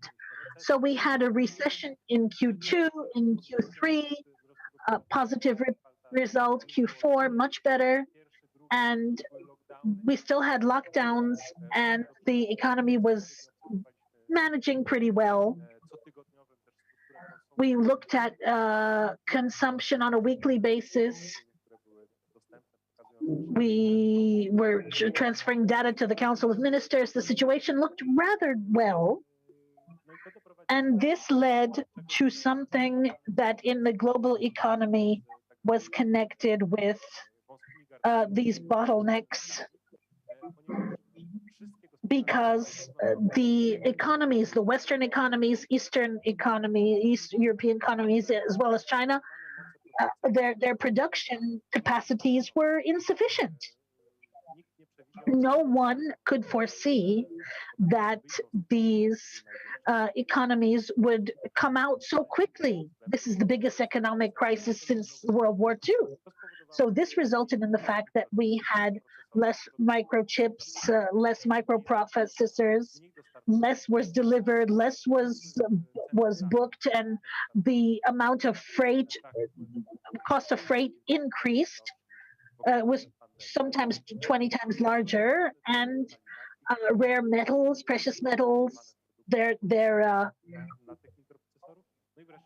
amounts went up, and fuels. In 2020, we had very low levels of fuels, and then the sabotage of Russia, a rationed supply of gas in the summer of 2020, lessening the gas reserves in Western Europe. In our country, it was at a lesser level because we have a lot of supply. So Poland was in a slightly better position. So when this rationing started.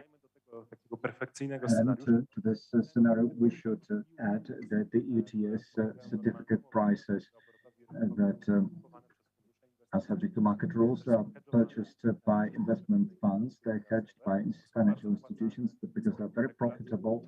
There are regulations tabled by the European Commission, so the prices are there to be hiked, and they're already at the price level envisaged until 2030. So we have inflation. To that, we need to add a very high speed of increasing wages in Europe, and in fact, in Poland and Romania and Bulgaria, we have a major increase in wages, but in our economies, wages are increasing faster. So it means that we have this perfect storm that has hit hard our region, and for instance, it was 12% in Estonia, 10.7% in Lithuania, 8% of the inflation in Poland, 7.4% in Hungary, in Romania, 7.6%, Spain 6.6%. So, and this is the top part of the table of the Eurostat. So those are the countries with the highest inflation rate. The only advantage is that last year the Polish economy was developing with 5.7 GDP growth, and probably this is going to be revised again upwards because they have not yet taken into consideration all of the public investments that are otherwise evaluated by the end of the year. This year GDP is going to be 4% growth, and then two more figures, and then I finish. So the average European GDP growth is going to be 4.4, but it's probably exaggerated because the inflation is there to stifle GDP growth this year, and the European economies will have good results, and the US is going to have the growth of 3.8% GDP, but we'll see more growth in 2023.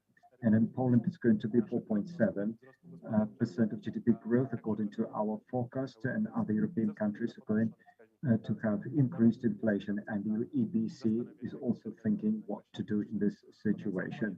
And at the very end, let us say that we're happy that we have our own a bank and national currency, but for instance, Lithuania cannot actually influence that much the fiscal policy, and Lithuania has an inflation rate similar to Polish, but in Poland we have our central bank, and we can do something about it. So thank you.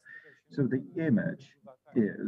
picture is that our region, that is Carpathian region, generally speaking, is faring fairly well with this economic crisis that was caused by the pandemic. So we're back on track, growth track. And what you have not perhaps mentioned that much, but actually we have a rather low level of unemployment. Actually, we have the lowest level of unemployment in our history. So people have jobs. And if we compare our part of the EU against the south of the EU, then the differences are very stark. But the recovery process is still going on. Not all of the EU member states are back on the levels, pre-pandemic levels, and the response of the EU is quite strong here. And Commissioner Ferreira spoke about that. And now I would like to ask talk about the activities of the Polish government, and it's over to Minister Waldemar Buda. So we're going to talk about Polish government activities. We have a special program,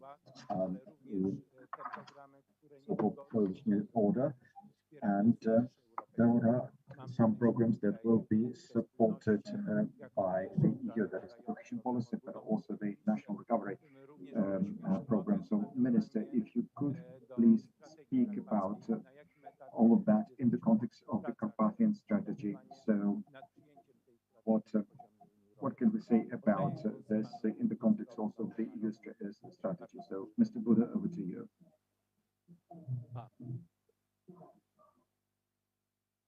Halo? Usłyszałem, że chyba mamy problemy. We're having a problem. There is a very strong echo effect.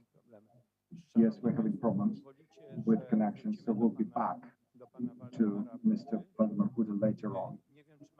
I do not know whether Mr. Jan Sarnowski is with us.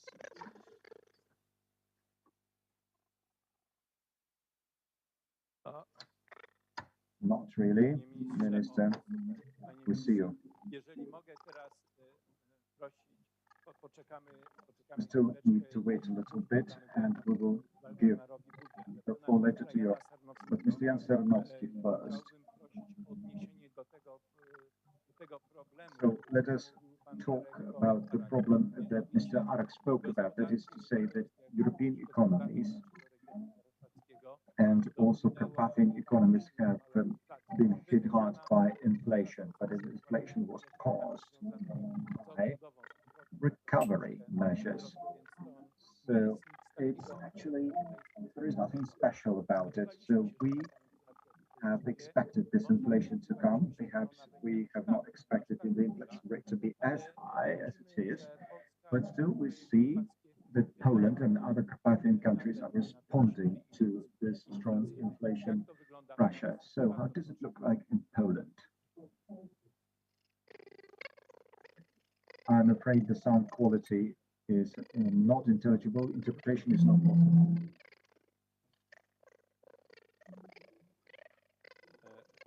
Szanowni Państwo, as we can hear, sometimes technology fails, and we have no other option. So we'll first run our own internal session, and once we make it and connect with online participants, then we'll talk to them, because for some reason the internet is not working well right now, although you can see this beautiful winter in our backdrop. This winter is in the Carpathian and in Bieszczady. There are winter conditions, and there were discussions here. So what is it that we see on this picture? That is the Wielka Rawka view. We're looking here at the Połoninas and at the Tarnica range, and this beautiful trail to the right, that is the state border between Poland and Slovakia. Just explaining that, because not only we were interested in knowing what is it that we are seeing on this picture, but now actually I spoke about that trail for a reason. I would like to ask Jan Chodacki to tell us about Slovakia, and in Slovakia you have been preparing for the crisis, and how are you managing with this economic crisis in 2020? Over to you. Za slovo, vážené dámy, vážení páni. Thank you very much, ladies and gentlemen. First and foremost, I would like to thank Marshal Kuchcinski for his enthusiasm, never-ending enthusiasm in the development of the Carpathian region. No one has been so persistent on the development of this region in the past, and he has devoted so much time and effort. And speaking about the crisis in Slovakia, I'm not going to talk about the recovery process, and I am not going to talk about the saving the economy, but as the economic indicators are concerned, we used to have 8 billion of deficit, but what helped us, it was the big industry, big companies, and some of the government regulations were also helpful, and so we still had some resources, some assets that helped us to keep GDP growth at a good level. So the impact was not that great as far as the unemployment is concerned. The unemployment rate increased by 1%. It was not a big increase in unemployment because this pandemic crisis was a major one, but we have never had to deal with a crisis of the kind of this sort in the past. So the worst situation was in the services sector, that is catering and tourism. And, this is where government restrictions were quite strong, and they were also trying to support the population, but many people had we had to pay for furloughed staff. But what we have managed to do gradually, we were trying to save services companies in the services sector. And as far as the regulations are concerned, initially we were acting ad hoc on an ad hoc basis, but then we assumed a more systemic approach to sectors. So as far as the automotive industry is concerned, big industry, machine building sector is concerned, those sectors were strong enough and they were still generating revenues. So we had the money that could be used for spurring economic development. But let us talk about the current crisis and the inflation. This crisis is a different one, and we could prepare for this crisis ahead of time, and we had tools at hand. The Western EU member states, they have already had experiences related to this type of crisis. So they have instruments, they have tools to be prepared. And of course, I am going to talk about one part of this consumer basket. And in this basket, we have energy prices. And, as far as this basket is concerned, some of its items have a major bearing on the inflation rate. So I would say that it is not the result of Russian policy only. It's not only the result of the Russian gas policy, although yes, there is a certain influence of it. But some people say some countries have been capable of taking early action. They were prepared for reduced supplies of gas. But we need to understand that energy prices were caused by pointlessly ambitious energy policy of the European Commission. So, for instance, we may say that the support of renewables has led to it. As far as renewables in Slovakia are concerned, the energy prices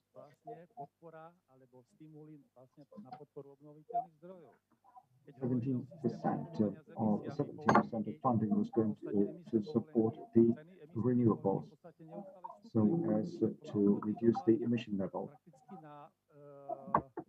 So the emission quota prices keep on growing. So this all is having impact on our energy consuming companies. Also, it has affected the heavy industry. So also there is a lot of speculation on stock exchanges, and so the sale of the quota was speculative, and energy prices were going up. So all of that was caused by some speculation. So sometimes those prices are hiked artificially. So what can be done so as to reduce the influence, how to reduce the inflation and to mitigate the effect of the crisis? As far as the energy policy of the EU is concerned, it should be reviewed. Already now, we know that the first steps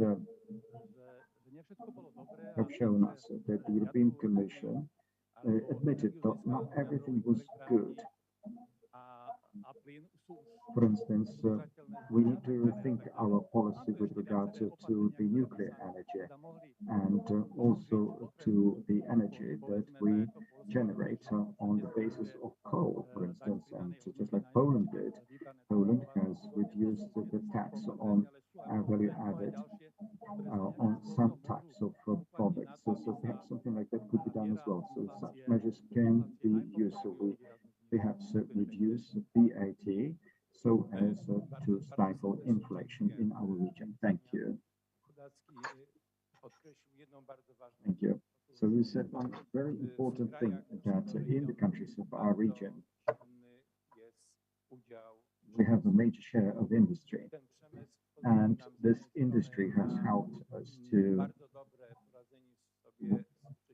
deal effectively with the earlier crisis 10 years ago that affected the EU, and the industry has shown its strength and fortitude this time around as well. But we should not forget about industries that have been hit by the crisis, such as the services industry, especially catering and tourism, and they're very much important here in the Carpathian region.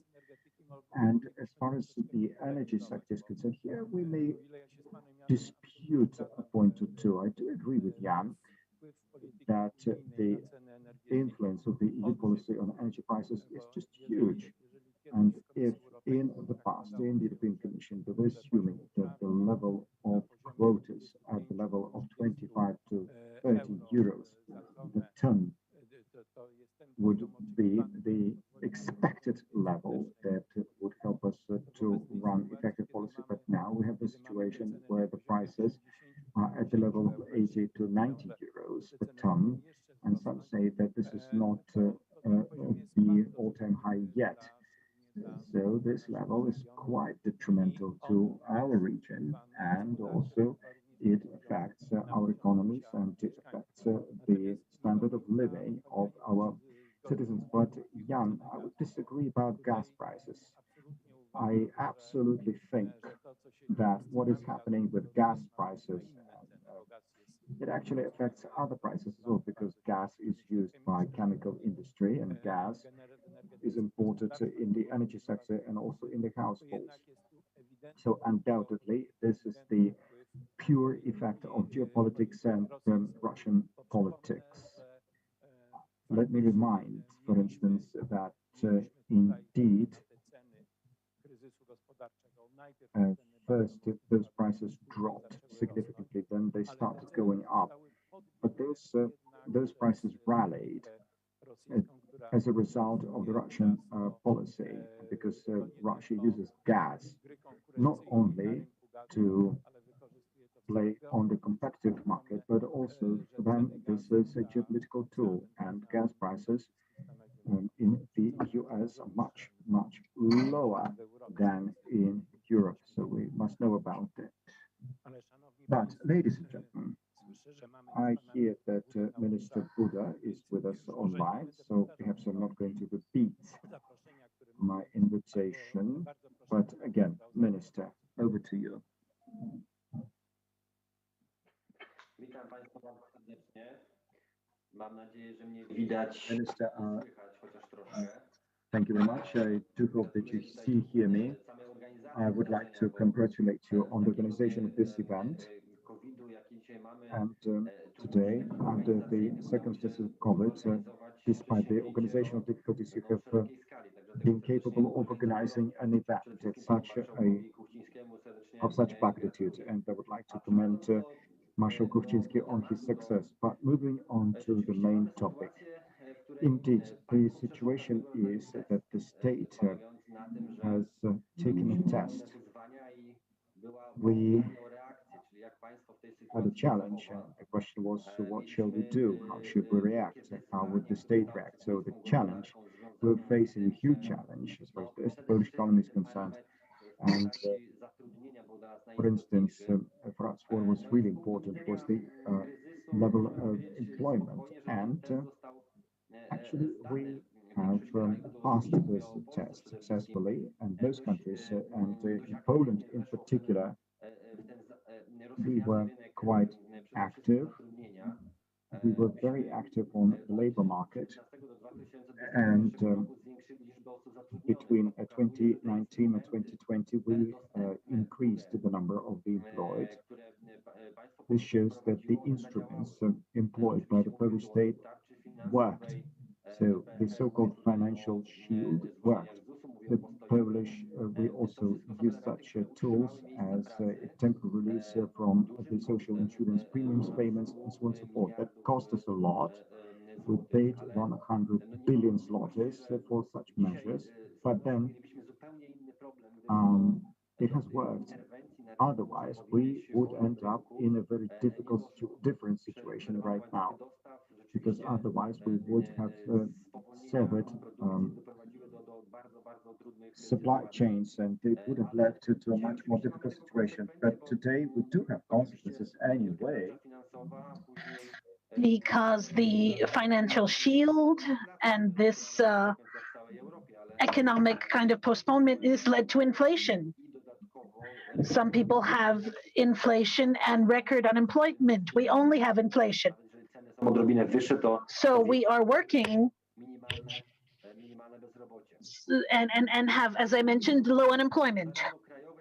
So there were European and national funds, because from the ministry, we took actions that were to help the situation. We were big fans of the situation. We wanted to see the effects of maintaining the planned projects. There were a series of plans with European funding that were threatened because there was downtime in terms of the delivery of components, amongst others. So there was a threat that there would be big delays and there would be a lack of funds. So there was a special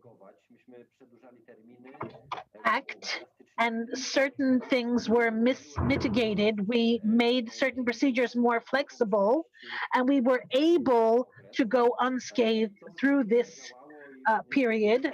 And certain institutions, for example, in terms of the timelines of settling projects or certain stages of projects, were made more flexible. And I would like to refer to the topic, the main topic. The Ministry of Funds has a role here.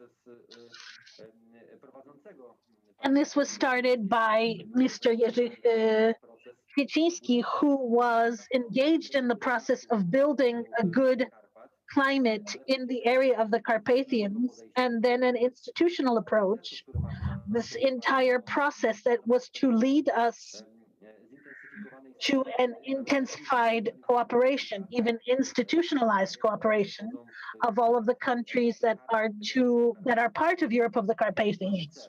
So what is our aim? A macroeconomic strategy for our region. Commissioner Ferreira mentioned, and to see how far optimistic it is. And I don't think we should be stepping off the path.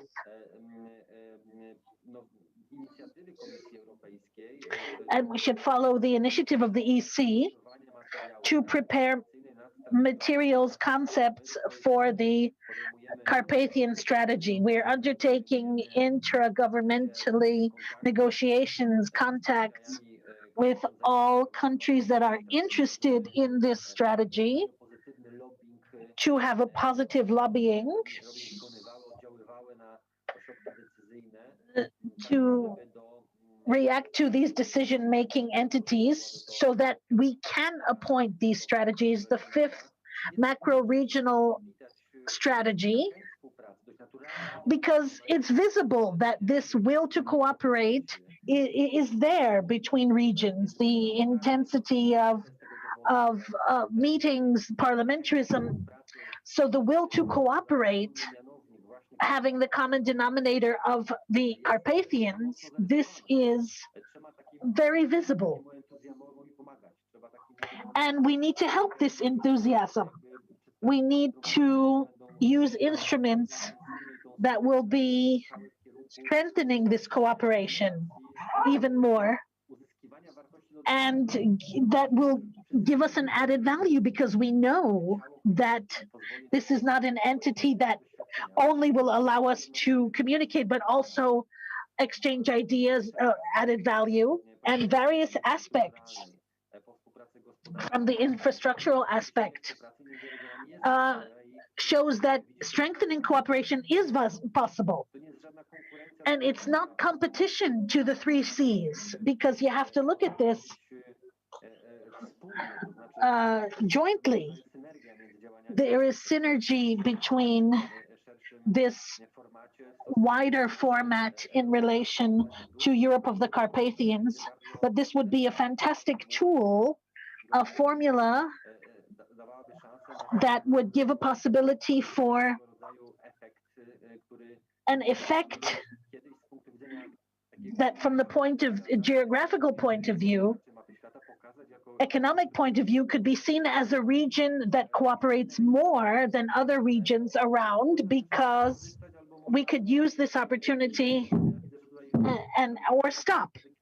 And this potential here exists to cooperate more, and all of these countries are involved. The pandemic did not make this easier for us, and each process that has its international aspect, it suffered.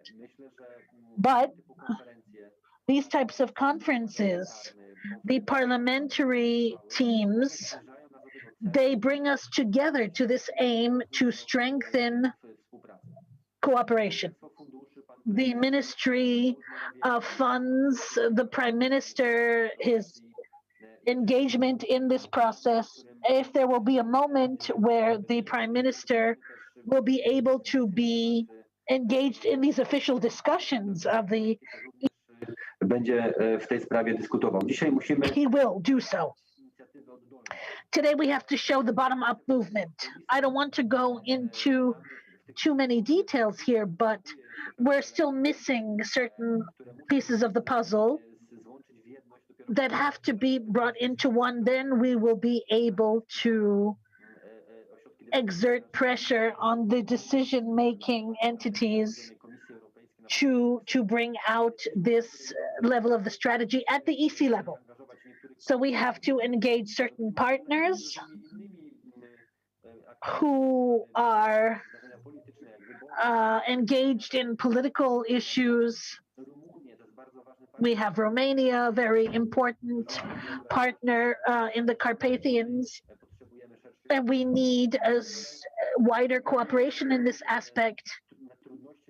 We have difficulties when getting to the strategy,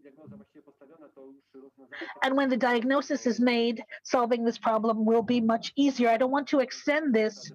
Perhaps I will have the opportunity to speak again, but I know we have limited time, so I want to pass the mic further. Thank you. Thank you very much, Mr. Minister. Thank you for this last remark, and I will ask the subsequent speakers to not exceed 5 minutes. Mr. Minister, a very important intervention. I'm very happy because our country is Poland. We are a country that uses public funds and EU funds very well for development, regional development, economic development, thanks to which, for what Mr. Adamczyk spoke of, via Carpathian, amongst others. There's also small projects Puchatka in Wetlina, or support for the mountain safety police. These are projects that are important. They're important for our Carpathian region. Ladies and gentlemen, we will try to join Jan Sarnowski. Mr. Minister, how are we managing with inflation? What does it look like in Poland, in our region? Does everyone hear me? Yes? Ladies and gentlemen, as mentioned in the introduction, and how Mr. Arak stated, inflation, due to the fact that we're coming out of this slowdown from the pandemic, the entire world is fighting this. The US, Germany, Spain, countries from our region, from Carpathia. In October, certain countries brought in programs to limit the losses amongst those that could have it would have a negative impact on those who don't make a lot of money, seniors or those less privileged. So in France, those that earn less than 2,000 euro per month, they got an allowance. France also said that it would freeze gas for 2022, and these two directions, changes in pricing policy and direct support of the residents in the west of Europe, Germany, the UK, or Italy, but also countries of our region. Also in Carpathia, Czech Republic, for November 1st to the end of the year, the country did not count VAT for gas. Romania, administratively, regulated gas and electricity prices and also allowances for those earning less. In Estonia, lowering energy by VAT. Ladies and gentlemen, the Polish government did not remain behind. And as other countries were being implemented, Poland brought in its own projects in this scope. From January 1st, VAT, as well as the excise tax for the key services, especially in winter, because this is lowered costs for heat, systemic heat, energy,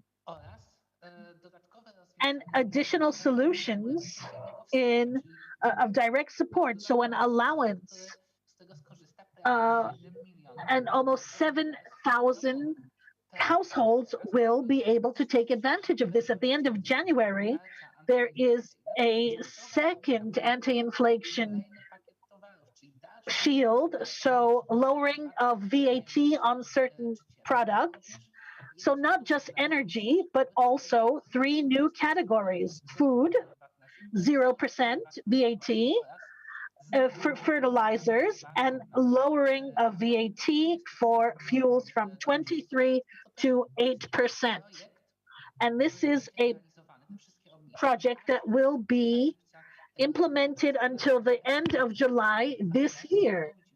So it's going to constitute a shield for the most sensitive, and it will protect against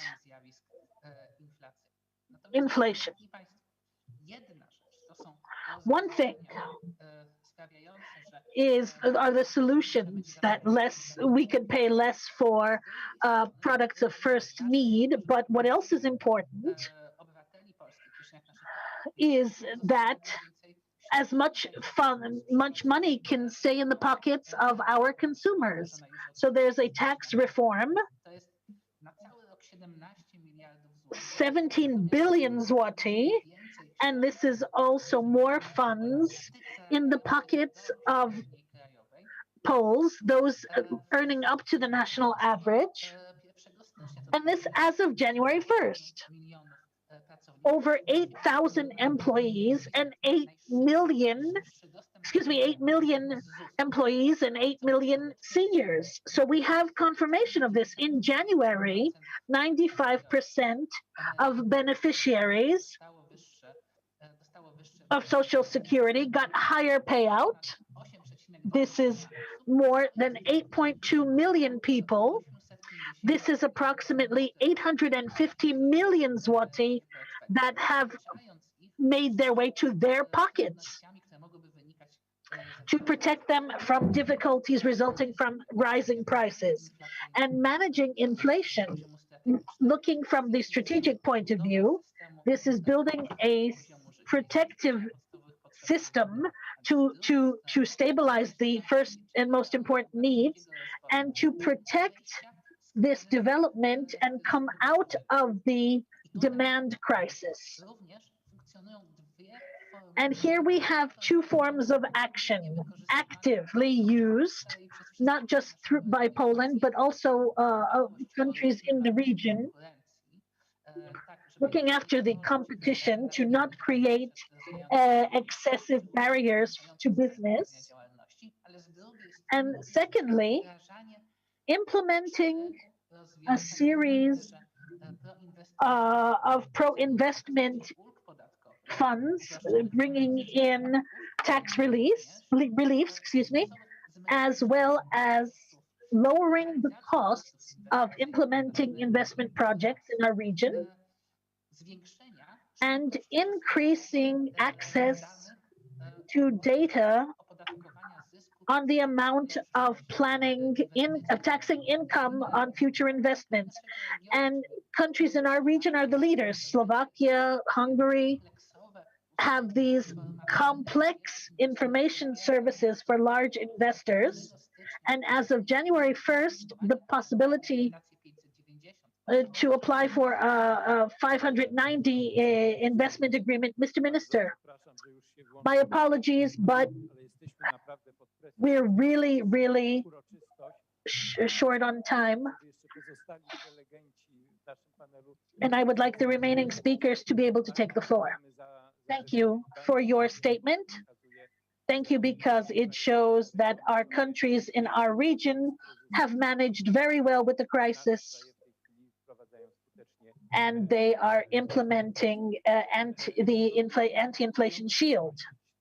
I would like to ask Zygmunt Berdychowski to give us a perspective what it looks like on an enterprise company level, how companies see this from the point of view of the bank.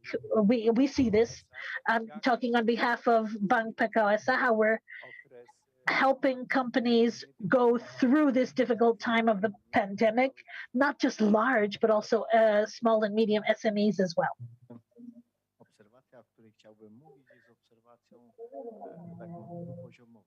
The observation of someone that is running a small company, as well as an observation of someone that talks to all of the people that participate in the economic forum. And if I had to start from remarks of the observer, I would say that this crisis that is still taking place is leading us to the fact that we are slowly sure that the fetish of economic growth of the 21st century is leaving us. Together with the Warsaw School of Economics, and they're conducting research among enterprises. What is the most important thing for them? In 2019, all of the respondents talked about restructuring, development, investment, reliefs, these types of formulations. In 2021, everyone was talking about security. Security, security, security. So not economic growth, not fast investments, not costs connected with limiting labor or just safety. We are witness to a geostrategic paradigm visible for many years, that one who has technology is the consumer of this excess because they have this technology at their disposal. Of course, this is regarding the Western world, because this is where the technology that were pushing us forward were created. In January, the biggest producer of renewable energy, photovoltaics, they gave a prognosis for 2022, and it turns out that in relation to the fact that the US government imposed an embargo on products from China that are needed for the mounting of photovoltaic panels, so these prognoses had to go down. Secondly, of course, the stocks of this company dropped. This is one example of touching upon a problem that we observe right now. Those that have resources at their disposals, these rare earth elements from China or fossil fuels, and being aware of the fact how important these resources, raw materials are, they want to participate in the division of these benefits. They're not going to agree what their share was of the share of the Western world, that thanks to technology, we took the entire tool. We need to sit down at the table and talk. The EC presented prognoses on how many forests we need to plant. And what's going to happen if rare earth elements don't go to Europe from China? Well, in France, that is this basin of rare earth elements, we're going to have to start excavating them again. And what does this mean? That to gain a ton of iron, we're going to have to process, let's just say, 10 tons of iron ore. To get a rare element of cobalt, for example, lithium, that are needed for telephones, for wings, for windmills, for rockets, we need to process 100 and in certain cases 1,000 tons of this ore. We need to dig. We need to dig in Asia like they do in Asia and in Australia. This paradigm is falling right before our eyes. And another important thing, Poland as we observe it today, world politics, European politics in the past 100 years, 150 years, was focused around a central meaning, central division to the right and the left. The left that wants that's in the interest of those who are injured, and the right to those that believe that there's too little freedom. Today, we see that this division is being replaced by a different division, and this is a division into the left that is fighting for those who are excluded or potentially excluded, has nothing to do with the previous division to ensure increased redistribution, because this is fighting for the rights of LGBT, immigrants, or ecologists, or women. Fundamentally, this is changing this Western politics. So each minority is bringing into its postulates into written law, and this makes this law that until now was the foundation of development of capitalism on a free market economy, makes it very heavy. And I want to end by saying that when we're assessing this crisis through the paradigm of a small enterprise, firstly, I would like to say that 2021 was the time when Director Arak mentioned a new economy was born. Today, no one is saying, or no longer saying rather, over the past 2 years, that a state is to be passive. It's supposed to look that the invisible hand of the market, it will take care of something. No, the state has to be active, intervene. And this has saved thousands, if not millions, of jobs in Poland. And this is also a trap, that these problems that we had in 2020, we have to solve in 2022. Because costs of labor, I'm not going to go into too many details. Thank you. Thank you. Yes, you're right, absolutely right. But that's another topic. But we shall revisit those topics and we will see how companies are getting by. Ladies and gentlemen, now I would like to listen how the fight with the crisis, with the economic crisis, goes in Ukraine. Although Ukraine right now is facing a much bigger challenge than the economic crisis in its own right. And Ukraine is facing direct threat posed by Russia. So already today, we were mentioning that. But as far as economic matters are concerned, I would like to give the floor to Michał Karia, the director for the Center for Transformation of Ukraine. Dear participants of the conference, the economic development of our region depends on whether we are going to have war against Russia or not. And we're doing whatever we can, and we hope that there will be no war. In 2014, Ukraine, since 2014, we have been in the condition of war. And in fact, that is the result of activities of an aggressive totalitarian regime and West opposing it. And the success of Ukraine will have a major significance for global democracy. And therefore, Ukraine is developing ambitious and comprehensive plan of transformation. And I quoted a common declaration on strategic partnership signed by the presidents of the United States of America and Ukraine, adopted in September 2021. Our Western partners have done a lot. They have undertaken many diplomatic, military, geopolitical endeavors so as to stop Russia in her aggressive behavior.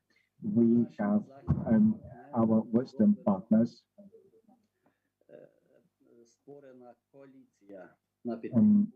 have established a coalition to support Ukraine that is headed by the United States of America. And the G7, the EU, the NATO member states support and help us. And they help us with diplomatic instruments. They provide us with modern military weaponry and equipment. Also, they have imposed sanctions and will impose more sanctions. Kyiv is visited by our partners and leaders.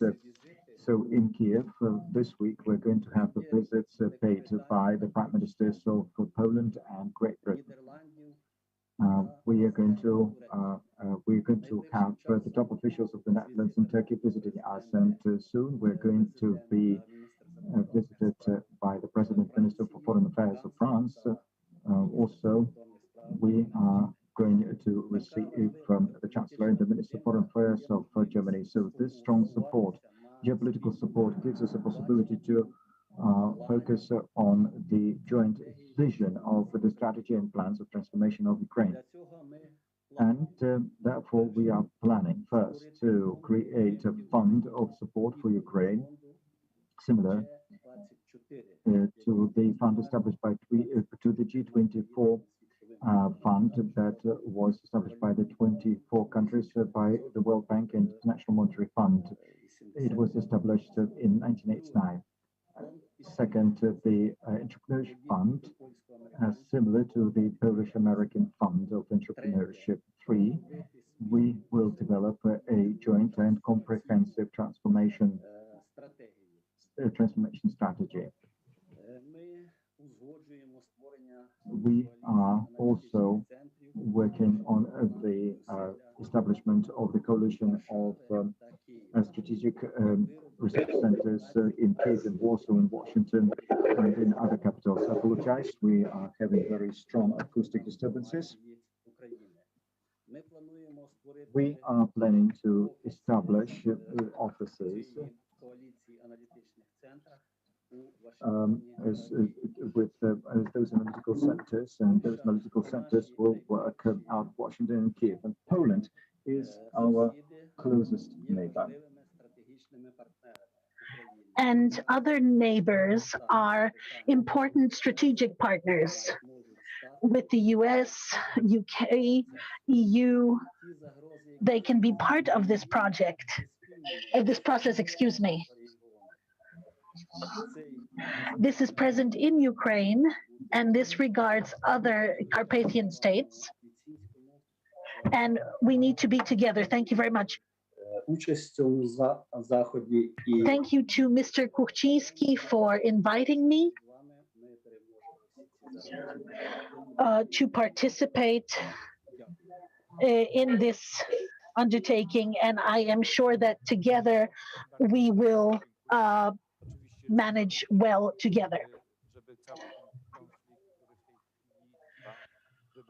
We hope that this conflict will end just with threats. And on my side, we can say on behalf of the Polish society that we would like this tension to end and for the Ukrainian economy to be able to develop. Ladies and gentlemen, we're ending this main part, but before I end this panel, I would like to ask for 2 interventions, brief interventions. Marshal Władysław Ortyl, who is with us online, how the regions are managing,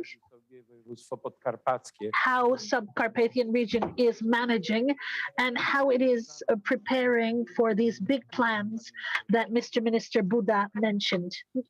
Mr. Marshal. Ladies and gentlemen, thank you. Thank you for the invitation, for the participation, the possibility to take the floor regarding the region of the Carpathians. Thank you to Marshal Kuchcinski for his great contribution. Minister Kwieciński knows that this history here is very long, but he also knows that it's effective. The autonomy of raw materials, the previous speaker, Zygmunt Berduchowski, mentioned this, but we need to come back to the Carpathians because they're beautiful, they have potential, and they need support and assistance. Today, good news, because Madam Commissioner Ferreira perceives our conference as large activeness in the macro region. And I think that the Carpathian strategy can become an instrument for rebuilding the economy in the Carpathians. It can be an instrument for economic development, specifically in tourism. And today in the region, we have the field, and it is funded by the national budget, by the EU. Lots of activities are being carried out. And we are also waiting for this stream of funds coming in from the development fund, from the Fund for Carpathia, the former operational program. We're learning the new name, and the national programs. And here, together with the ministry, with all of the regions, We need to prepare and end the consultations, negotiations. This is a very important matter. I think, ladies and gentlemen, that we are ready because this thinking has already been in force. We have lots of identifications, preparations. We are inspired by funds that come from the state budget. And here I'm thinking about the Polish deal, these bridge funds. And what I would like to say is about the area connected with tourism. Here I would like to draw your attention to a cultural tourism that can be revived. Bieszczady, Karpaty, we have huge folklore, art here, architecture, painting, bands, folk groups. We have to bring this into this small enterprises that can serve tourism. And I think the Carpathian strategy can serve this as well. And we will be implementing transborder programs. We're going to be able to support this with our funds, but we need the instrument of coordination, which is the Carpathian strategy.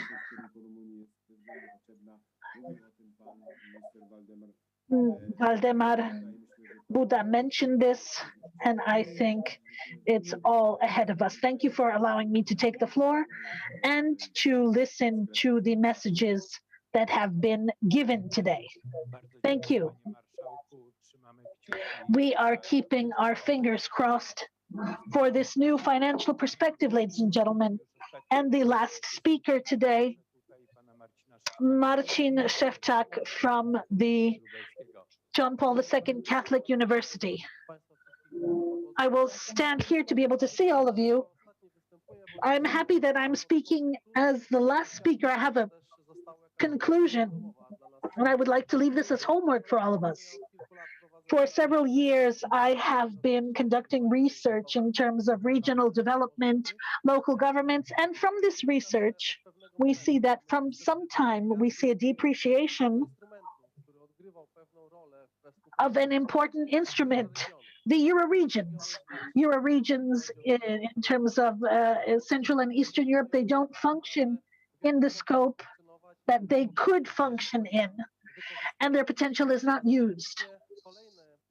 Hence, the Euroregions, they have a mutual mechanism that will bring about this civic society. What is happening in this Carpathian region can strengthen the economy post-pandemic times.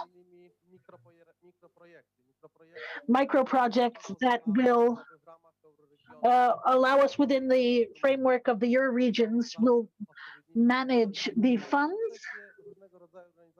and various NGOs will be able to apply directly. This is a conclusion, and I think that this would be a big added value for the development of the entire Carpathian region, as well as the concept connected with Europe of the Carpathians. Thank you very much. Thank you, ladies and gentlemen. This was the last voice in the panel. Before I close the panel session today, I would like to thank the organizers. Marshal Kuchcinski, thank you for the possibility of discussions. We know very well there will be no development of the Carpathians to the level that we would like to see without joint common actions of our countries, our regions, our local governments, and our companies. We see that we are able to manage in crisis, after the crisis.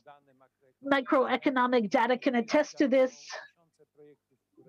Thousands of projects carried out in our region. I think that the next time we meet, we will be discussing we will be able to devote more time to the discussion on new projects. And I think that we will also be able to say more on the macro-regional strategy for our Carpathian region, because this is one of the highest forms of regional cooperation that was prepared at the EU level. Thank you very much. And we invite you to the last event, a special event. And here I will pass the mic to our colleagues. Ladies and gentlemen.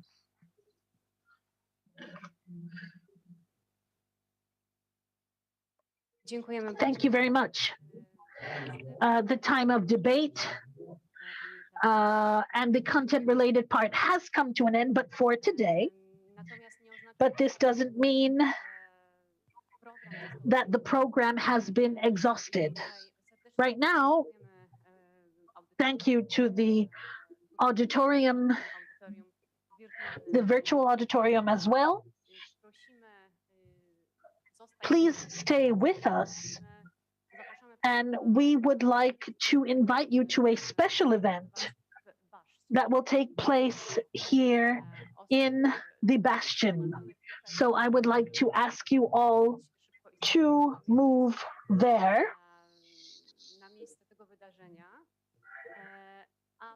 And those that are with us virtually, we kindly ask you for your patience and ask you not to disconnect.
Głównym tematem tegorocznego Uniwersytetu Letniego jest przyszłość Europy.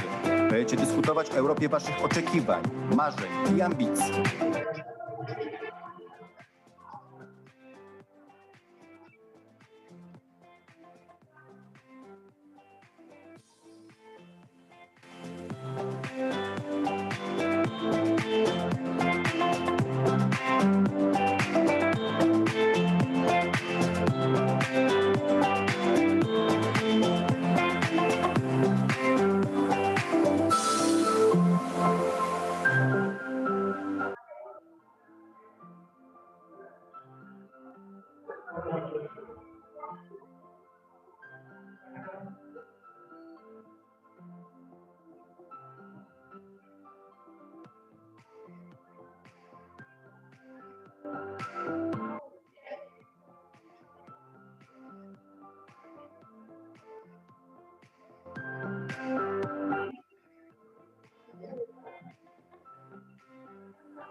Głównym tematem tegorocznego wizytu letniego jest przyszłość.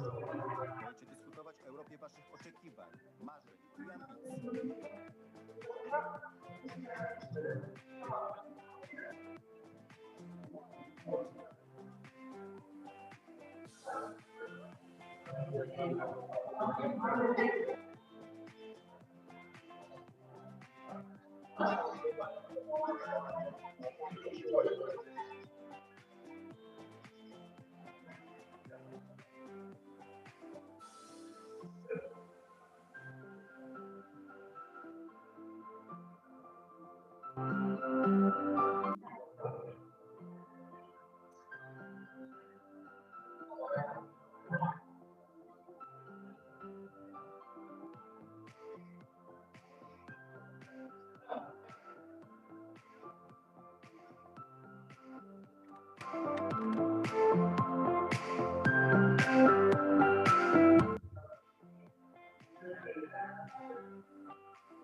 Być może macie jakieś pewne wątpliwości, tego słuchacie co oglądacie.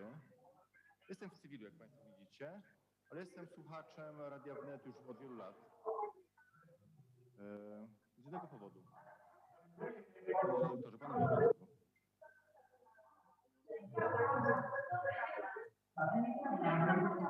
Pan redaktor podejdzie do mikrofonu.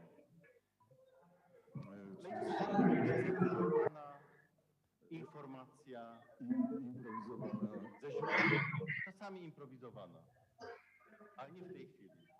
To wszystko oczywiście jest według absolutnie protokołu przygotowanego. Jesteśmy w punkcie 5b. Ladies and gentlemen, we are all listening and watching many different things, and you might have some doubts as to what you see and as to what you hear. And perhaps you know, dear editor, why is it that for many years now I have been an avid listener, follower of the net radio? That is because of the information flow that is not censored, and this is the information that is not subject to manipulation. But today we are going to follow a carefully drafted and coded protocol, and to be specific, we're at point 5b. Jesteśmy w porozmowach na temat Międzynarodowego Klubu Europy Karpat po pierwszym kolejnej edycji konferencji Europa Karpat. So we already held talks about the establishment of the International Club of European Carpathians, and today we have just concluded the first day of the International Europe of the Carpathians Conference. Jesteśmy w momencie bardzo szczególnym, kiedy kilka z osób, które są środkowoeuropejczykami, państwo polskie będzie mogło w pewnej formule uznać, odznaczyć, podziękować. But this is a very special point of time, as we have several people who are Central Europeans, and they are just about to be decorated as persons of distinguished persons by the Polish state. Bardzo, panie dyrektorze, dziękuję za ten wstęp. Może w ramach ten wstęp przywitajmy tak. Zaczynamy uroczystość. Zaczynamy naszą uroczystość od improwizacji. A to bardzo ciekawe, że to jest rok romantyzmu w Polsce, a jak wiemy, romantyzm to improwizacja, ale to też mówienie od serca. Ale na tej uroczystości nie spotykamy się po to, żeby mówić od serca, tylko okazać serce. I mam zaszczyt i przyjemność poinformować, że wiceprezes Rady Ministrów, minister kultury i dziedzictwa narodowego, pan profesor Piotr Gliński, na podstawie ustawy o organizowaniu i prowadzeniu działalności kulturalnej nadał odznaczenia respektowe za osiągnięcia w dziedzinie twórczości artystycznej i działalności kulturalnej oraz w tworzeniu, upowszechnianiu i ochronie kultury. Ladies and gentlemen, thank you very much for your kind introduction. And thus we are beginning our ceremony tonight, and we have started the ceremony with a bit of improvisation, and rightly so, as this year we're celebrating the year of Romanticism in Poland. And what is Romanticism? It's all about a touch of improvisation, and this is about speaking from the heart. Although in this particular case, it's not only about speaking from the heart, it's about showing the heart. And this is how, ladies and gentlemen, I have the honor and pleasure to inform you that the Deputy Prime Minister, Minister of Culture and National Heritage, Professor Gliński, on the grounds of the Act on Organization and Carrying Out Cultural Activities, has presented the ministerial distinctions and awards for special achievements in the field of artistic and creative activity and cultural activities, as well as in the creation, dissemination and protection of culture. W imieniu wiceprezesa Rady Ministrów, ministra kultury i dziedzictwa narodowego, pana profesora Piotra Glińskiego, odznaczenia wręczy pan Jarosław Selin, sekretarz stanu w Ministerstwie Kultury, generalny konserwator zabytków. Panie ministrze, zapraszam. Krótkie tłumaczenie. On behalf of the Deputy Prime Minister, Minister of Culture and National Heritage, Professor Piotr Gliński, the distinctions and awards shall be presented by Mr. Jarosław Selin, who is the Secretary of the Ministry of Culture and National Heritage, and who is also the General Conservator of Monuments. Tłumaczem jest pan Aleksander Jakimowicz. Panie ministrze, prosimy o zabranie głosu. Żarcik, szanowna pani, to był tylko żarcik, proszę się, proszę się nie... Bo rzeczywiście mamy takie najważniejsze wydarzenie, jakie jest w naszych rękach. Thank you very much indeed. I would like to thank you for the organization of this special event on the sidelines of this conference and for a possibility of working this event. And indeed, we do have a special medal that is the Gloria Artis Medal. Jest satysfakcją stwierdzić, że kilkanaście tego typu wyróżnień zostało przyznanych, zwłaszcza ludziom kultury, ludziom sztuki, historykom z tego regionu Podkarpacia. And it is with great satisfaction that I would like to say that this distinction has been awarded to the culture, arts and history here in this region. Dodatkowo pozwolę sobie wręczyć jeszcze inne medale resortowe, mianowicie zasłużony dla kultury polskiej. I tu będzie jedna niespodzianka. And apart from that, I shall also have the pleasure of awarding another additional decoration of honor, meritorious for Polish culture. And in this part of the ceremony, we are in for a surprise. Skoro kilkanaście wyróżnień trochę potrwa, więc proszę uzbroić się w cierpliwość, ale ludzie, których za chwilę będę wywoływał i odznaczał, naprawdę na to zasługują, żeby w świetle fleszy Państwo zobaczyli ordery na ich piersiach. Since this is a list of people who will be presented the award, it's more than a dozen, so it shall take some time, so please bear with us. But this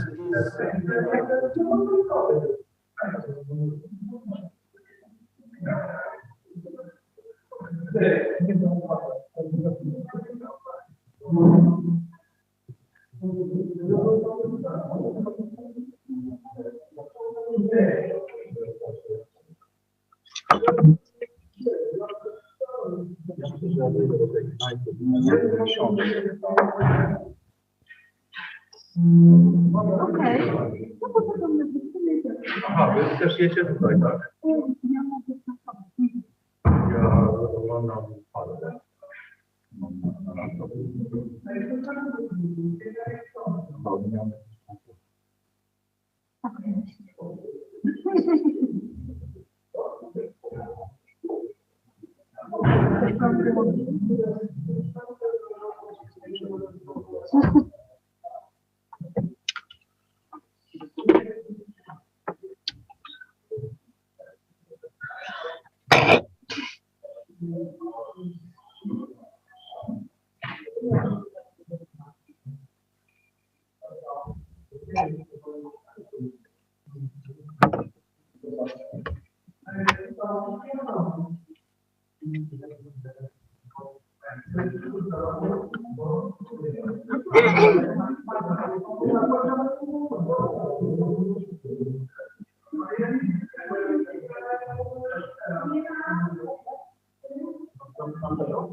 Od 40 ponad lat nauczyciel wiolonczeli i zespołów kameralnych w Szkole Muzycznej w Przemyślu. Pan Marek Zazula. Mr. Marek Zazula, for more than 40 years, the teacher of cello and also the manager of the chamber music ensemble.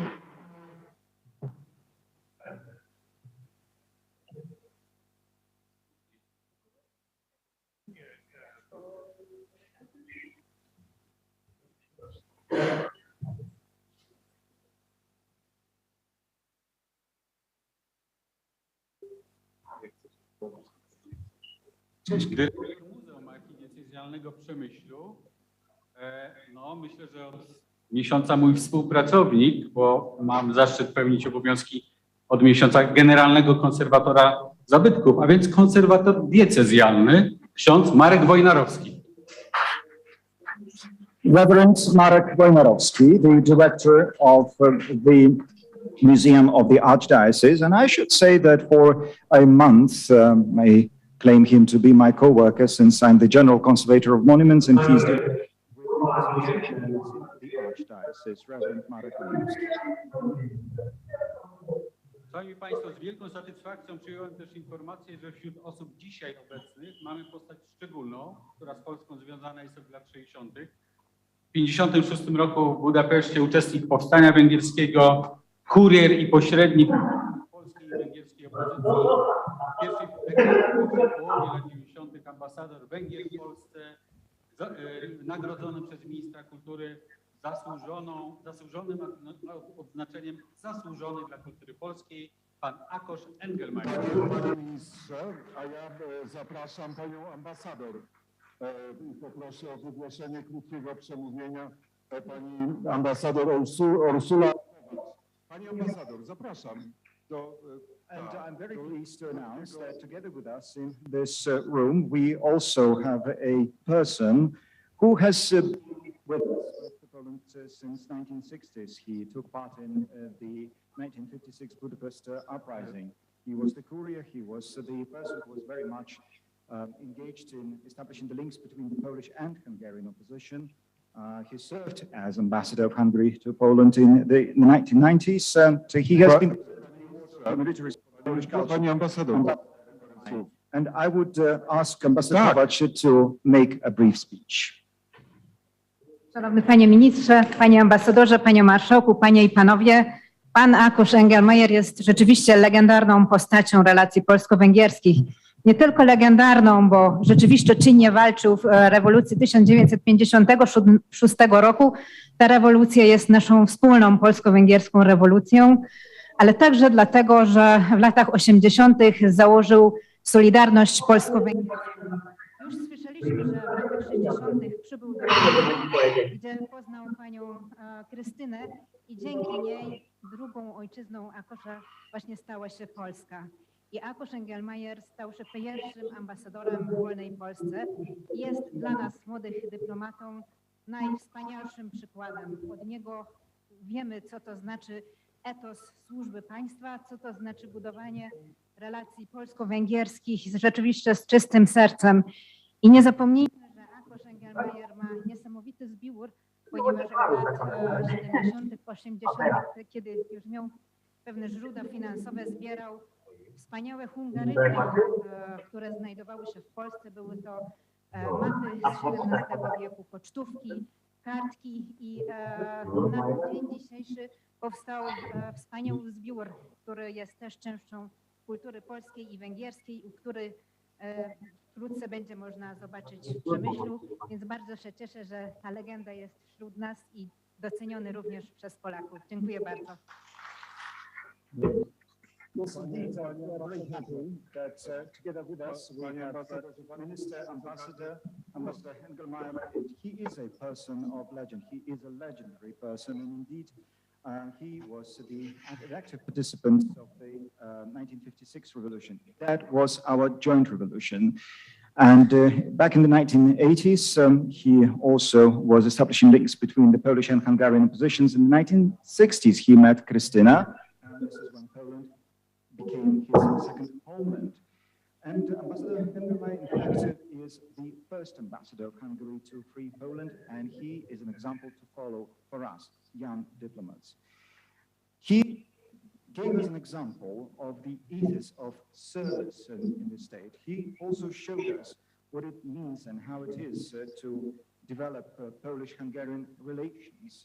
Also, I should say that beginning in the 1970s and 1980s, Ambassador Engelmajer started a collection of Hungarian memorabilia, and this is quite an impressive collection of the 17th century marks. postcards, also cards, and this is a collection of the Polish and Hungarian collection that we have an opportunity presently here at the Przemysl Museum. So I would like to welcome our dear friend, indeed our legend, Ambassador. Szanowny obecny, nie wymienię tytułu, bo to tyle razy było słuchać. Powinienem powiedzieć według Kindersztuki, że nie zasłużyłem. Nie jestem zarozumiały, ale coś robiłem autentycznie. I jestem niezmiernie szczęśliwy, że strona polska i niestety strona polska częściej niż moja strona doceniała to, co ja robiłem. I tu chciałbym powiedzieć, pani ambasador wspominała o Krystynie, o której jesteśmy razem akurat w tych dniach 60 lat. I gdyby nie ona, to ja bym nie był teraz tutaj. Nie dlatego, że małżeństwo i wylądowałem w Polsce, ale za to, że jak wybuchła Solidarność, ja potwornie się bałem. Ona już na drugi dzień działała, a ja nie mogłem wstać. I dlatego zostawiłem.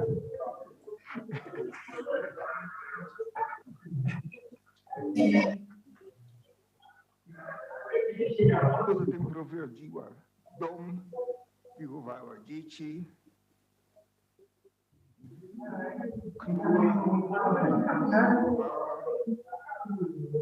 a ja jestem bohaterem. W związku z tym chciałbym ten order przyjąć w imieniu wszystkich żon, babci, ciotek i córek. Oni byli bohaterami tego cudownego Solidarności. Amen. Druga sprawa. Pani profesor, pani ambasador wspominała, że mam zbiory. No mam. Bardzo wartościowe. I dzięki panu Kuchcińskiemu i panu ministrowi prawdopodobnie te zbiory znajdą się w Przemyślu, bo Przemysł ma swoje związki z Węgrami, nie tylko w I wojnie światowej, ale w ogóle. I dzisiaj oglądaliśmy ten budynek, gdzie powinien zostać muzeum nie tylko moich zbiorów, bo twierdziłem, że to powinien być jakiś ośrodek Europy, Karpat, o czym wczoraj, dzisiaj rozmawiamy tu, w tym pałacu. Więc jeżeli to się uda, to dla mnie będzie największym zaszczytem w życiu. Bo ja twierdziłem, że te rzeczy, które kupowałem, zbierałem, i żona nie wyrzuciła mnie, jak przyniosłem jej szablę husarską, że kochanie, to dla ciebie. Że nie wiem,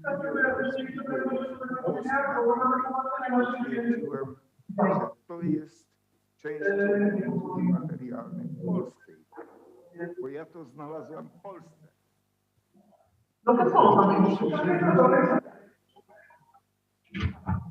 i powinien służyć ten zbiór jako, to jest bardzo modne słowo, i w ogóle za tę inicjatywę, za ten gest panu ministrowi dziękuję, panu marszałkowi również, i żeby to nie jest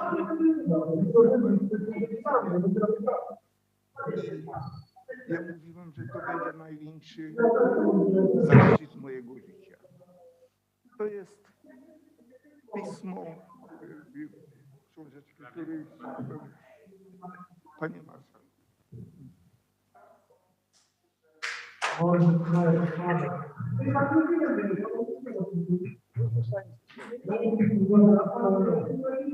Jeden największych był przeżyć, co ja doznałem. Nie wiem, czy państwo wiecie, że w Budapeszcie stał 18-metrowy Stalin, który 23 października 1956 roku został obalony. Potem były potwornie. Ja wierzyłem, że ten cholerny instrument, przepraszam za wyrażenie, przeżyje. I 3 lata temu była taka wystawa węgierska. I dlatego jako akcent reklamowy był kopia towarzysza Stalina. I to był w wielu miastach.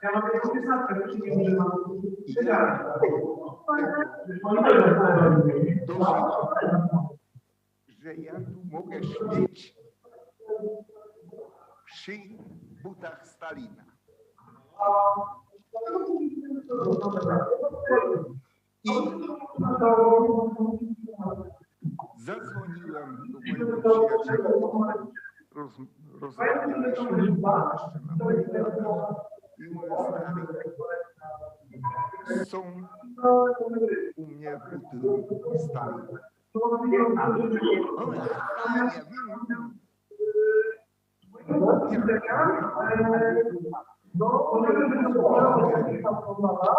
I w tym momencie uświadomiłem sobie, że dzień, kiedy dostarczyli, od razu jak dostarczyli te buty do naszego narodu, jest to 7 listopada, rocznica wielkiej rewolucji socjalistycznej. I zadzwoniłem do niego, stary, wiesz co, jak będzie? Nie, ja mówię, wielka rewolucja października. Powiedział, że stary, ten brudaty i za to warto było żyć. Ladies and gentlemen, bardzo serdecznie panie ambasadorze dziękujemy. Poprosimy o po kolei każdy. I'm not going to rate all of the dignitaries here, but Singer Stuber said, I do not deserve. I'm not saying that. Although I'm not conceited, a self-conceited person, but I've done everything to No, ty nie możesz chyba teraz. Nie możemy tego robić. Bo leci tłumaczenie na temat. Dobra, Max. Wiemy, kurwa, do domu. No to Ale to nie będę słuchać jak na koniec ale tego. to za 5 minut się skończy. Miał 15 minut trwa. Też to chodź. Chodź i powiedz, powiedz co mi chciałby prosto w oczy. Powiedz co mi chciałby prosto w oczy. But I turned out to be the hero. She was running the house, she was running the kids, she was supporting, she was cooking, and I so indeed, therefore, I would like to say that I would like to accept the support, but on behalf of all the students and others who those days were the true and unnamed heroines of the solidarity movement, amen. And also, my second point, I would like to say that Ambassador kindly mentioned that I have a collection indeed, this is a very valuable one, and here I would like to extend my gratitude to Marshal Kuchcinski and to the Minister, because most probably this collection shall be presented in the Przemysl Museum, and indeed this is a very much important collection that today I consider is presented in the museum. This will be the greatest achievement of my life. If this museum also is transformed into the Center for Europe of the Carpathians, that would be the absolutely greatest honor in life.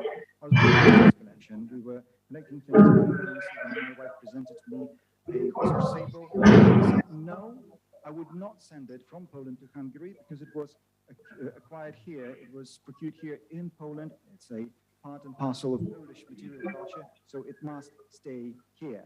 So it is in this connection, as the word says today, is building bridges. And therefore I would like to thank Marshal and Minister for their kind support. And please remember that this booklet here that I'm presenting is not what I... Ale ja nie wlezę teraz na... Probably in this booklet you will find one of the probably strangest and most important events in my life. That was in October 1956 when Stalin's monument was toppled down in Budapest. And to make a long story short, there I am on the cover of this book with Stalin's boots. And I remember at some point of time I picked up the phone, I called my friend with whom we were on the barricades in Budapest, and I said, you know what, I'm having Stalin's boots. And he said, cool to that. And then I put down my phone. And then it dawned on me that actually the day we were talking on was none other but the 7th of November, which is the anniversary of the Great October Revolution. So I called him back and said, do you realize the date we're talking about? And he said, yes, that's the Great October anniversary. And then we said, yes, actually, after all, he had some kind of sense of humor, and to see this day coming was worth living for. Thank you. Bardzo serdecznie panu ambasadorowi i panu tłumaczowi dziękujemy, a teraz proponuję, żeby państwo jakoś z ministrem Selinem zrobilibyśmy wspólne zdjęcie. Thank you very much. Ale And now we czy would jest like taki to take a family odważny photo with fotograf, Minister. który obejmie całą scenę? And we do hope that the photographer will manage bardzo to dobrze. take the entire stage in the lens.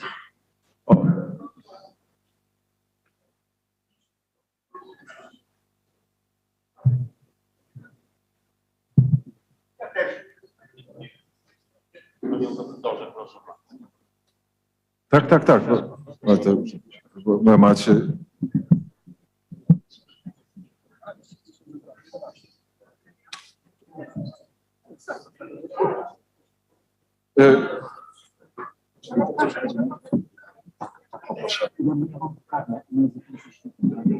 Tego można wysłać.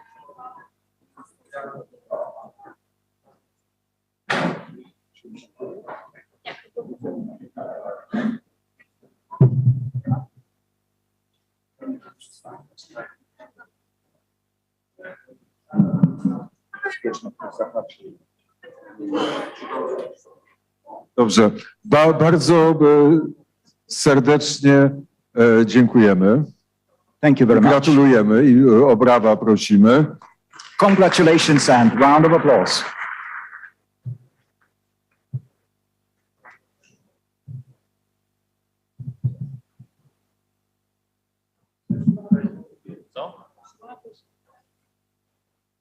Szanowni Państwo, to byli laureaci nagród Gloria Artis, ale jeszcze chcę dopełnić dzisiejszej uroczystości i wręczyć honorowe odznaki zasłużone dla kultury polskiej dla następujących osób.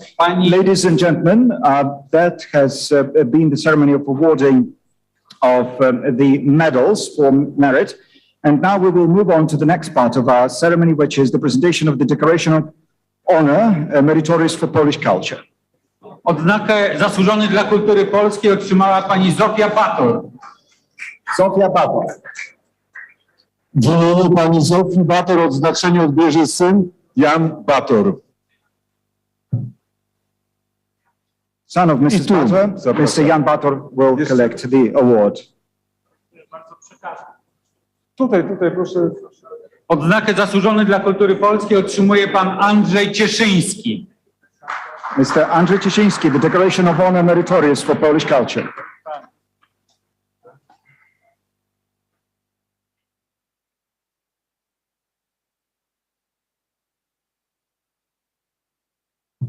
Odznakę zasłużony dla kultury polskiej otrzymuje pan Waldemar Wiglusz. Mr. Waldemar Wiglusz receives the Declaration of Honor Meritorious for Polish Culture.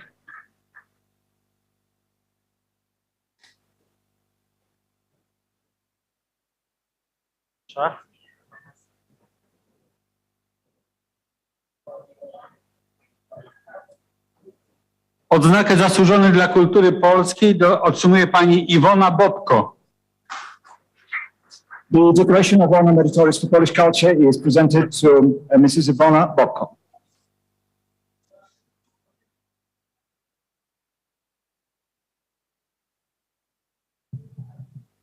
Odznakę zasłużony dla kultury polskiej otrzymuje pani Małgorzata Dziura. The Declaration of Honor Meritorious for Polish Culture is presented to Ms. Małgorzata Dziura.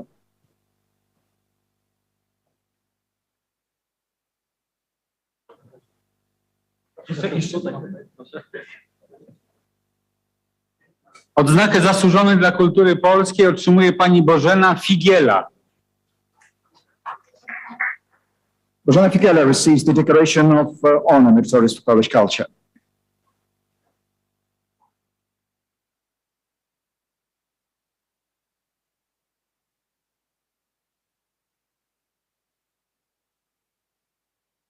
Odznakę zasłużony dla kultury polskiej otrzymuje pan Jan Jarosz.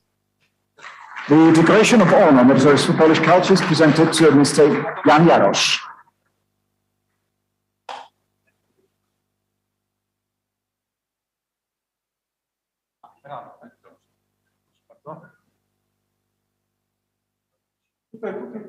Odznakę zasłużony dla kultury polskiej otrzymuje pan Karol Kicman. The Declaration of Honor Meritorious for Polish Culture is presented to Mr. Karol Kicman.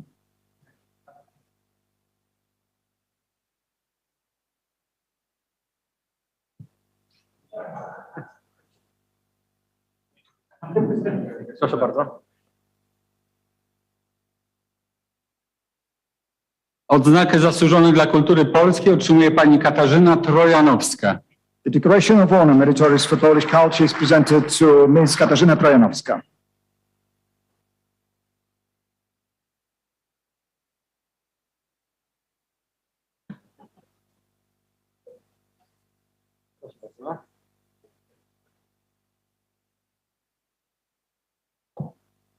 Odznakę zasłużony dla kultury polskiej otrzymuje pani Maria Wołk.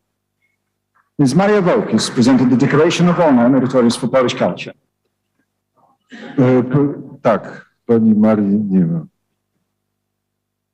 Jeszcze odznakę za opiekę nad zabytkami otrzymuje pani Brygida Bush. And also a Declaration of Honor for the care of historical monuments is presented to Ms. Brigida Odznaczenie Bush. odbiera jej syn Aleksander Bush. Aleksander. Her son Alexander Bush is receiving the award on behalf of the nominee.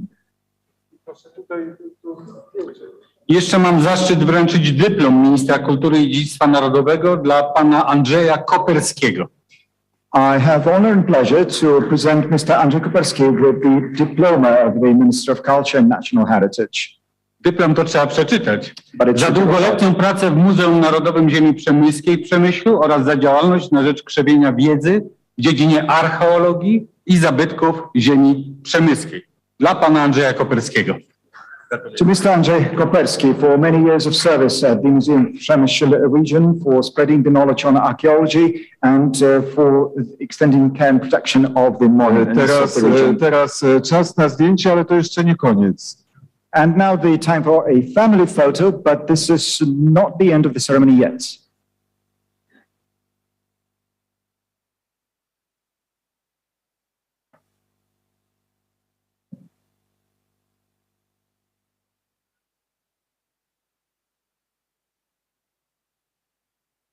Gratuluję jeszcze raz państwu. Dziękuję bardzo.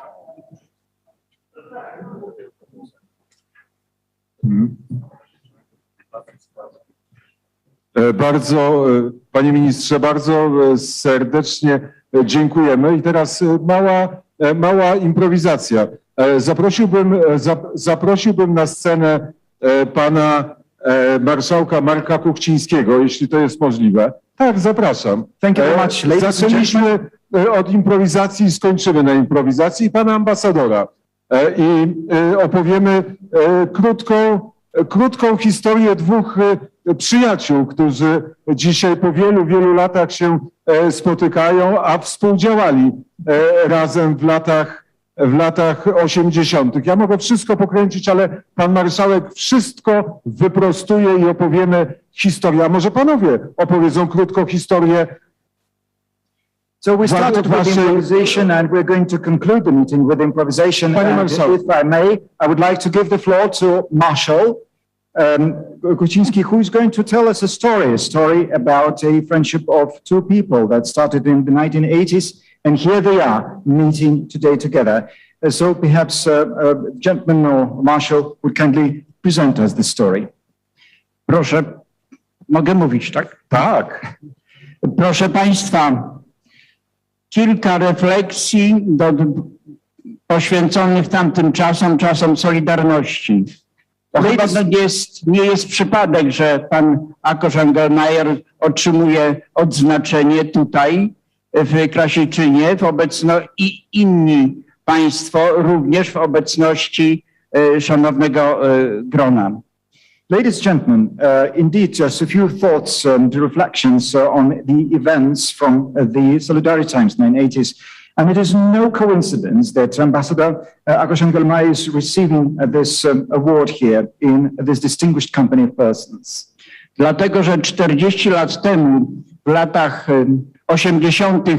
podczas stanu wojennego, większość z Państwa, którzy otrzymali dzisiaj odznaczenia ministra Gloria Artis i znaczna część z Państwa, którzy zostali odznaczeni z tytułem zasłużony dla kultury, organizowali w tamtym czasie w Przemyślu życie kultury, środowiska kultury niezależnej, życie artystyczne, ludzi kultury poza cenzurą, będąc narażonym na różne szykany. And that is no coincidence, as 40 years ago, in the 1980s, in the times of the martial law, most of the people who today have been awarded with the Gloria Artis Medal and with distinction of Order Meritorious for Polish Culture, those were exactly the people who were organizing independent cultural life. Those were the people who were taking care of artists, who were working and performing beyond censorship. Those were the people who were at risk of persecutions. Działali w środowiskach organizujących wystawy Człowiek, Bóg, Świat w podziemiach franciszkańskich, Dni Kultury Chrześcijańskiej. Jeden z katalogów tej wystawy z 1988 roku tutaj przynieśliśmy dla Państwa ku pamięci, bo większość z Państwa artystów właśnie wystawiała podczas tej wystawy. And indeed, those were the people who were also organizing a number of exhibitions, such as Man and World at the Franciscans, in the Franciscans cloisters, also the Christian Culture Days. And here we also have a poster from 1988, and this is as a reminder for us of those artists who were active those days. Mówię o tym dlatego, z panem Andrzejem Koperskim działaliśmy w ruchu Komitetów Obywatelskich. Mówię o tym dlatego, że, żeby zacytować jeden ze wstępów wśród jednego z tutaj wyróżnionych kolegi Jana Musiała ze strychu kulturalnego, który brzmi, że kultura rozwija się w oparciu o różne niezależności. Niezależności także od mód sezonowych i dzisiaj można dodać niezależności od trendów politycznych.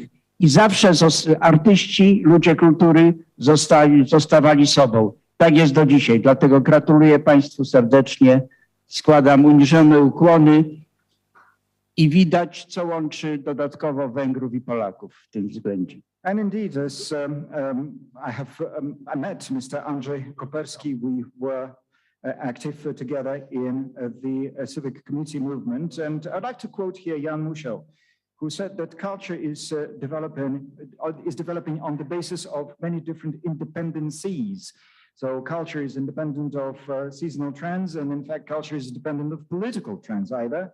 And therefore, artists are always themselves. They remain true to themselves. And incidentally, here we also have a beautiful example of what is more that unites both Poles and Hungarians. Więc, szanowni państwo, pan marszałek mówił o czasach współczesnych. No myśmy trochę knuli razem, ale właśnie mój stary przyjaciel odkrył w latach 70. groby starowęgierskich przemysłu z IX wieku. Więc ten nasz, nie tylko przemysł Budapeszt, ale nasze związki mają już 1000 lat. Yes, Ponad 1000. But Marshall was kind enough to mention modern times, but in fact, together with my friend, we've been plotting here, and my old friend back in the 1970s discovered the grace of old Hungarians' grace from the 9th century. So in fact, our joint history is more than 1000 years old. A pan Akosz był pierwszym dziennikarzem, który o tym odkryciu doniósł na Węgry.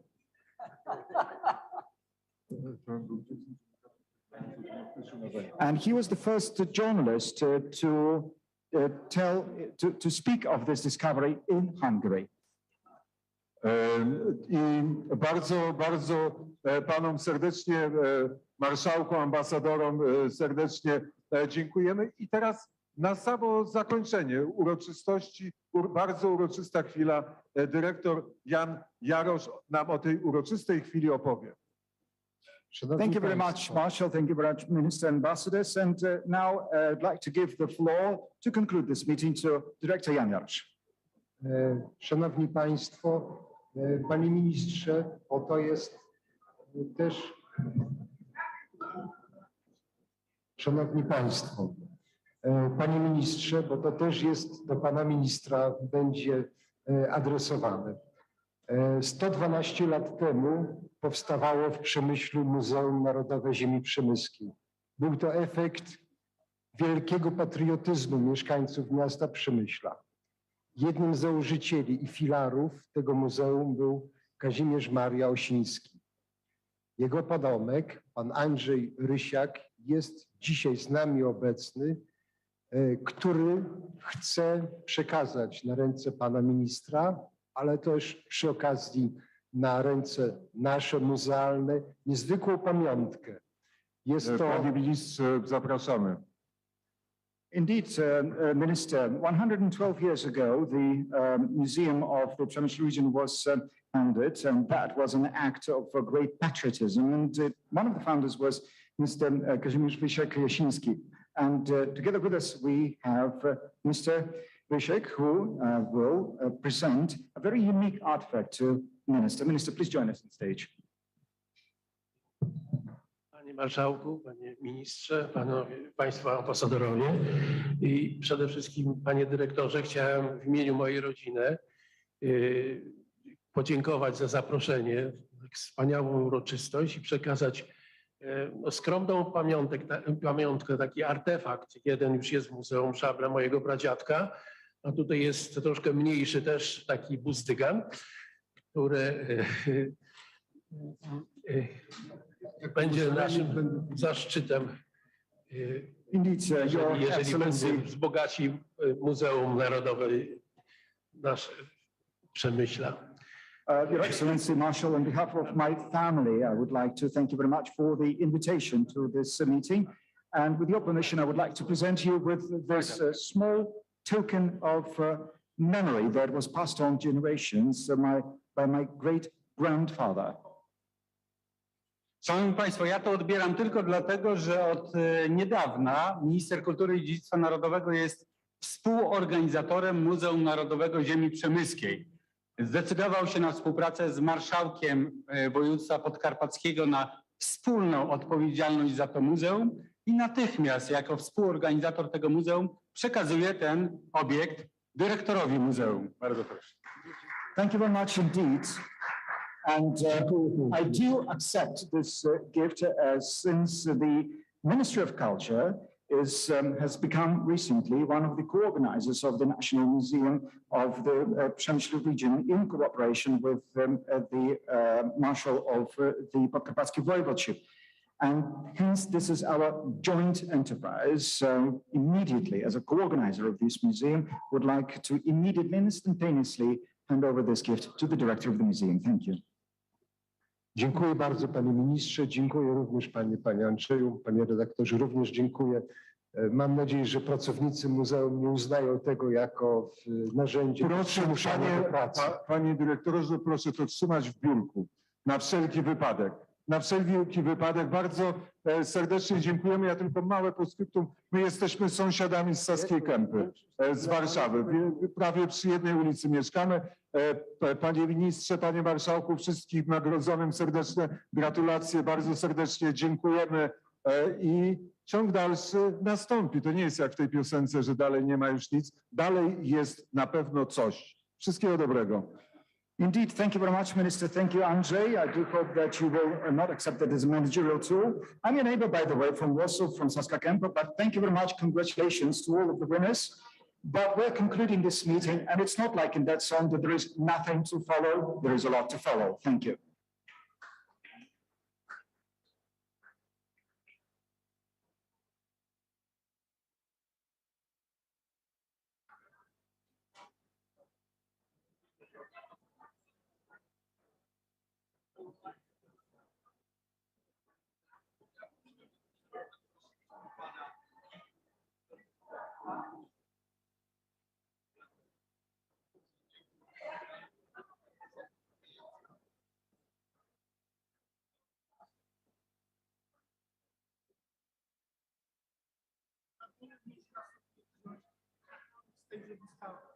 Szanowni Państwo, na dole, już nie działają mikrofony, na dole, Szanowni Państwo, jest katalog z tej wystawy, którą Państwo mogą tu oglądać i można go wziąć.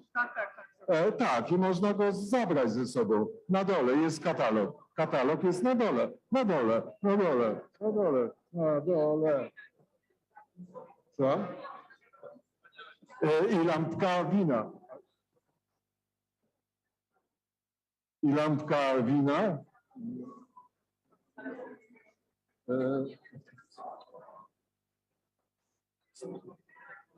Co?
Recording stopped.